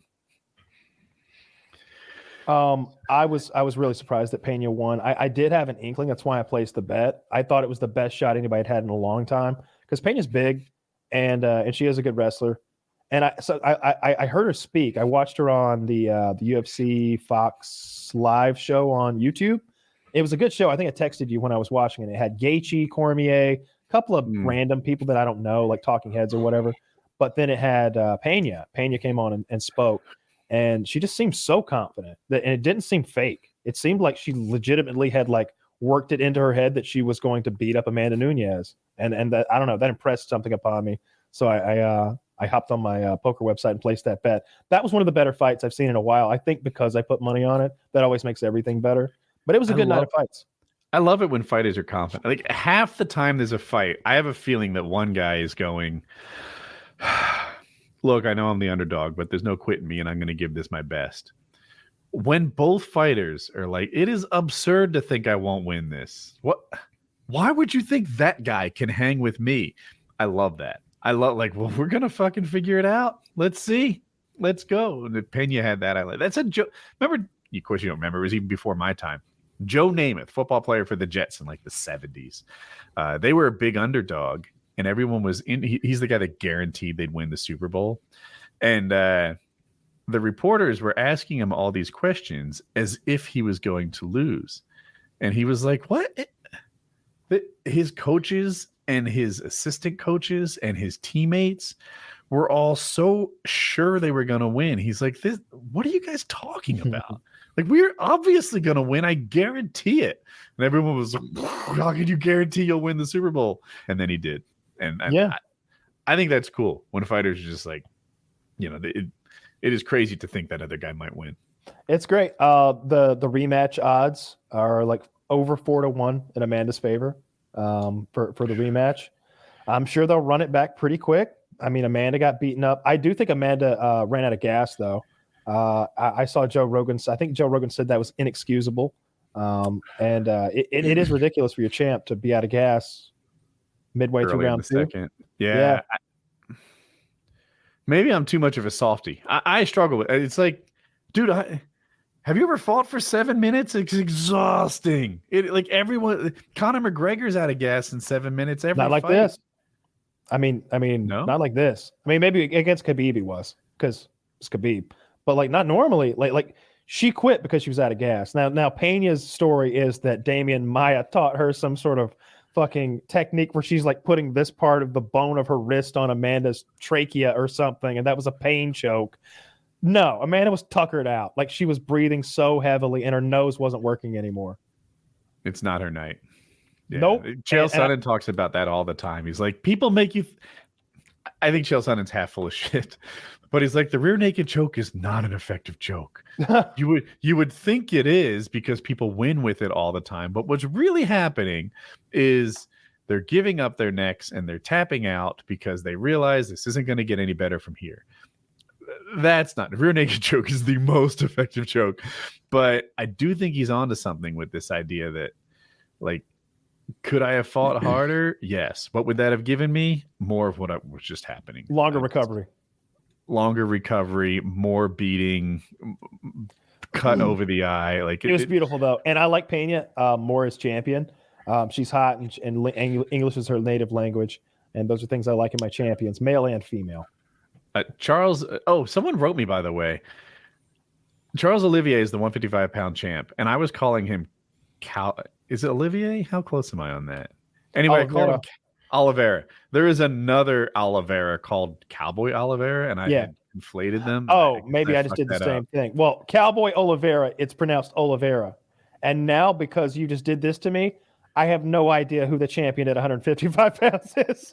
I brought him up because he doesn't speak English, and that is I don't want him to be champ for that reason. I don't. Your English doesn't even have to be good. It might be funnier if it's not. Like, I'm cool with it. Yeah. But if you don't speak English at all, you won't even try.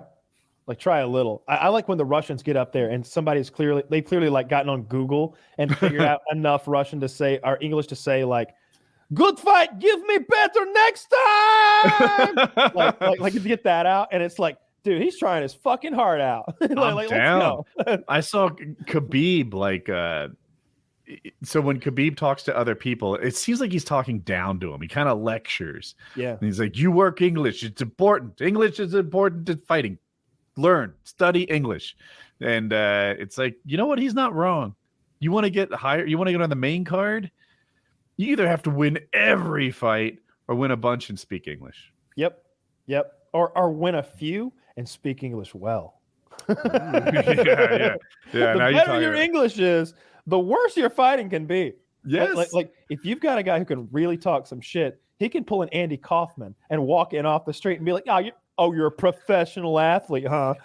Well, you know what? I'm an accountant, pussy, and you won't fight me. Look at you running away, just like a bitch. Like the next thing you know, you can talk your way into getting the shit beaten out of you for a lot of money. Chael Sonnen lost the 185-pound championship twice. You know what they did with him? 205-pound championship. Yep. Why? Because he said I could beat him. He couldn't. Said he could, and because I was so new to the sport, I was like, sounds right to me. I mean, the guy's hilarious. Like this like already a little bit too old white guy was like, I could beat the 205-pound champ of the world, John Bones Jones, on short notice. Of course I can. Say I won't. And I was just like, and then John Bones Jones backed out of the fight. Dude, he was talking. I saw him on a radio show, and he and John Jones are like next to each other in chairs doing radio promos, cutting it. And Chael Sonnen's talking about how John Jones backed out of a fight already, and he's not sure if he's going to back out again because clearly John Jones is frightened. And John Jones is like, Chael, look right here. I'm going to hit you with this part right there. You're going to hate it. Like, that would intimidate. You're going to hate it. Yeah, I'm paraphrasing. It's did? half wrong, but yeah. Chael beat the shit out of Chael. John beat the shit out of Chael for 5 fucking minutes. Yes. For 5 solid minutes. He beat the shit out of Chael. Chael's thing is wrestling. Like, that's his background, his pedigree. Most of these athletes start with like a base in this, that, or the other, and wrestling is Chael's. So John Jones out wrestled him for 5 solid minutes and slammed him on his ass at will, and was in the process of beating the dog shit out of Chael when, John Jones is so incredibly powerful that he twisted his own toe laterally off his foot so it was dangling from skin. And would have lost the fight if the ref hadn't ended Zach, the can fight you get a late picture in the of John first. Jones' toe? Yeah, show us John Jones' toe. By the way, my man John Jones, still undefeated. Another fucking W today. Beat the case, beat the rap, pled guilty to get this misdemeanor damage of someone else's property. None of the shit they did to the wife or girlfriend or whatever her lying face is mattered. The only thing they got him for was the cop car he had on the way out. Yeah, that's pretty broken. Yeah, that's not even the into best. round 2. It's a very interesting, there are better alternate pictures reality. that exist of his foot like pushing sideways in action, and you can really see that toe at 90 degrees. Yeah, it's all the way over. It's gotta hurt so bad. So this is interesting, Taylor, because who's wearing those boots in the ring, by the way? What the fuck? Ref? This must be post, and is that Joe If I Rogan were the ref, interviewing? I'd wear wrestling shoes if I was a ref. I want to be agile in there. But That makes anyway, sense. this was late in the second round, or first round when this happened. He finished Chael. The ref had to end the fight before the end of the round. However, if the round had somehow ended if Chael had balled up enough or defended himself just right and the round had ended, they would have looked at John Jones' foot and said, "You're out. That's it. You cannot continue to fight." Chael Sonnen, you are the 205-pound champion of the world, and John Jones would have had to heal that foot and then do a training camp and then fight Chael Sonnen. All the while, one of the greatest shit talkers in the world would have been talking about how he didn't just beat John Jones, he broke him. It would have been great. He would have declared it as God's will that he won that fight. Yeah, he came down and ripped off his toe. He definitely would have fought him again. Achilles toe. But the thought would have been in his head of how awful it would be if he retired with John's belt or something like that. I'm sure he would think of just how mad that would make John. He still picks on John Jones on his YouTube channel all the time. Almost very brave. Really? Yeah, almost. Well, and Conor McGregor too. Chael Sonnen doesn't fight anymore. He will if they want. Oh. He's that kind of guy. Like he's in good. I see him with mouses under his eyes and fucking scrapes on his knuckles and shit. He trains, but he's always like recently he takes so many shots at John that he would love it if John was like, you know what, let's run it back, Chael. You want to run it back? Chael would love that. He's probably already got the line written down like fucking sticky noted to his fucking computer. I like it when he talks about Conor McGregor. He'll be like, look, I'm not throwing stones at Conor McGregor, but the facts are he's a crackhead adulterer. He's just a dishonest, weird little drug addict. Yeah, he's a dishonest, weirdo drug addict showing up at VJ awards or something. I don't know. He's picking on DJs. Why would you fight a DJ? That to me shows an impairment in your masculinity. And the fact is, he's fat now because he can't train. Because he's fat now. Yeah, and It's great. But he says it like, look, I don't want to say anything negative, but these are the facts as I see them. Well, it seems like he's a very funny guy. Chael has been he the should smartest. he should check out while he still has all his brain function. He did. Chael Sonnen has been the smartest guy in the locker room for the last 40 years. like he's someone who's Really? genuinely really quick-witted and understands the business way better than any of the other meatheads that he was competing with, and he used that intelligence and that savvy to his advantage to become way bigger of a star than he ever should have been. If he was plain Jane, hey, I'm from the Midwest guy, nobody would have cared who Chael Sonnen was. I thought he had really good record, and he was a boring fighter who was the second best in his division for a period of time. Yeah. Very but born here we fighter. are talking about him. But it's the things he says. It's the jokes. Yeah. It's the lines. And he would have those Muhammad Ali like The man with the biggest arms, the man with the greatest charms, who's too sweet to be sour, whatever. He'd fight some guy who was like an actual like gangbanger almost, like he's from some tough part of the like from Compton or something. He's like, oh, you don't even know. I'm from where he's from, some like West Lynn, Oregon. I'm from West Lynn, mean Oregon. Streets of West Lynn, Oregon. You don't understand the kinds of things I've seen. I've seen people, they take bubble gum out of their pocket, put the gum in their mouth and the wrapper, they throw it on the ground. Litter, right in West Lynn, Oregon. In front of everybody. Everybody saw it. The shit I've seen growing up, you couldn't handle. He's like, there were times when my father made less than $100,000. Well, almost less than 100. That's a really fun, charismatic way to address like but he knows what he's McGregor doing. Or someone being like, "Oh, I grew up in the hardest neighborhood in all of Ireland." Yeah, he would count, like he'd be on like a podium with like a bunch of other UFC fighters and doing like media day, and they're asking everybody questions, and he'd be like, all right, they asked Ronda 3 questions and Misha 2 and Jeff got 4. I've only gotten 1. He'd get on his phone and start texting the people he knew that were out there asking the questions in the media and be like, yo, ask me this, ask me that. He's like, we got to pump those numbers up. Yeah. They would do these events where there's usually champions and most interesting fighters.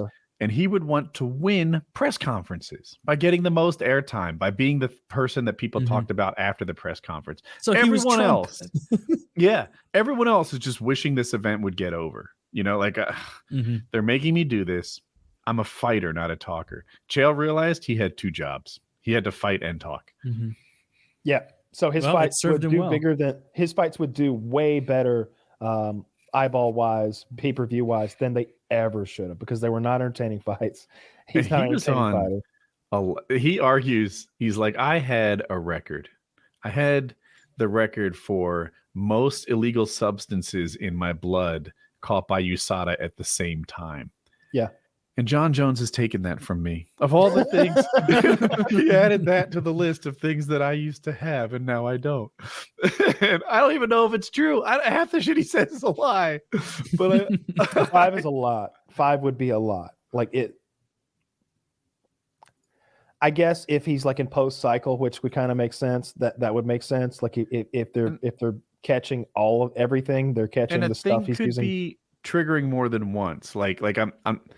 You could maybe do a steroid and they catch that. And then they catch a metabolite, which is the way they caught that you previously did that steroid.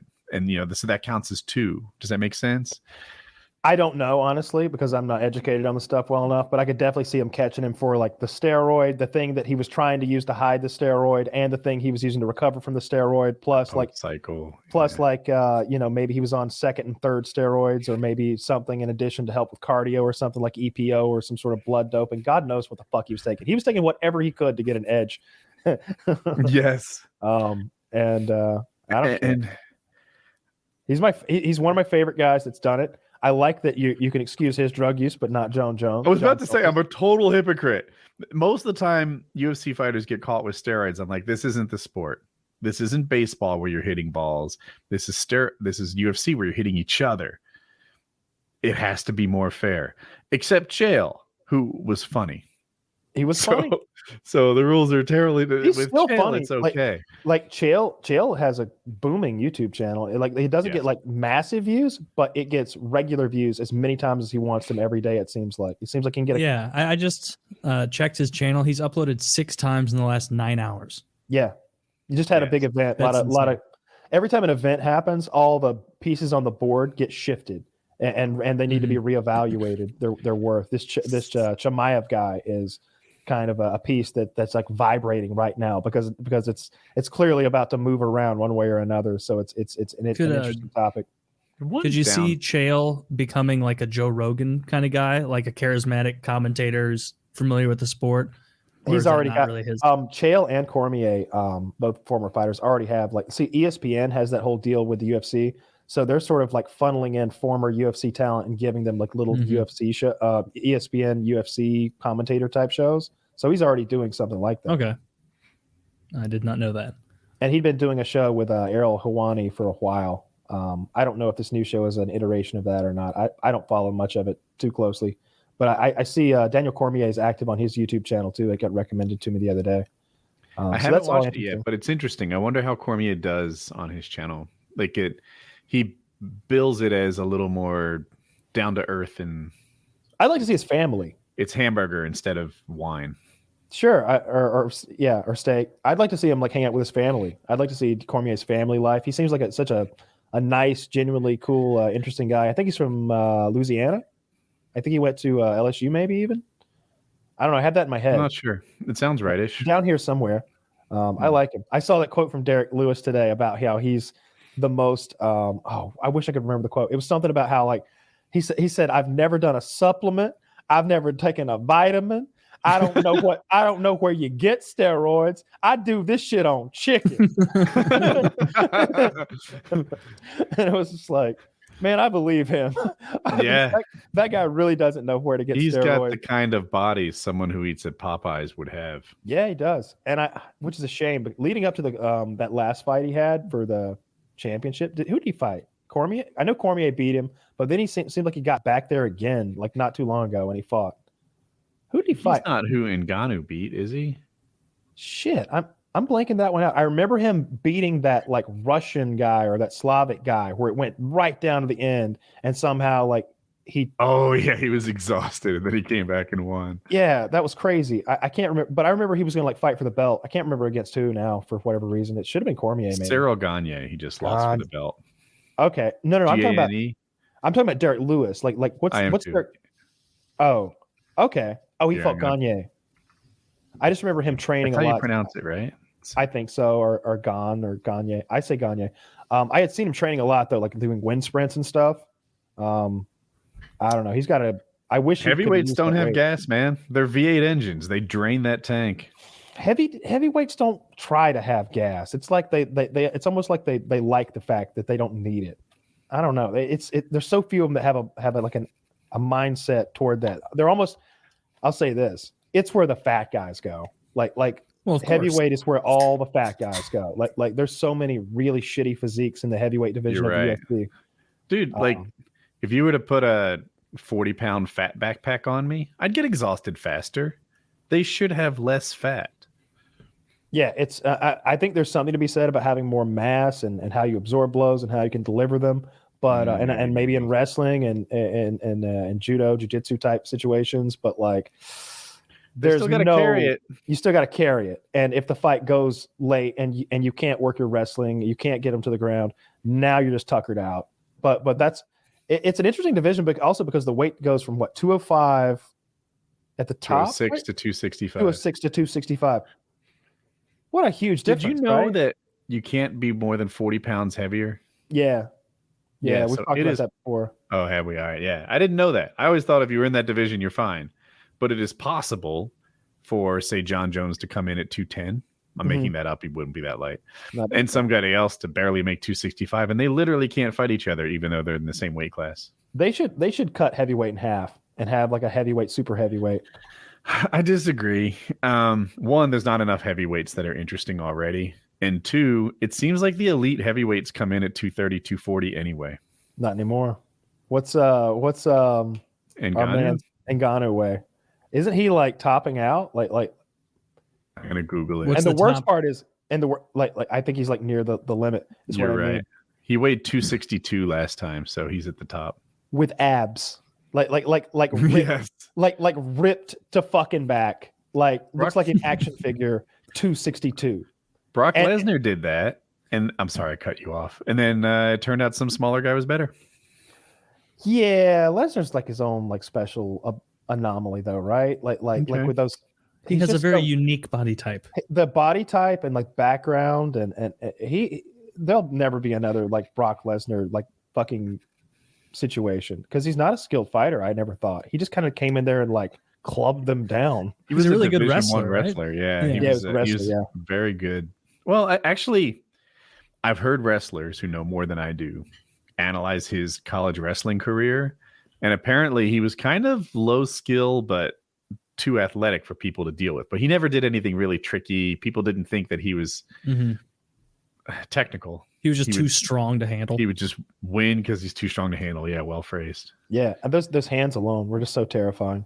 They had to make special gloves. Like they didn't make gloves in his size, so they made special Brock Lesnar gloves because you couldn't get them anywhere else. Stupid huge. Yeah. And I mean, he's clubbing people in the head with his big fucking mitts. What a monster of a man. But yeah, the current champion is he is a monster of a man. He's terrifying to behold. Like and he's a mean guy too. Like he's got no sense of humor and like no time for anybody. Like you can tell he's just like a dumb fucking ignorant like hillbilly redneck piece of shit. Like that guy definitely says the N-word a lot in private. Jesus Christ. Like he definitely does. I know he does. I can see it in his eyes. He looks like a fucking he looks like the big Nazi in the crowd. Like he just looks like such a. He looks like the guy that like Hitler would pick out. Like, come up here. Yeah, what's that Sam Hyde thing? He's like Hitler's like you're just so physically imposing, just physically ripped. I need you to lead my shock troops into battle, and I'd be like, whoa, Hitler needs me. And it's like, yeah, Hitler's evil, and believe me, no one hates Hitler more than me. But when someone's got that kind of panache, that kind of je ne sais quoi. Je ne sais quoi. You have a Hitler or an Alexander the Great stocking his attention beams on you, and he wants you to, that's one of the funniest Sam Hyde. I think it's he's a soldier in occupied Paris or something like that. Like that's the name of the Sam Hyde movie. So fucking funny. I dominate with my pheromones. I dominate the women in my workplace with a mix of physicality, gaslighting, lying.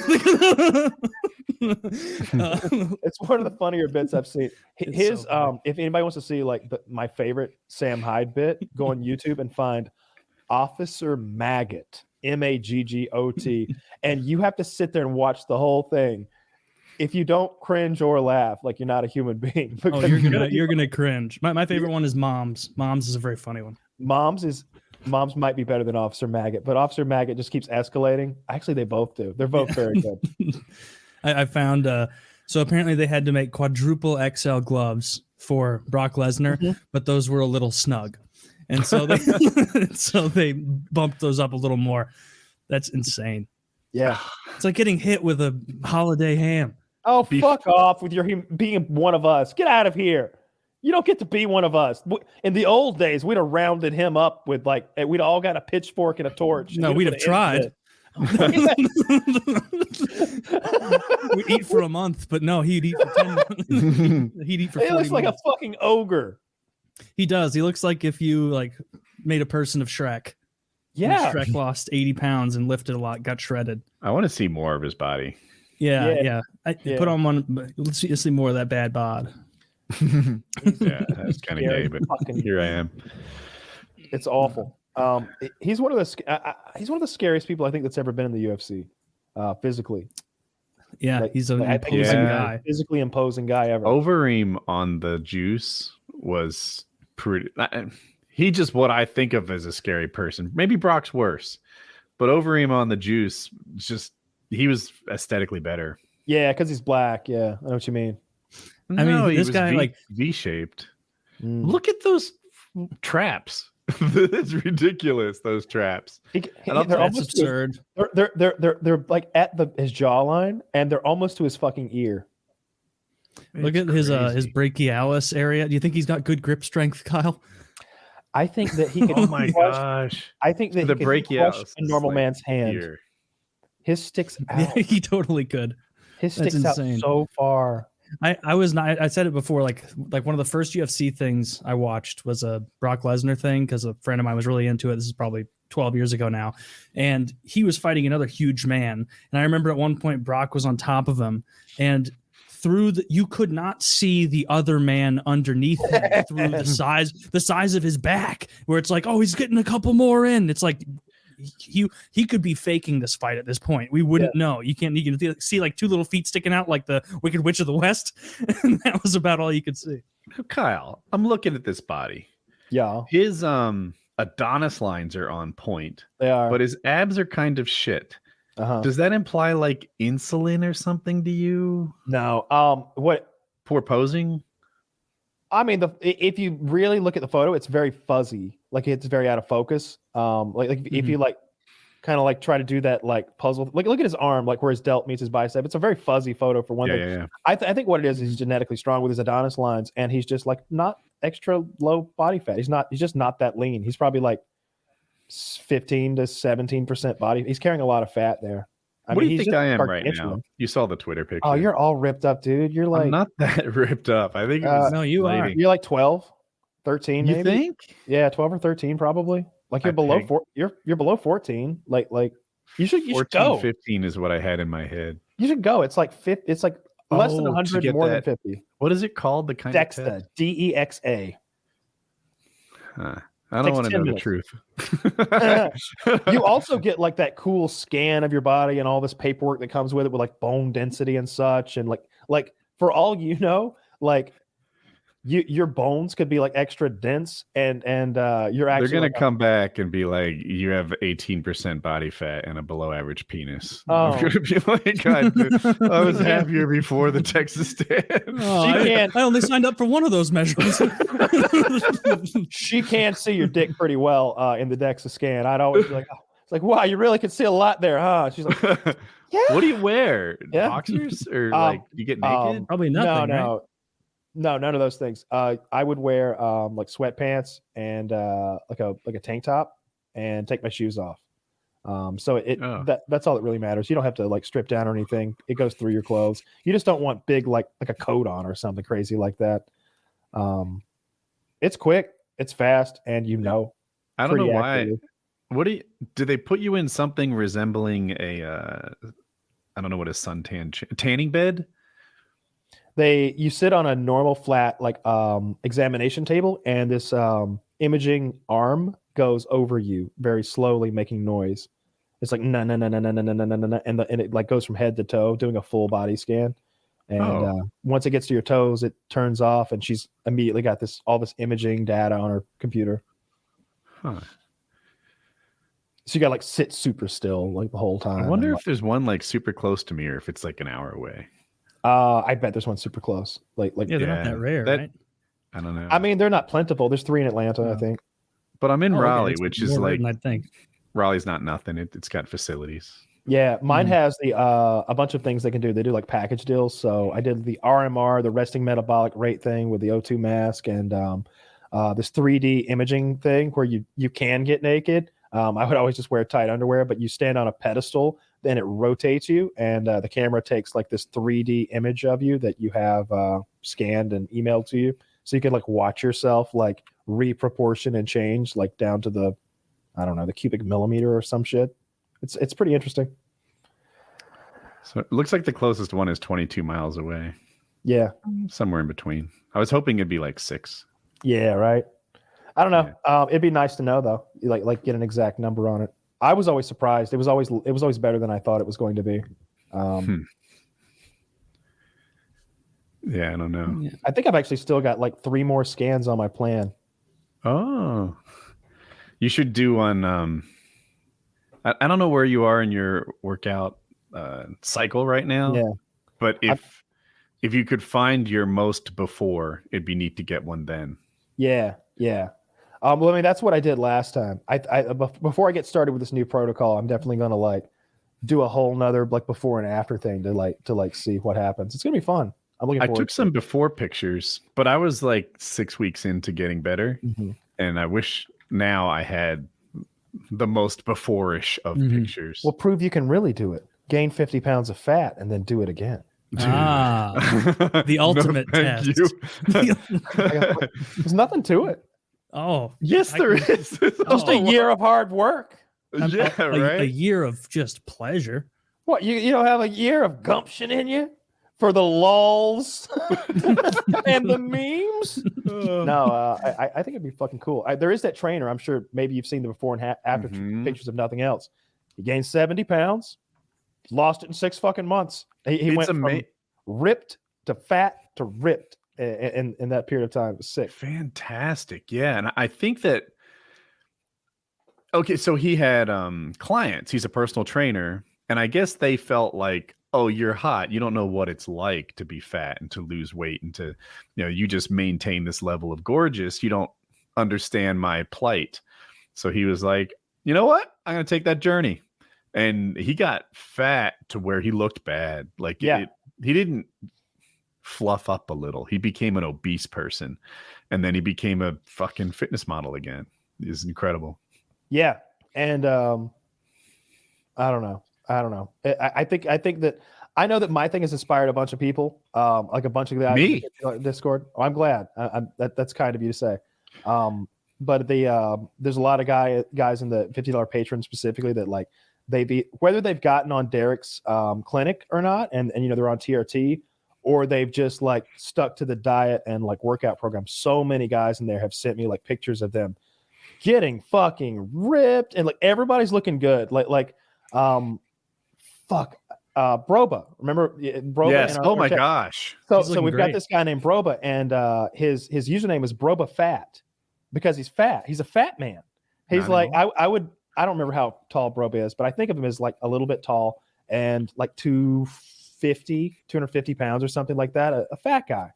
And I guess I inspired him a little bit because he's fucking ripped up now. He's in there like fucking double biceps, like he's lost so much weight. He's even got a little bit of like extra skin. Like he's like six packs coming. He's like, young though. It'll probably tighten up. Oh yeah. And I recommended him some stuff to help with that too. So yeah, like a bunch of people have gotten in shape. I'm glad. And I hope to do more of that because it's Broba's one of the most extreme transformations though. Like Antagonist got pretty scary too. Antagonist needs to shave his mustache. Antagonist, shave it. But he's getting pretty intimidating. He told me that the husband of the woman that he's been fucking came by his store today, and he just stared him down. The guy didn't say anything. So workout programs really doing the trick. Good for him. They do, and his makes gun. a lot of sense. Not only is he a hard worker, but he's a good guy. That Antagonist. Yep, clearly. Well, you guys want to call it a show, Kyle? I know you. Yeah. I guess so. Kyle has engagement. Okay. PKA 574.